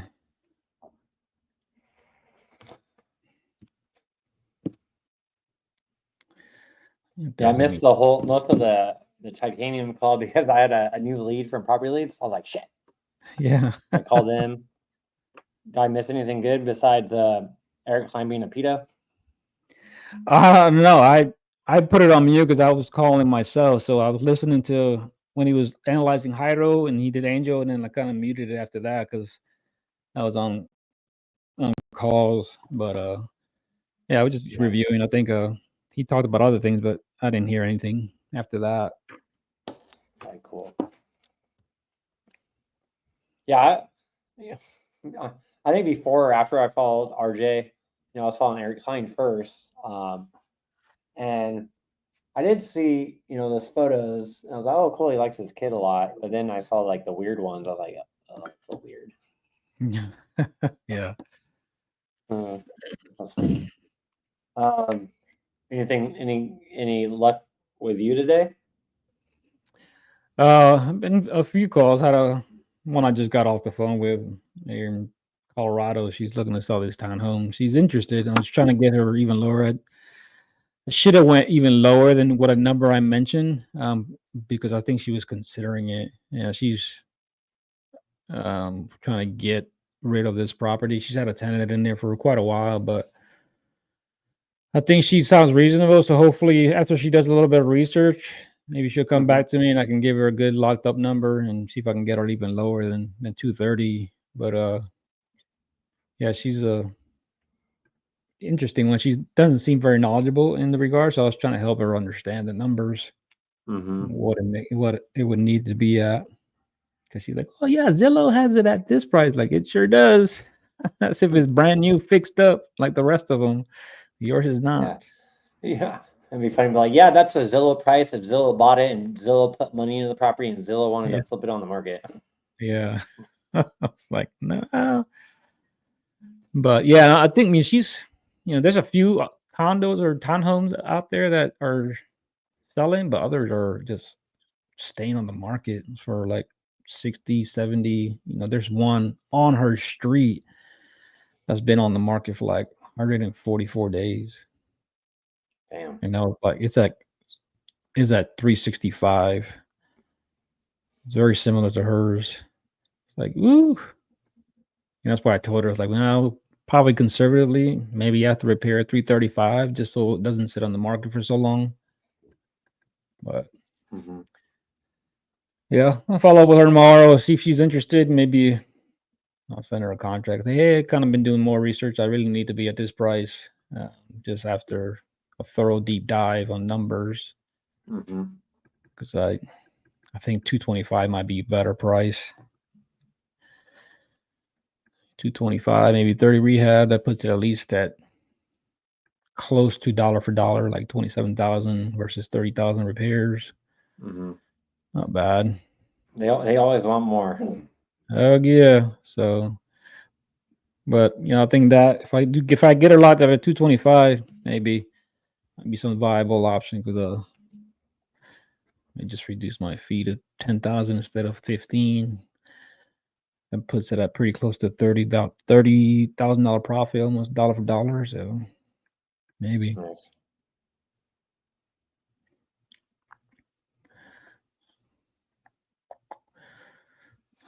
What's the lead flow been for you today? I bought a few. I think like I bought one lead. One I bought the other day, but they finally picked up.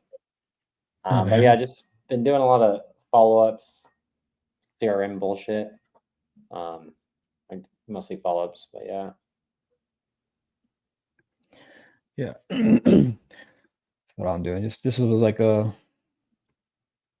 one's a few days old. So I was trying to get a hold of her. Finally got a hold of her today. So I'm like, okay. Okay,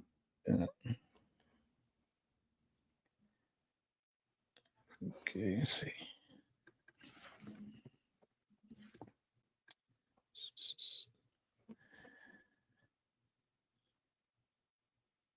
Do you ever keep like your like your rental calculators and put them into your CRM just to have it for reference. What do you like Like the calculator being in the CRM and you're able to use it in the CRM as the calculator, or just the numbers? No, yeah, just like a number. So like I do, like when you're in your dashboard looking at your contact or Mm-hmm. so I'll add it to my documents just to have it close where I can see it, like in the future. Oh, this is what I when I did my profit calculator, right? These are the numbers I did them at, in case I need to change and try to remember them later. Yeah. So for like my setup, I have, we both have Go High Level or some form of Go High Level. Yeah. So for me, the conversations are in the middle. The right side is like task, notes, follow up, all that shit, right? On the left is like contact info. So right from top to bottom, I have quick notes, so I can see it from my CRM if I'm looking at columns. Like I can have like all these contacts, but on quick notes, I could see like wants retail or motivate, like just quick notes, right? Yep. So you look at the record, you can kind of digest it really easy, right? So I have quick notes, street address, bed and bath, first name, last name, because I don't really care. But then motivation, asking price, all the Zillow prices, like Realtor, Redfin, ARV, repair costs, repairs needed, but in a box where I could text, offer price, notes in a box so I could text, profit calculator, which is a link to the profit calculator.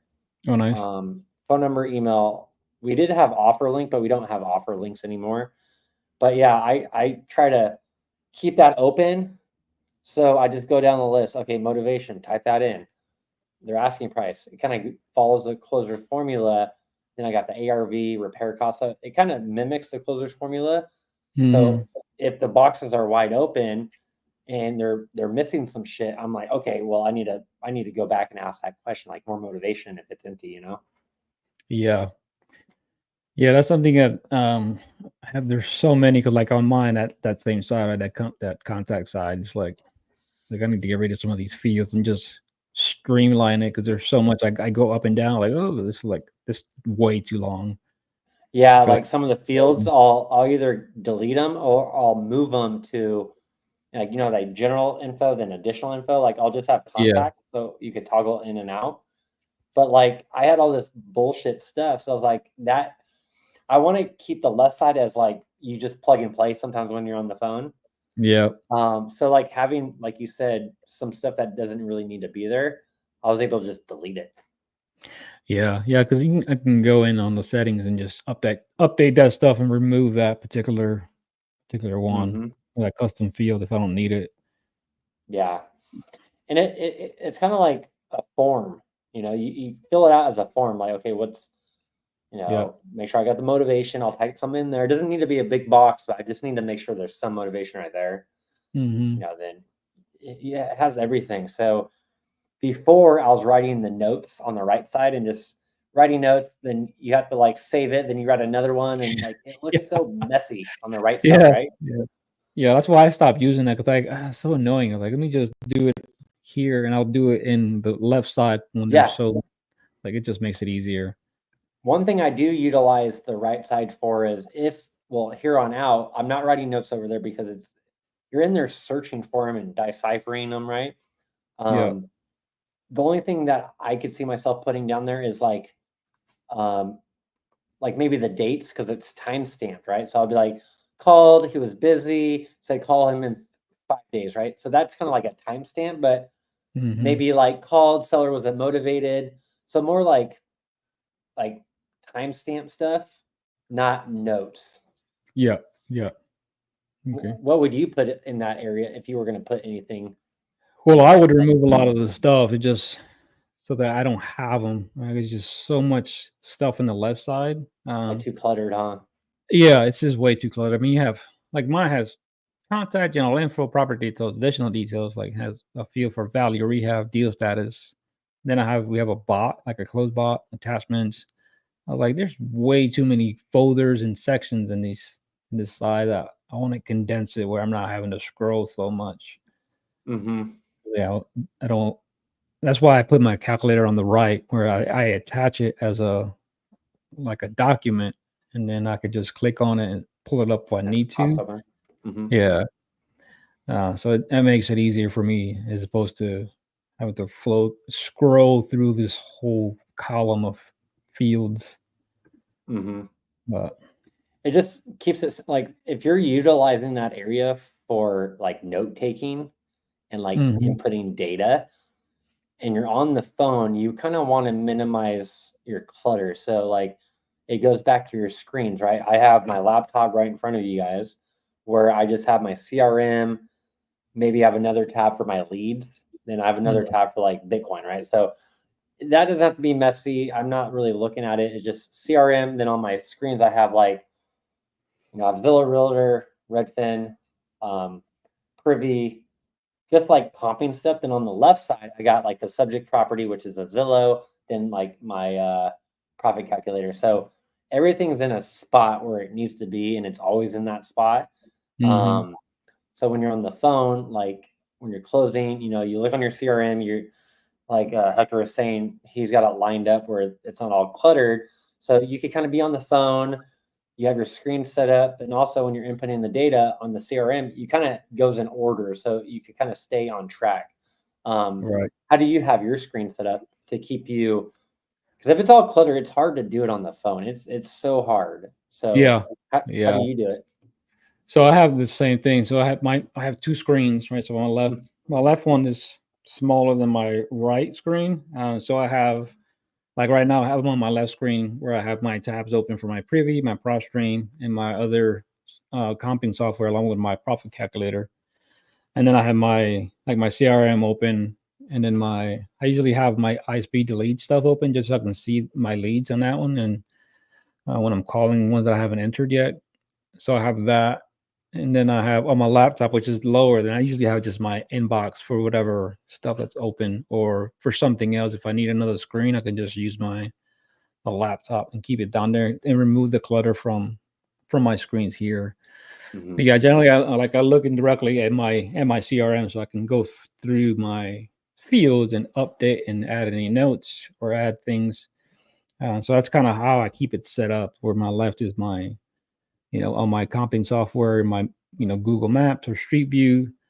And then I'll utilize sometimes when I have the need for it. I'll use Zillow or I use Realtor or Homes.com or something. And I'll put it on the right next to my CRM so I could just go back and forth between that if necessary. Yeah, that's kind of what helped me too. Like you at least dedicate one area for the subject property, because when you're comping, you might have to go back and be like, what was the square foot of my property? So do you kind of do that too, where like you have the subject, then you have your comping to have a reference?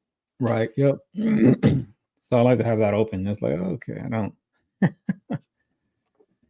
But yeah, because at first doing this on the phone is hard. So like if you could minimize the variables or just have a system to help you on the phone, because it's hard. You have all these tabs, you're trying to comp, you're trying to type shit, you're trying to write. It's fucking hard. But over the months, you kind of get in a flow. How long did it kind of take you, Hector, to like get your setup and kind of feel comfortable?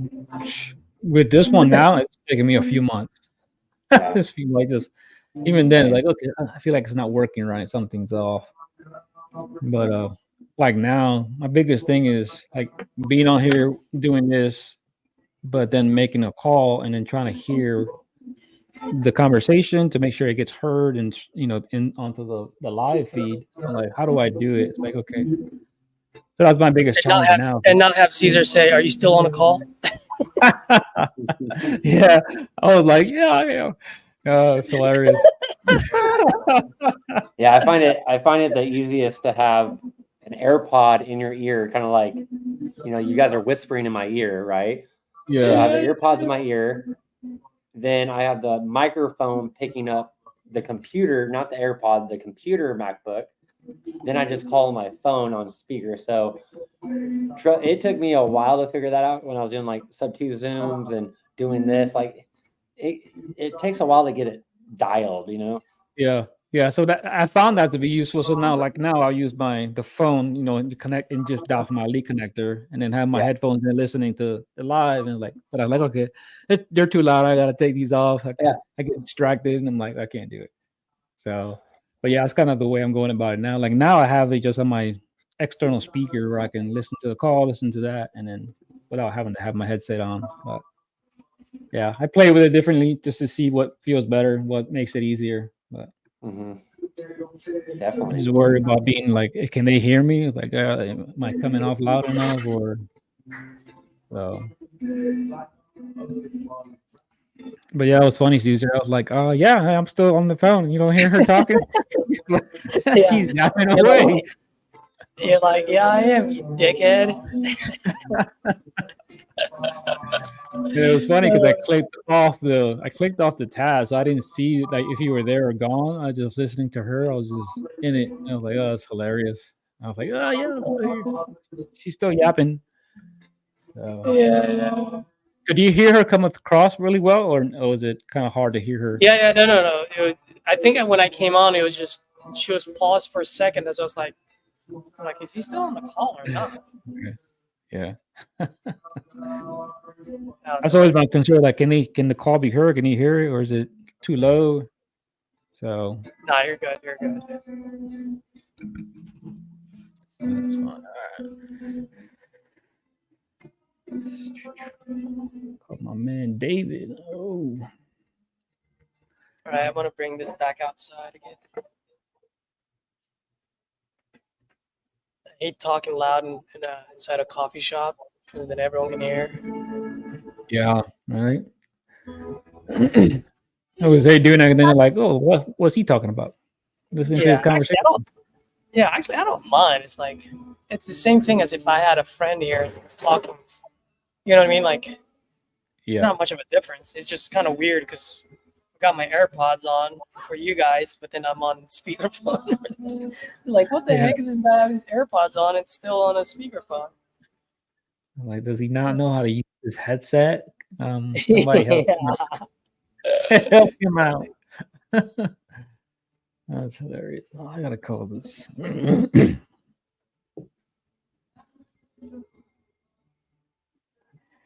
Yeah. Okay, James. What's his name? He locked it up. Yeah. Angel. Oh yeah, the Chicago one. Nice. I think so. He just texted me. He's like, "What's the legal description?" I'm assuming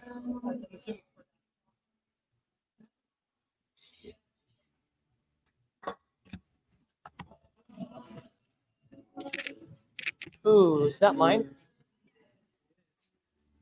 I don't hear anything. I'm gonna sit it outside. Okay. Thank you. Oh my gosh, a lot of. All right. My flower. Okay.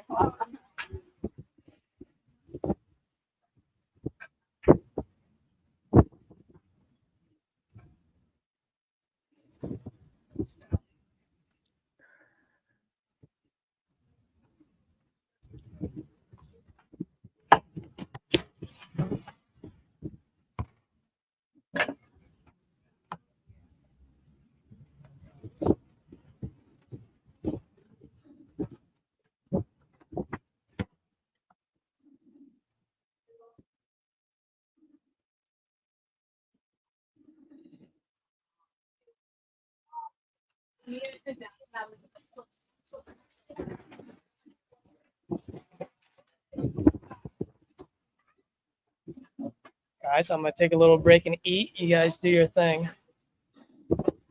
Sounds good. Been trying to get a hold of this guy forever. I think this is like one of the first leads that I got once we joined Titanium. And he finally like calling back. I'm like, man, I've been reaching out to you since like beginning of October, late September, whatever it was. I'm like, golly, bro, but okay, let me give you a call. They always want so much for their property, then like you're like, okay, well that's too high. Then you hit them up in 3 months, and you're like, the tables have turned. Exactly. It's like, all right.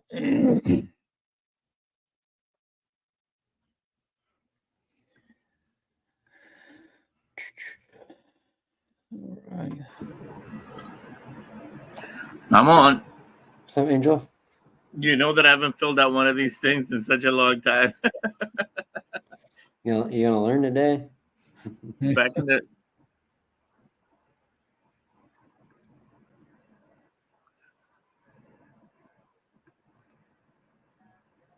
Angel, you have PropStream, right? yeah. Okay. I'm looking it up right now. I'm trying to see if I can get the details of the property. And then Yep, it should be there. look for what you said, right? Yeah, under details, you scroll down. You should say legal description.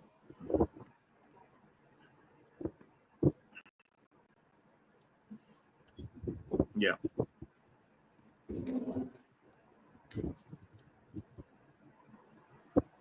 Cassie used to laugh at me because she thought I was real cute putting the address and the and the zip code and all kinds of goofy stuff when I started back in 2021 with the titanium crucible.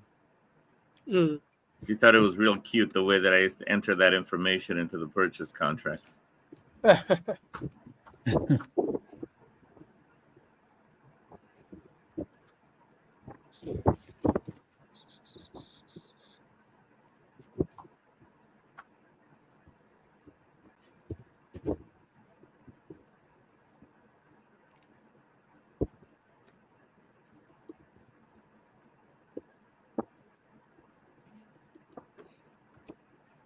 I'm sending out 3 terminations today, or 2. That sucks. 2 or 3. Forgot what it was. So many I forgot. It happens. I don't mind. It's part of the game. Yeah.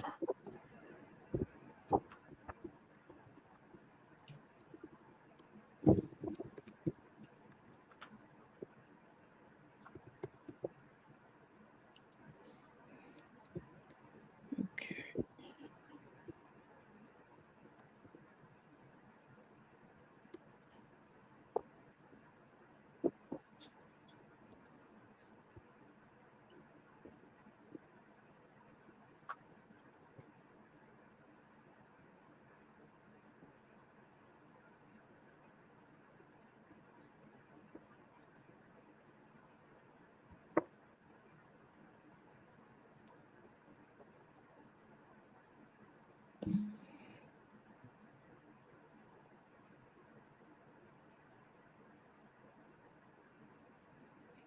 What are you using to fill out the contract? Like what software? Angel. Can you repeat that? What am I what? Yeah, what software are you using to fill out the contract? Oh, nothing. I'm just getting it off of the a shared email that I got from Titanium on my Google Drive. Oh, nice. So you're just going in and updating Yeah, type it up. Yeah, Nice. just type right into the document on Google Drive. No, but I think Nice. what Brandon's saying is asking is how are you going to send it to the seller? Oh. Yeah, I'm just gonna go ahead and do the Is it DocuSign or do we simply? yeah, the DocuSign. Nice. Because if you So put it you up don't- on DocuSign, then that's when you fill it out. Yeah. Instead of filling it out before you go to DocuSign. Well, the problem that I have is that I haven't uploaded that document in there yet. Oh. Yeah. So that's the quickest way to go about it. Load it up as a template, and then from there you can Okay. fill out all the stuff. You know what? I'll try that now. And that way I just keep one in there, right? Yeah, because you just keep one in there. You can keep all the boxes in there, whatever it is. That's cool. Telling you, I'm rusty, man. Yeah, you would just generate a template and then you just use it every single time you have a locked up contract. Just click use, update it with whatever the information is, and hit send. Cool. I call this guy. Damn, this wind's fucking killing me. It was so peaceful earlier. Hey, I'm not finding anything on PropStream that says what you told me. Let me see. Maybe it's under Put it on the private chat. What's the address? And then we can just tax grab it. information or something. Nope, it's under property details. Yeah, darn it. All right.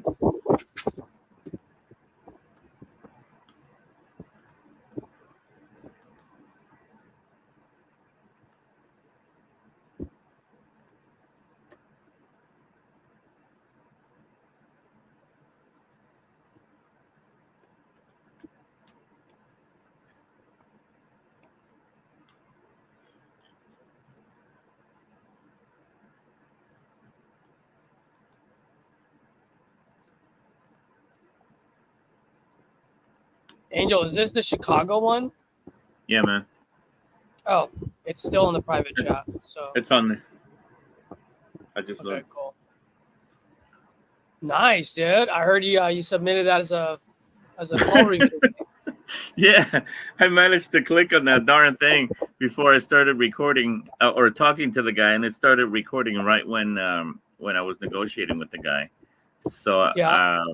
it took seconds before the actual call. It went right through, and then RJ actually got a chance to be able to critique it. So that was pretty cool.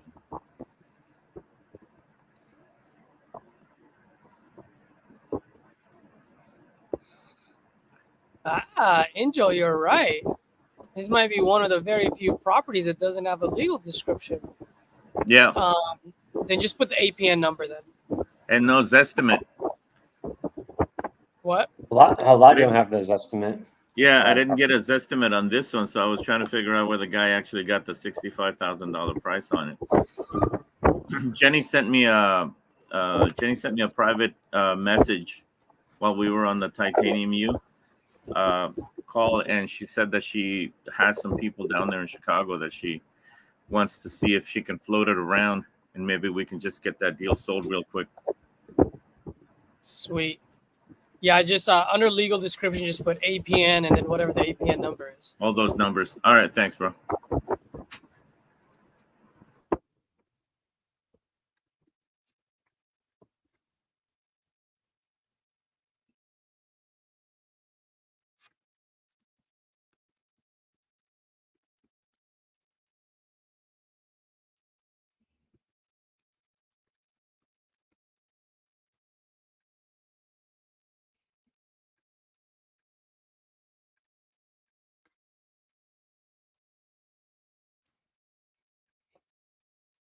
Caesar, how late do you usually go till?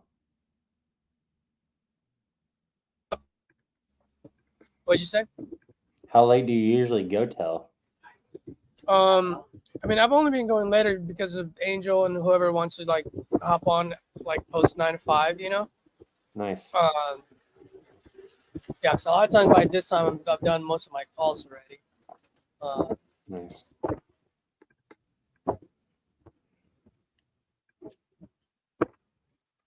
So once Angel's done, I'm probably done too.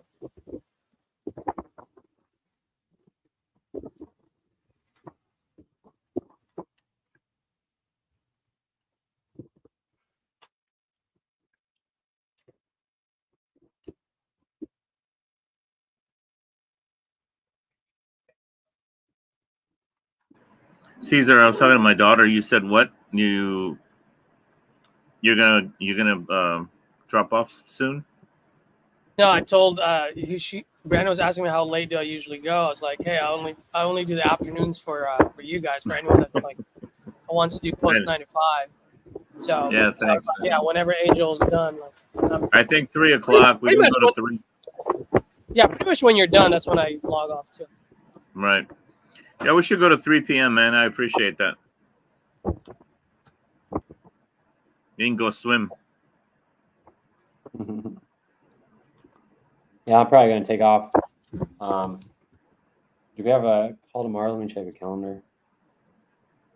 Tomorrow morning. Yeah. What time is our thing tomorrow morning? 8 o'clock 8 LA time. Yep, 8 San Diego. Yep. 6. So I'll be on tomorrow after that. I'll see you Cool. guys tomorrow in the call. All right, thanks, man. See ya. All right, man. Boys. See, bro. Let me call this gal.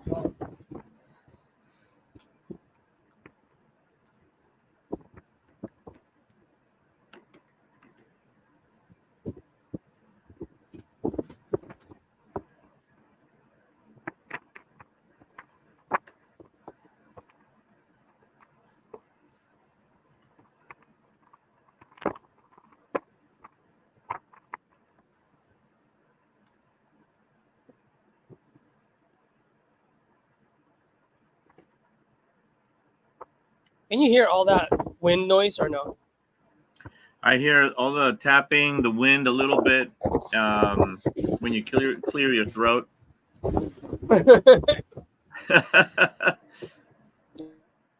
It's you got a real sensitive microphone over there, but it's not as bad as you think it would be, especially for the wind, because you're not directly into the wind. You're like in the background, so it's not so bad at all. Yeah, the wind is so strong, like it's knocks off my screen. That's why I have my backpack behind it. So yeah.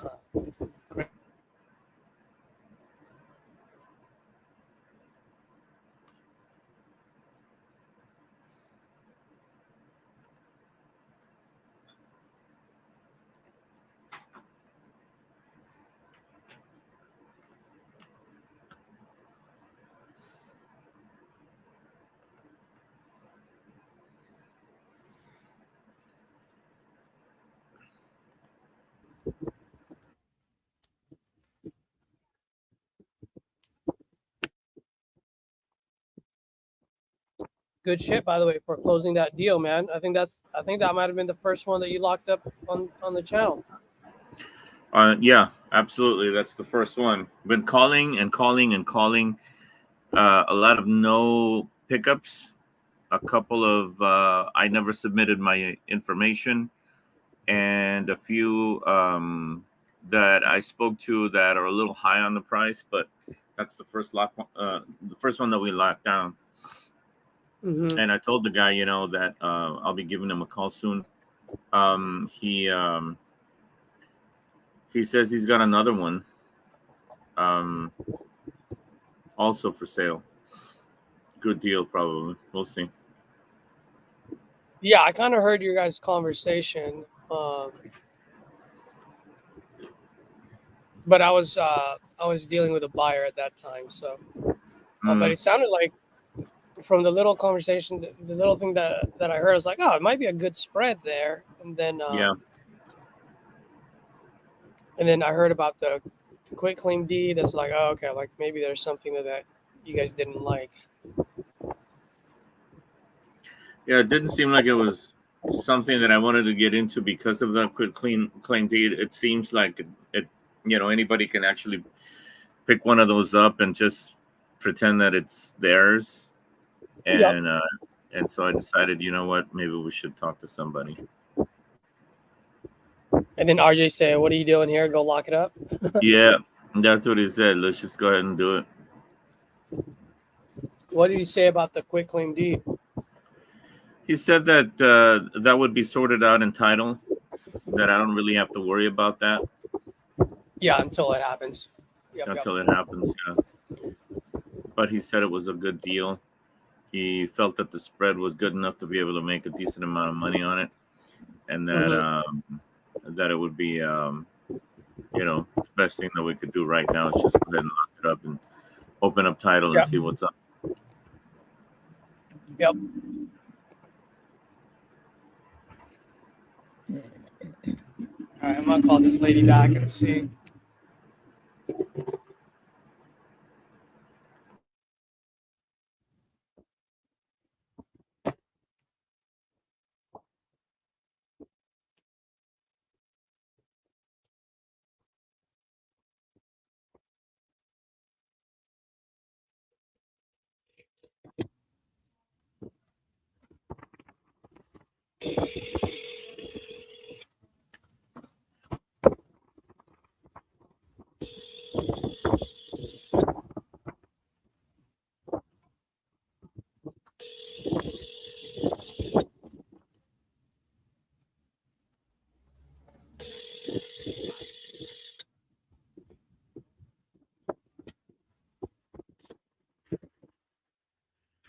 Teresa. Leave me a voicemail.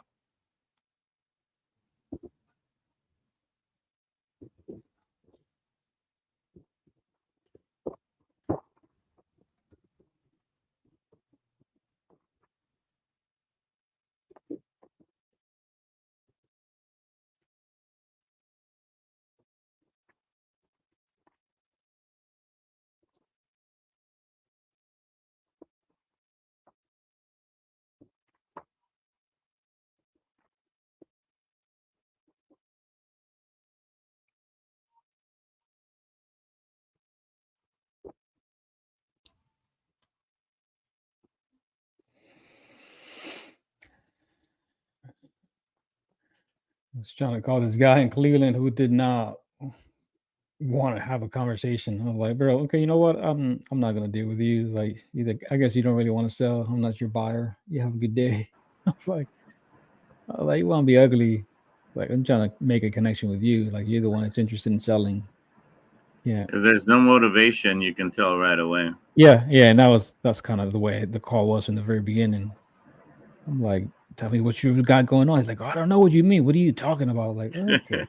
I'm like, what's going on with the property? Why are you looking to sell? Oh man, yeah, he was not one that was interested.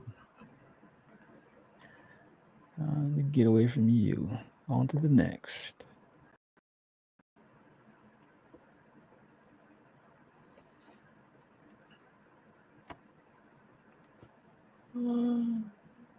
This one.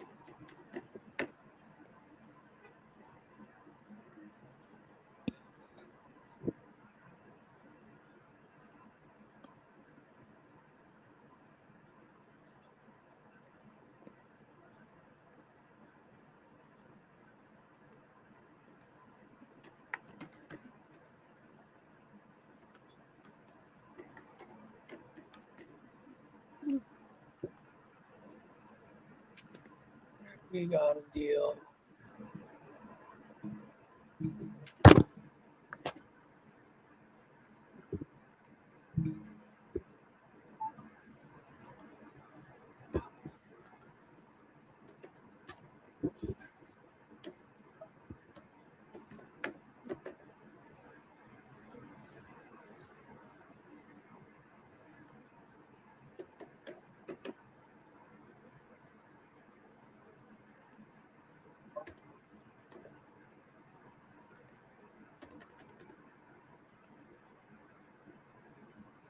Hey, Zevo.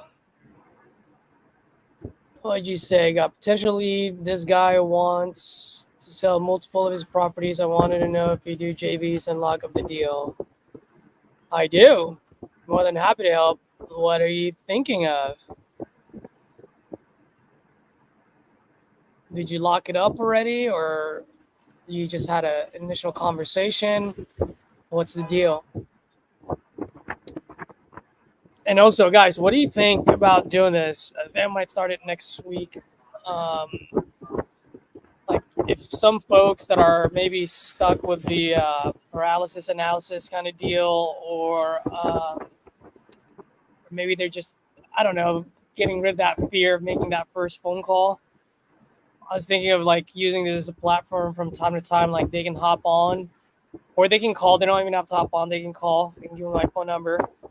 And then we'll just do a quick role play. We can be like the seller and they can be the buyer, and just be like, role play, get some practice in, you know? You wouldn't believe how much people would appreciate that, because normally when people are afraid, they won't even say that they're afraid. They'll just sit in the background, they'll listen, they'll keep learning, but they'll never take action. So if you have the ability to put that together at least once a month, maybe twice a month, if it develops into something, I think you could really help a lot of people. Well, I hope so. I'll put something together. Because I keep talking about it, right? The first time that I hopped on a live was with Brandon, but the only person that's kept me going has been you. And so the fact that I'm here is only attributed to the fact that you help me in the afternoons and you do this. I wouldn't be taking action if it hadn't been for you. That's the fact. Yeah. So well, thank if you, you man. can do this for others, just make sure I get 10% of all your deals. we'll see what Jenny I'm comes just up fucking with man. you. Give me that commission I'm just messing fee. with you.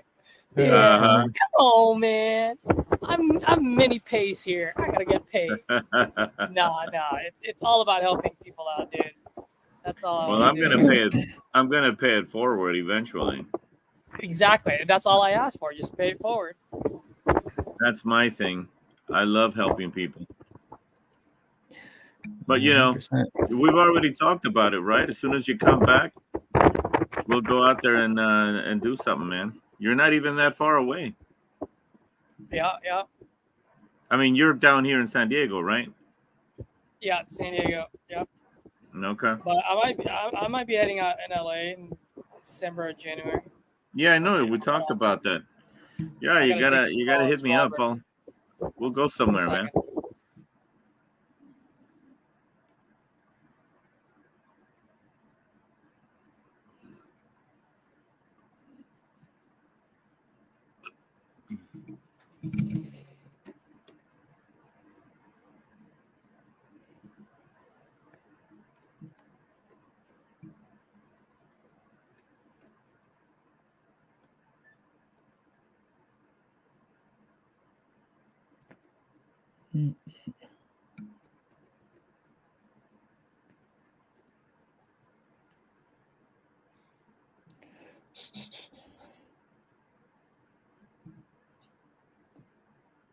I'm ready to go to town. Let's dispo these suckers. I just talked to a buyer actually right before this call that they buy out there.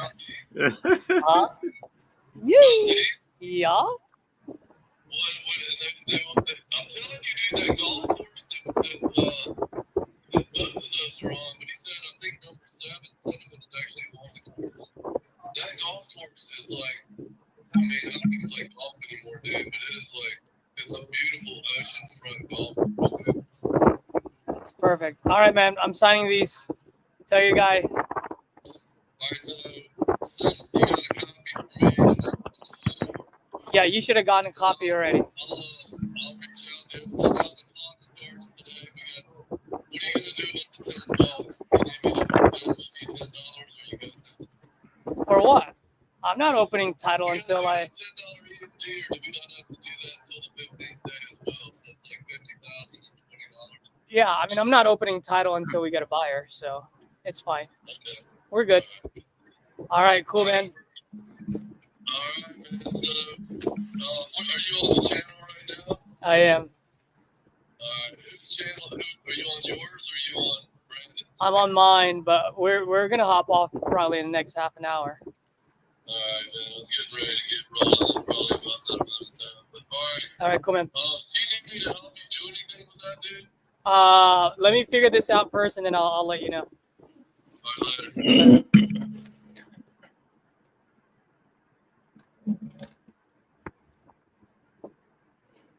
All right, later. Robert.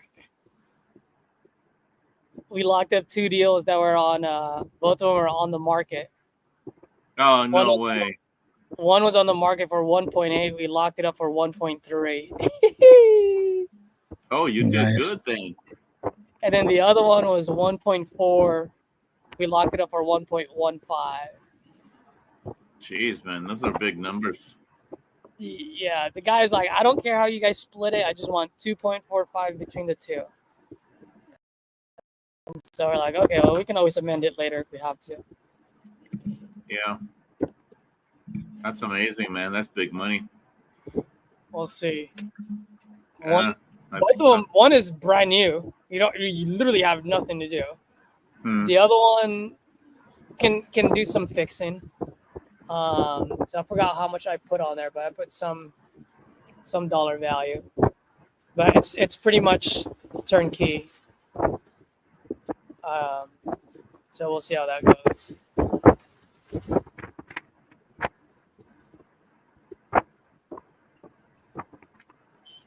We're still using the contract that they sent out in that initial email, right?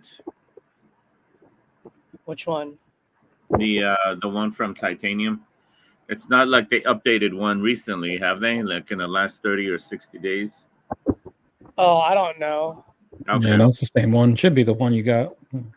Okay. During in the vault or the Kajabi. Yeah, they sent out all that stuff, right? They sent all the stuff in the Gmail. Yeah, yeah. It's like So an that should be all-in-one the one.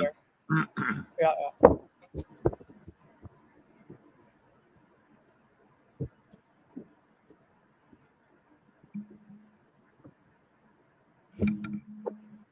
Trying to upload it right now.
Hey guys, you guys have more calls to make, or you guys just I'm doing still admin? trying to. Are you still trying to do your I'm contract? still Doing trying that to. The contract? DocuSign's not opening, man. What's not opening? DocuSign. It just keeps on loading and loading and loading. I'm gonna try to see if I can drop that template in there. I just don't want it to be any later because it's like 2 hours ahead in Chicago. Yeah. I want this. I told them I would send it out today, but like I said, I'm rusty, so I'm not really big on this thing right now.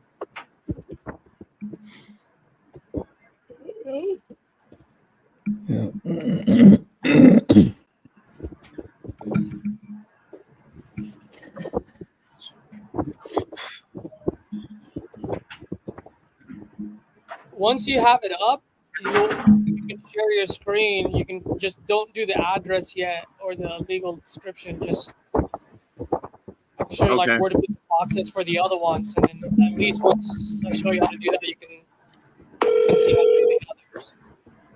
Okay.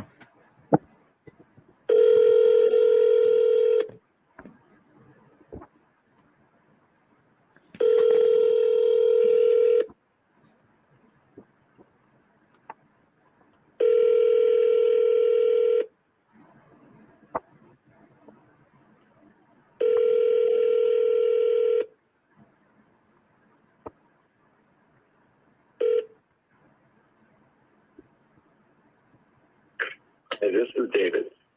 I am preoccupied at the moment, but however, if you leave the name and the number, I will be more than glad to get back with you. Thank you. Hey, David, it's Hector. Just following up with you on the inquiry you made maybe a few days ago with my manager, Maria. You made a request to potentially sell your property over there on Denton Avenue. Just seeing if that's still the case, if you're still interested. Give me a call back. You can reach me here at this number, or you can also text me. Appreciate it. Talk to you soon. Bye.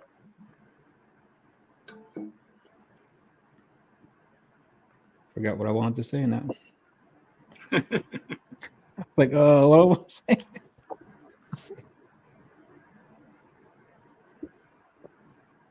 Let's see. Oh.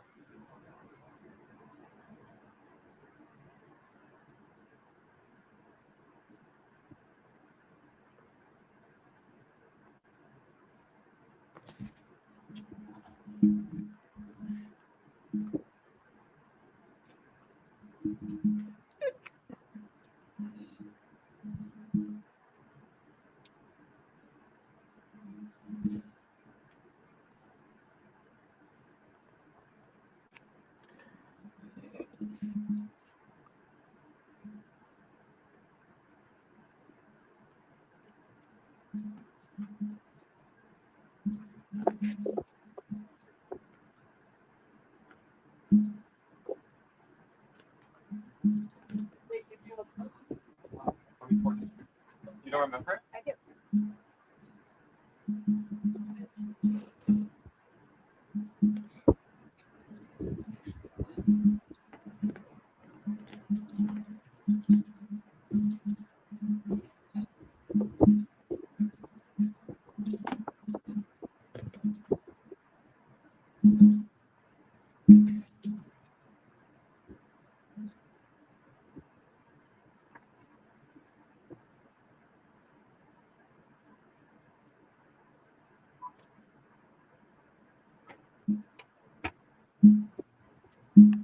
Oh, nice, Evo. What did he say? Small. You had a small conversation.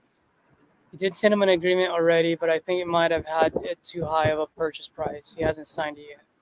Dude, don't worry about it, bro. Just once he gets it, we'll figure it out from there, and then you can always do a price drop if you need to.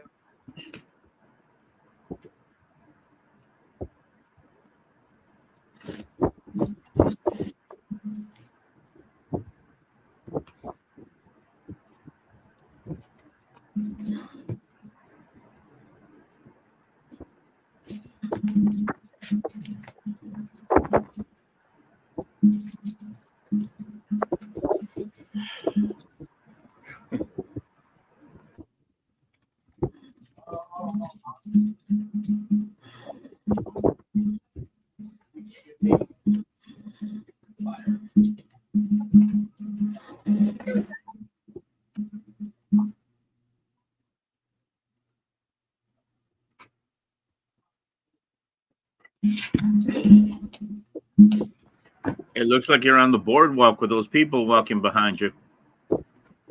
What was that? It looks like you're on the boardwalk with all those people walking behind you and around you. Oh yeah, no, it's just at a coffee shop. Oh, I see. Gotcha. But it is pretty close to the beach though. But it's not the boardwalk. When you first started transmitting from over there, the first thing I thought about is that you had a background, but it's not a background, it's the actual Hawaiian Ocean. Yeah. That's terrific, man. It looks so proper. We know I've got a virtual background, but it doesn't look like yours. It's close enough. Like we're gonna manage. It's close enough.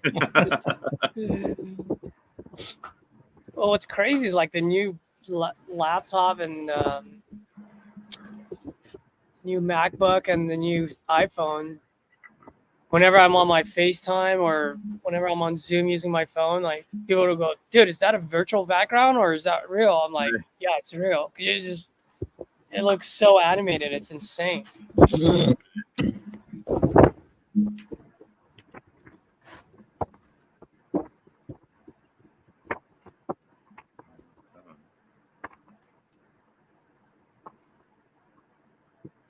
Oh, Hector, I was listening in and out of your call earlier. It sounded like it was a good call. I mean, you educated that lady. I mean, you were talking numbers. How did it end? It well, she was shopping around, but I told her like, hey, I need to be at this price. So she kind of understood. She didn't buck or say that's too low, but I think I definitely need to get her back on the.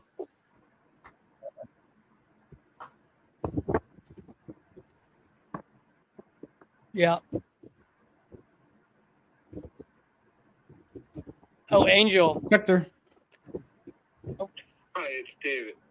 Hey, David. Hector, yeah, thanks for giving me a call back. I appreciate it.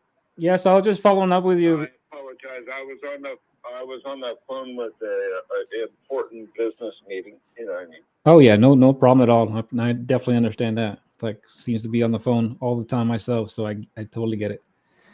But yeah, I was just following up on the conversation you had a few days ago with Maria, and just to see if you're still interested in selling that property on Denton Ave. Just to see if we can be the right buyer for you. Yeah, I'm interested, but I have some projects going on. I'm redoing the master bedroom right now, and I've been working in Georgia, so my house is kind of got sidestepped. I apologize, but I'm making progress. Oh yeah, no worries. Yeah, I mean, so you're fixing that Denton Avenue one? That's the one you're fixing up as well? Yeah. Okay. Well, we definitely love to take over that job for you. I mean, that's kind of the thing that we do. We look for properties that we can renovate, fix, turn it back on the market or put a renter in there for us. It's got a brand new roof and pretty much all new insulation. And the first or the second, well, now I'm in the master trying to. I already put all new insulation in, and I got 99% of the sheetrock up. But I had to have a way for the AC guys to get up into the attic. So I kind of held off on some of it. Okay. So are you doing like a full rehab on it? It sounds like you're just redoing the whole thing. Yeah, I was doing a full rehab on it. God, well, okay. So what kind of project did you start doing that? Is it needed, or just you were looking for a project to do? Well, okay, so a lot of people invest in the stock market. Oh yeah. I have a piece of property, and the stock market is kind of shaky, and I just decided to start investing in that because that's a guaranteed return, Yeah, absolutely. No better place to put your money in than into real estate, in my opinion. That's kind of what we do. So, yeah. But yeah, I mean, if you're interested in selling it, let's say talk for a minute, hypothetical. You just stop doing all the projects and trying to get what you got put into it. What would you look into to get for it in the as is condition that it is? As in the condition that it is the lowest I could do is 165. Okay, 165. Okay. Do you not live there? You live somewhere else? I know you said you mentioned that you're looking at a project in Georgia, right? No, I live there. Oh wow! So you but that should be interesting. The easy thing that is I've agreed. I'm building 2 custom houses for my friend in Georgia, and now I've got he bought another property, a remodel project that I'm trying to accomplish. So my time has got really scarce. Yeah, I totally understand that. Okay, so are you just a contractor by trade, or are you like a developer? You got a pencil handy? I do have one next to me. Look up DOD Granite. It's closed down. Uh-huh. But that's me. Oh, nice. Okay. Yeah, I'll definitely look into that. I had a heart attack and a stroke, and I had to make some really big decisions. So I shut my company down. And my friend, how should I say, he stepped up and helped me. Well, I'm sorry you went through that. I hope you're recovering well and on to avoiding that potential thing from happening again. Yeah, I'm trying to. That's good. But the interesting thing is, which is quite unique, I was able to shut the company down with 5 stars. Wow, that's fantastic. Good for you. It's hard for a company to get to a 5-star. I did it. Yeah, no, like you did a great job. And I shut it down with 5 stars, which is really, and that itself is, how do you shut a company down and not piss off so many people you lose your rating? Yeah. Yeah, that's difficult. And that's the unfortunate thing of business, right? You just never know what it is that's going to happen or what is going to come your way. Right. You never do. Not at all. So, David, what do you think the remaining repairs would be? Because, I mean, if we can meet you at that number, we can definitely be able to send you a contract, an agreement to purchase it as is for that 160, 165, which you mentioned. What do you think we would? All right. It all depends on how deep you want to go into the project. Because the house is just under 2,000 square feet. Yeah. I have it at 17. Hang on, what it was 1764. Is that right? Right around there.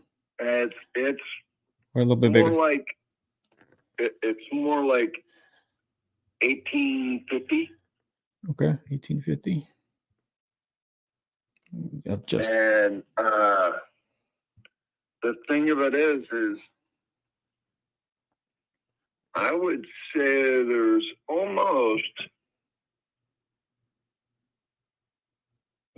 there's a room. I use it as a storage and laundry room right now. It can be converted into a 3rd bedroom. It's huge. It's like 24 by 16. wow, that looks pretty good. But you could actually very quickly make it a 3-2.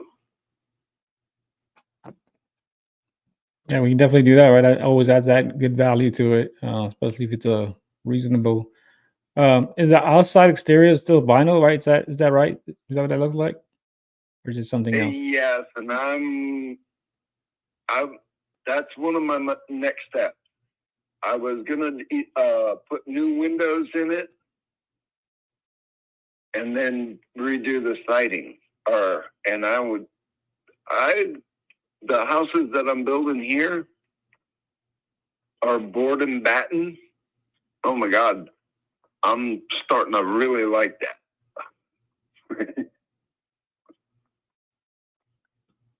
Okay. Yeah, I'm just running some numbers on that for sure. Looks like the property obviously yours is a 1940s build, right? Somewhere in that area, from what I'm seeing. Yeah, is that accurate? 1940, right? The original house. The original house was a J.C. Whitney's catalog house. And it's been added on 4 times. And when I did the new roof, I had to go in. I didn't have to, but I felt it the right thing to do, to go in and get rid of all the old roofing systems that I could in the house. You know what I mean? Right. And restructurally support everything. No, I mean, it sounds like you did quite a bit of work, which is great. It just means less in terms of cost for an investor like myself to come in there and fix it or make those updates, make it even better. If you've seen it now, I could, matter of fact, I have a unique opportunity. My daughter's birthday, I'm going to go do a birthday party with her Saturday. Yeah. And then I got to go to my, it's not my granite shop anymore, but it is, I sold it and I hold the contract. So it is kind of my shop. Right. Okay. So I'm going to my shop to pick up a couple bathroom vanity tops Monday. I don't know what your schedule looks like, but yeah, we could get together and talk about it. Yeah, oh no, I would love that. But I'm actually headed to Phoenix this weekend, so that'd be out of the question for me. We gotta go completely different directions on this weekend, but I would definitely love that. But typically on those, if we need to, I always usually have a partner that's on the ground that does these for me in Florida, and gives me some updates and stuff like that. But it's kind of the method and how we do things. It just once we do an agreement. So this last stage of updates, I got the brand new roof on. They screwed me up a little bit. I got a little bit of damage in the kitchen. It's got a brand new kitchen. I say brand new, but it's like 5 years old already. Yeesh. Crazy how time goes by that quick. But I just I'm kind of funny with AC and heating. So I put some of the newest technology in it. I got a mini split system, but it's a built-in system. In other words, the units are in the ceiling. Then all the plumbing and hardware goes through the walls. It's not exposed. I hope that makes sense. Yeah, no, I've seen some of that type of building in here in some of the older homes, so it makes sense. Well, I don't have any exposed plumbing. It all goes through the walls and down under and then out, just like a typical unit would. You know what I mean? Yep, 100%. The reason I went with them is because you get 100% zone control. Yeah, that's always great efficiency in terms of keeping that particular areas, warm or hot depending on the season. But it's a good way to go about it. Yep. Exactly. In other words, it's hey, look, I'm not going to be in this bedroom until 8 o'clock at night. Let that thing. It doesn't have to be that cold.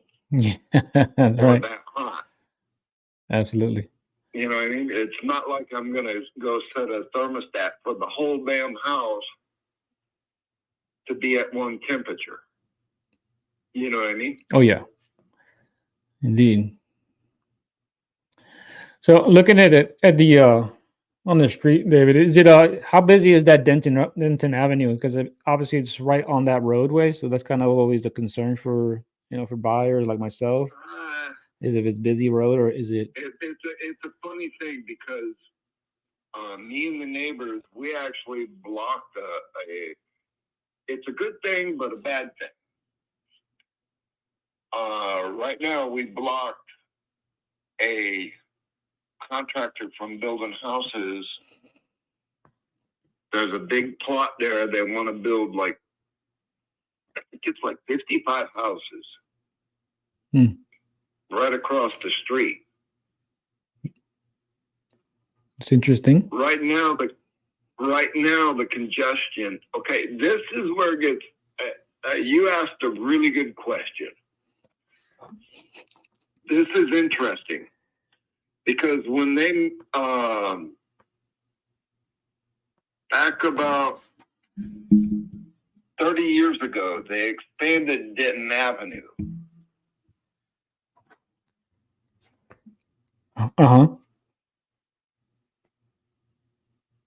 In that expansion, they built the road, but they never bought new easement. Oh wow! So when you look on your Google and you look at the house, you'll see the bushes on the front yard. Yep. That's the original easement. Original. Oh wow! So what that means is if they increase the size of Denton Avenue, they have to buy new easement. They physically have to buy new easement.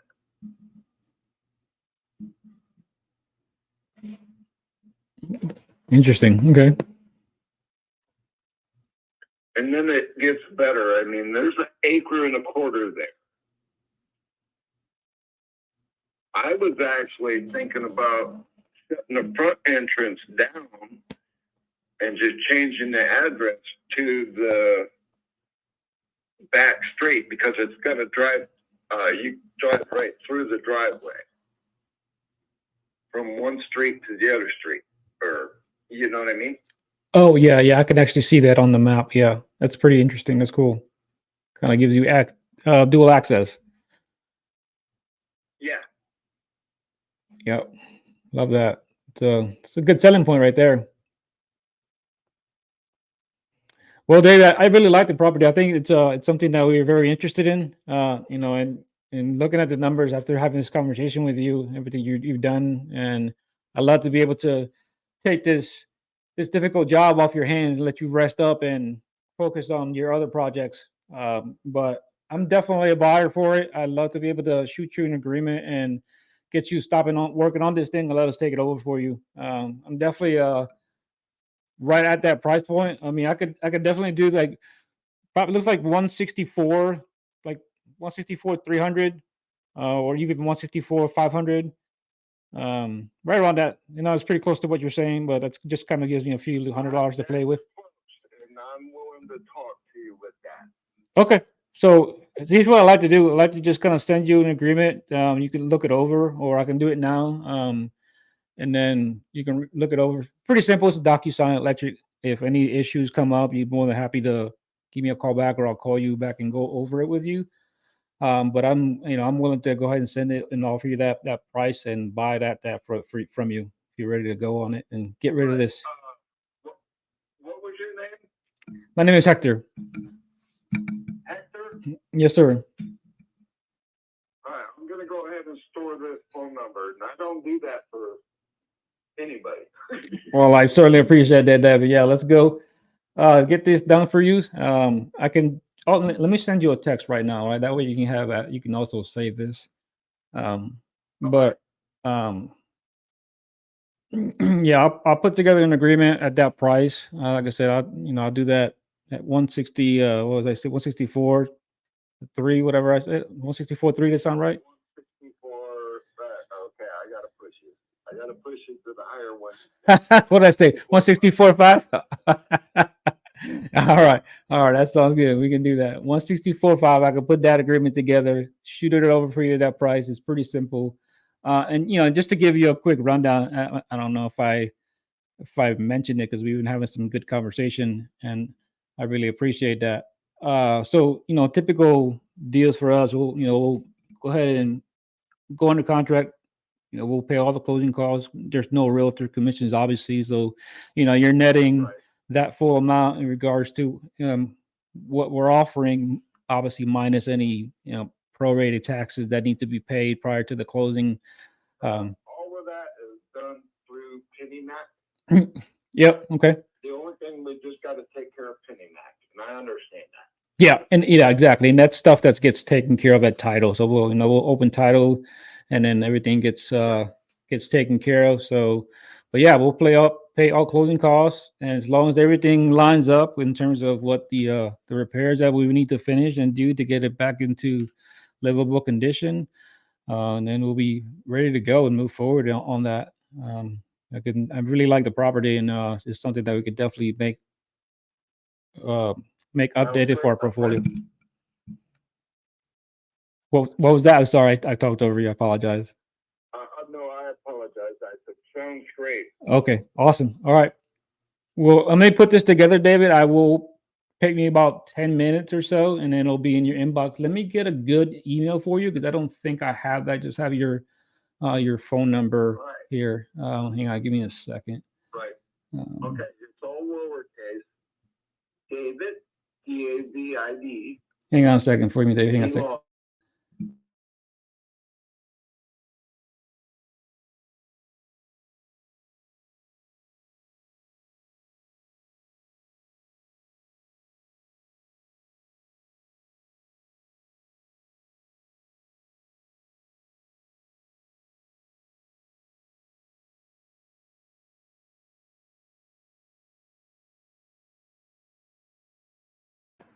It's 3 o'clock, bro.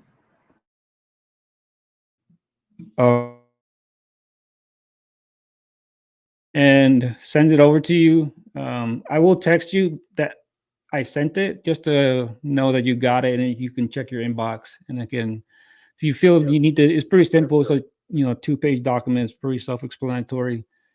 Just outlines the agreement again. And once we get everything lined up, we'll open title. Given that it's the end of the week, we'll probably won't open until next week. So, but we'll get title open with a title company there in the area and get this thing moving forward. Sounds great, my friend. Awesome, David. Awesome. Love it. Well, it's been an absolute pleasure talking to you. I'll be in touch once I send this. And then if you have any questions, by all means, give me a text, give me a call. I'll be here at your disposal to help you through this process and get this thing as streamlined as possible. Okay? Yes, sir. Awesome. Awesome. All right. Well, David, I appreciate you taking the time to speak with me. I love making this transaction. Let's make some money together. And then we'll talk to you soon. Okay? Yep. Awesome. We'll see you. You have a good afternoon. All right. All right. Thank you. Bye-bye. Hector! Let's go. Let's go. All right, man. Yeah. Together, man. That's good. Good job. Yeah, thanks. Like, man, that guy was like, I was like, what? 165? And then I'm seeing these numbers like 3 something. Like, oh, yeah. He's just done, he's done. Yeah, exactly. I was like, look, man, you've been working your tail off. You suffer some health issues. Get You some don't need to be cash in doing your all this pocket. thing. Yeah. Put this cash in your pocket and go relax a little bit. I know you still got these projects in Georgia, but hey, you need to take a little bit, take a step back. Take a step back. That's right, man. See, when you say less, it's perfect. Because when the guys are ready to sell, they're just going to sell. You don't have to sell anything to them, The guy's ready. Yeah. That's good that you say that, because I remember I was on the little bit that I heard on today's call. Haida was like, oh, yeah, I usually offer like right underneath, like 168, whenever, if they say like I like to mix it up. Yeah. Yeah. If somebody says, oh, I want 65,000, I'll usually do like, you know what? I ran my numbers. My number is 43,700, something off like that, instead of just like 60. Right. And it works really well because people think, you know what? He actually did some math. If he comes up with an odd number like that. So that's what I do all the time.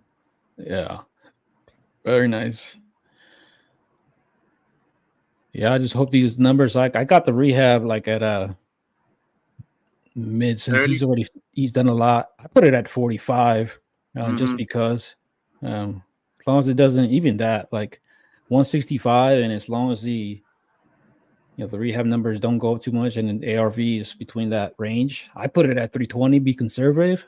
Right. But even that's a huge man, spread. That's a great spread. So you're about a $15,000-$20,000 fee there. Yeah. Yeah, maybe even 30, but that's pretty good. You got room. Yeah. So I'm like, okay, putting it at that price. Mm-hmm. Let me go.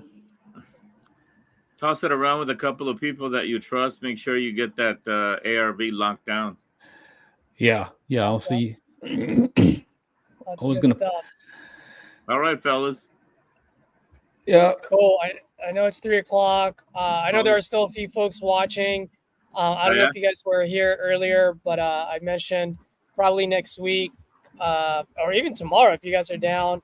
If let's say you have a call and you want to practice a little bit, or if you're just for some reason still hasn't gotten rid of the fear of picking up the phone, or if you're stuck in the paralysis analysis, like hop on the call, or I'll put my number out there and you guys can call and we can do a quick role play. We'll be the seller, you're the buyer, and we'll give you live feedback. So in that way, when you actually do pick up the phone, you can have a higher chance of closing. If you guys think that would be beneficial, drop a 1 in the comment. If you guys have already been doing this, obviously that wouldn't be beneficial for you guys. But yeah, I just wanted to throw it out there just in case you guys weren't here earlier.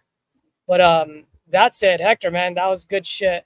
I was talking and I didn't realize I was on mute. And I was like giving you props. I'm like, yo, Hector, da, da, da. And I thought I heard something. And then Angel just kept talking to her and like, wait, I'm like, did these guys not hear me? I'm like, oh wait, I'm on mute.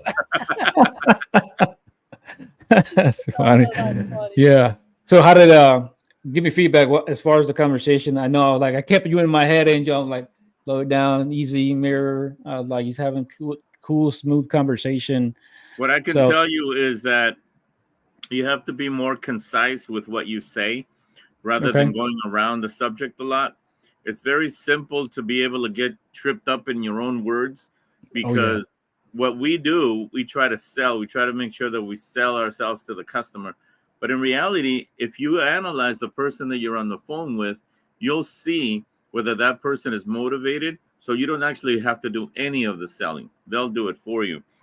I noticed all you had to do was just kind of like relax a little bit more. That's it. Sounds good. Yeah, keep working on that. Keep improving. Mm-hmm. Yeah, dude. I think you did an awesome job there. I mean, everyone has different styles. You know what I mean? So yeah, Angel's right. By the way, Angel is absolutely right about what he just said. You know, for the people that are watching that are maybe not as seasoned. But I think you did a great job there. I think if I were to nitpick, the only one thing that I would add, I don't even know if it's worth. Yeah, I still would add it because anytime I'm talking to a landlord or to a fellow investor, like one of the favorite questions I like to ask is, "All right, man, sounds like we're right around that neighborhood. Like, what's a good number for you where it puts a smile on your face, but also it leaves enough meat on the bone for me?" You know what I mean? And and I think you guys probably did that already through the conversation. So that's why I'm like, I don't even know if that's worth the question. But maybe the way I would have phrased that would be like, man, you're at 165. You're actually pretty close. You mind giving me a little bit more meat on the bone and maybe do 160 or 163? I might have asked that. You know what I mean? And if he says no, then be like, hey, man, I know you're tired of being a landlord. Like we're good to go with 165 or 165, whatever you said. You know what I mean? So, like I said, it's my suggestion is more of a nitpick. It's not really something I would have done different. Hey, Caesar, you want to check the chat over here with Zevo? He's got a question for you. Oh yeah. Did you see my message? Okay, well, Lynchburg. I comped it again. I comped it and got an ARV at 140, and it was asking 30. He said it was gutted out, so I was thinking around 9. Well, what's 1,300 square feet?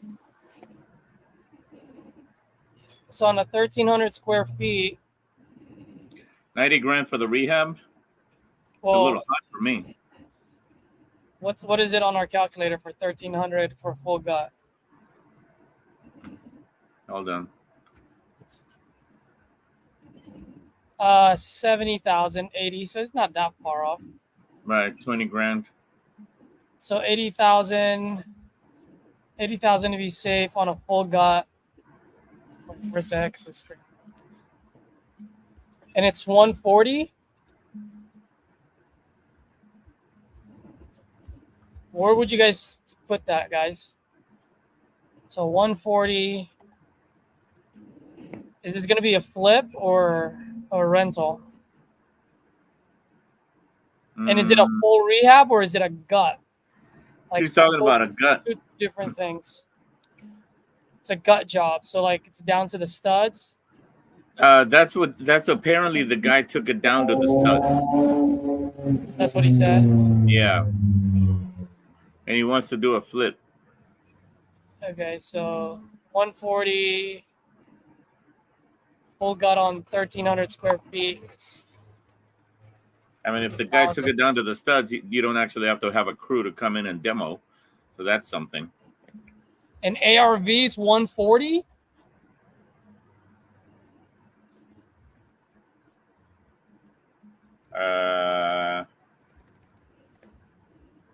That's what he's getting, I think. Let me see. Trying to look back.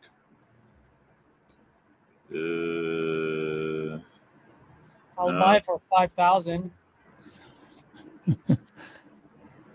No, I mean, and I'll show you why. I'll put it up here. I'll put it up on the screen. You guys don't think I'm fucking around. Like 5,000.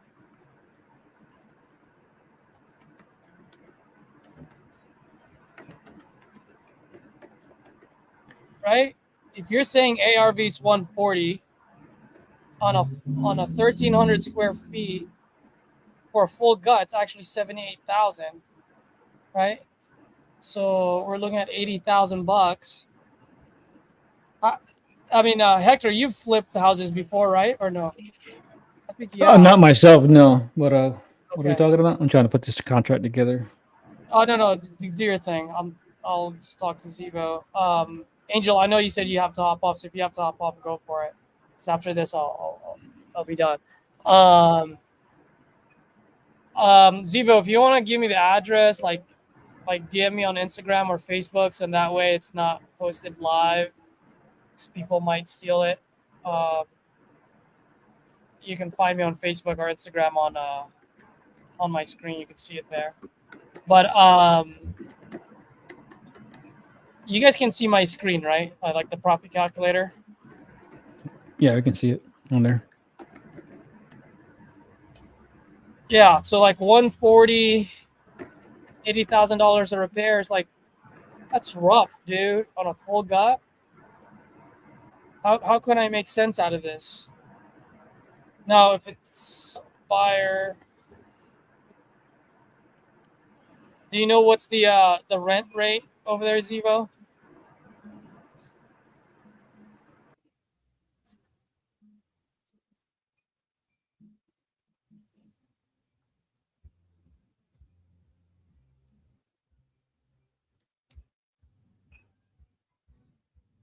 If you toss it on, for now, just toss it on Zillow, and then it should say like rent estimate.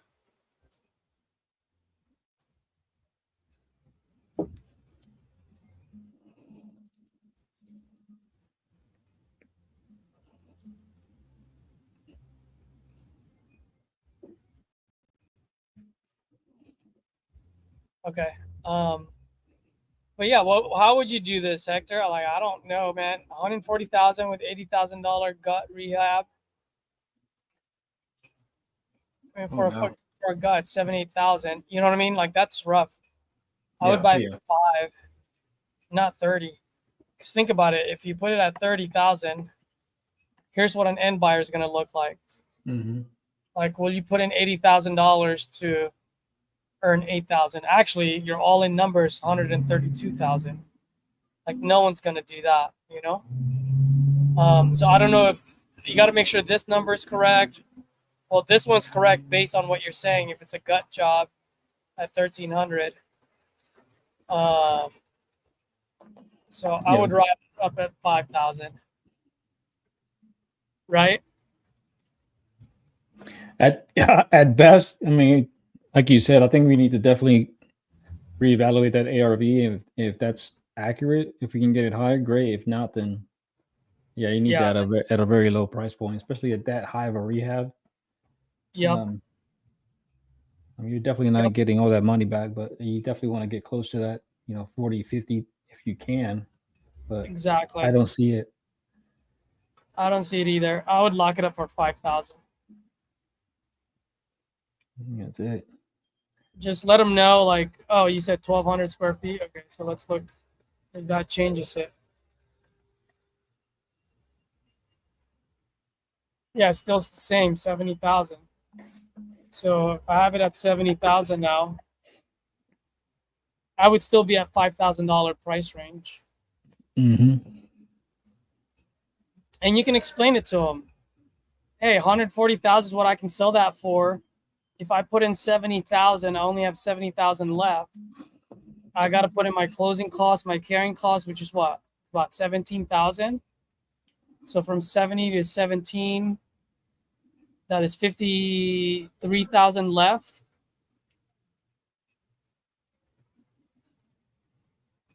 And then what's my profit? I need to profit at least 50,000. So I'll buy it off you for 3,000 or 5,000. That's how I would go about it.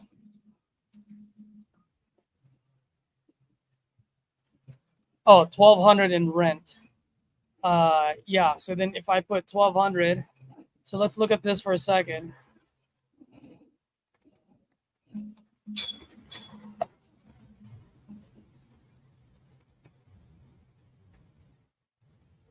This would be a great buy and hold. So if you were to buy it at 5, but if you were to buy it at 30, man. All right, how's this, man? If you buy this sucker at, it has to be maximum, absolute maximum is 20,000. I probably wouldn't do that, but if I were, if he says 20,000, he'll sign it today.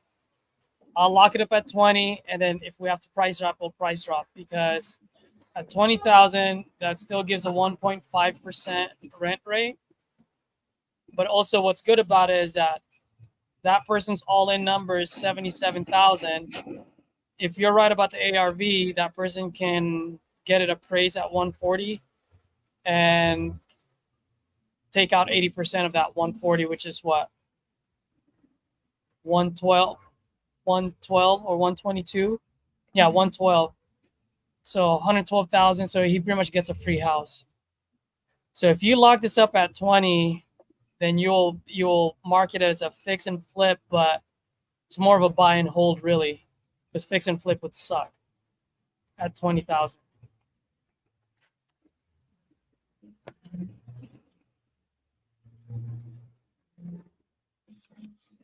So I would tell him 5, and he's gonna say no, and you say, hey man, 30 is too high for me.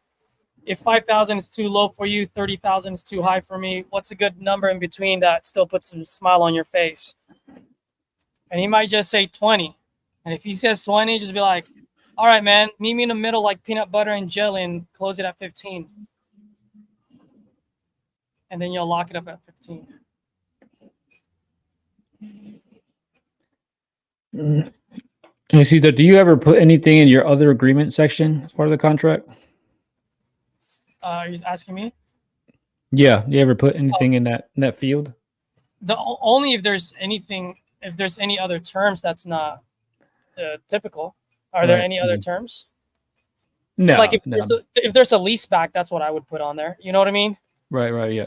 No, he's definitely, there's no other terms, yeah. Otherwise, then I just put NA. And put it, yeah.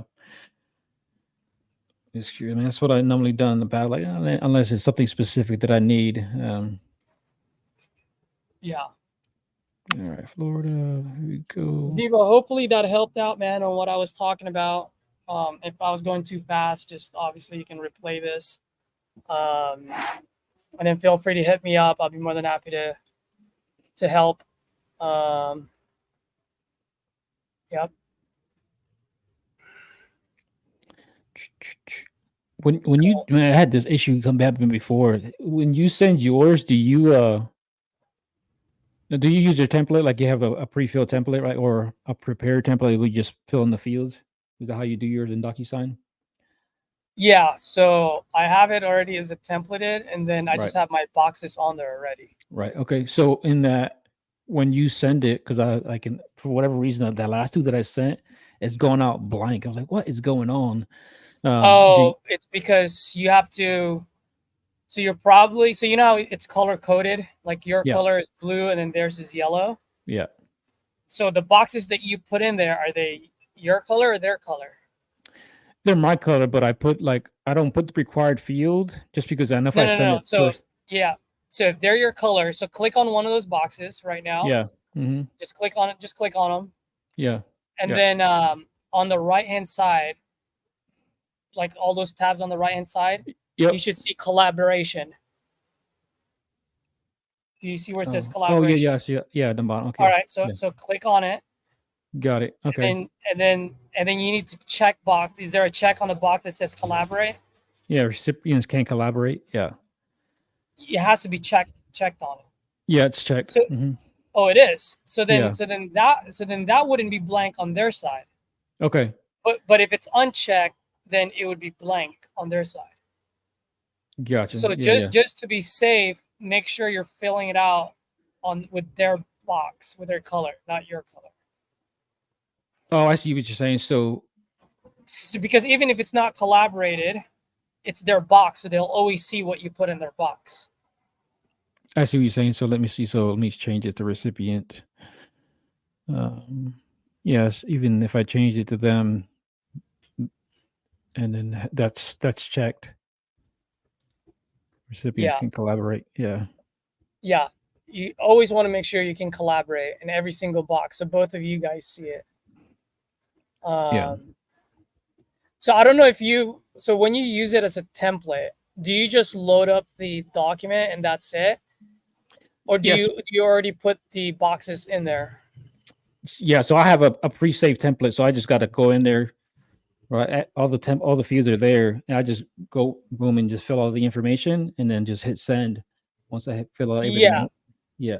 But are you still dragging like do you still like drag text and then it's already on there? No, it's already on there. Yeah. Okay, so then you just need to put it as a seller box, not a buyer box, because right now you probably have it as buyer box, so it's your color instead of their color.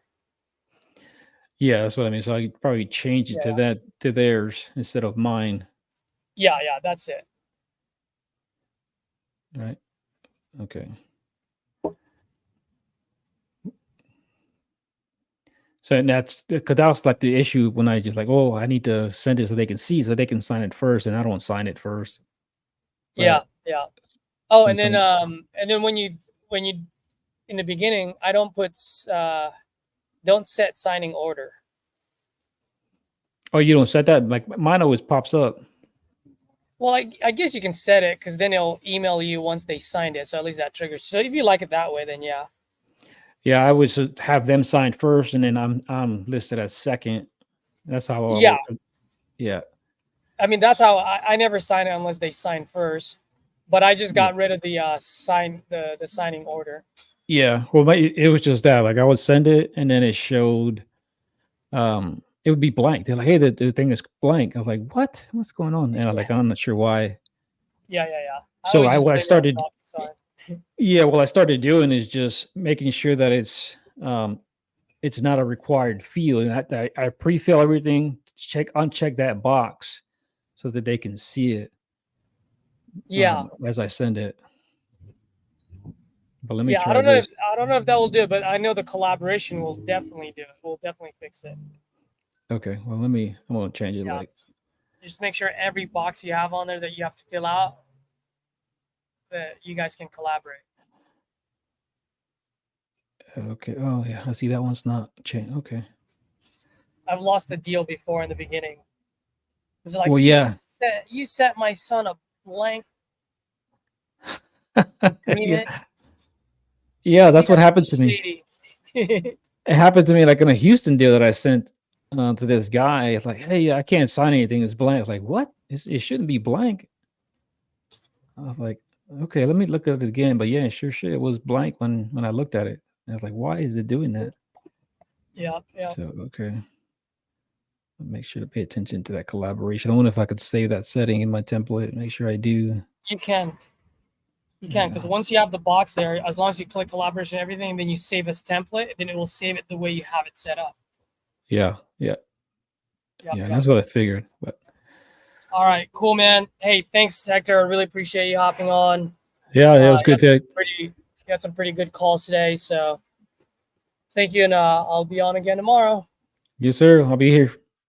All right, Keep it brother. going. Have a All right, good we'll one. see you tomorrow. You take care. Bye. Bye.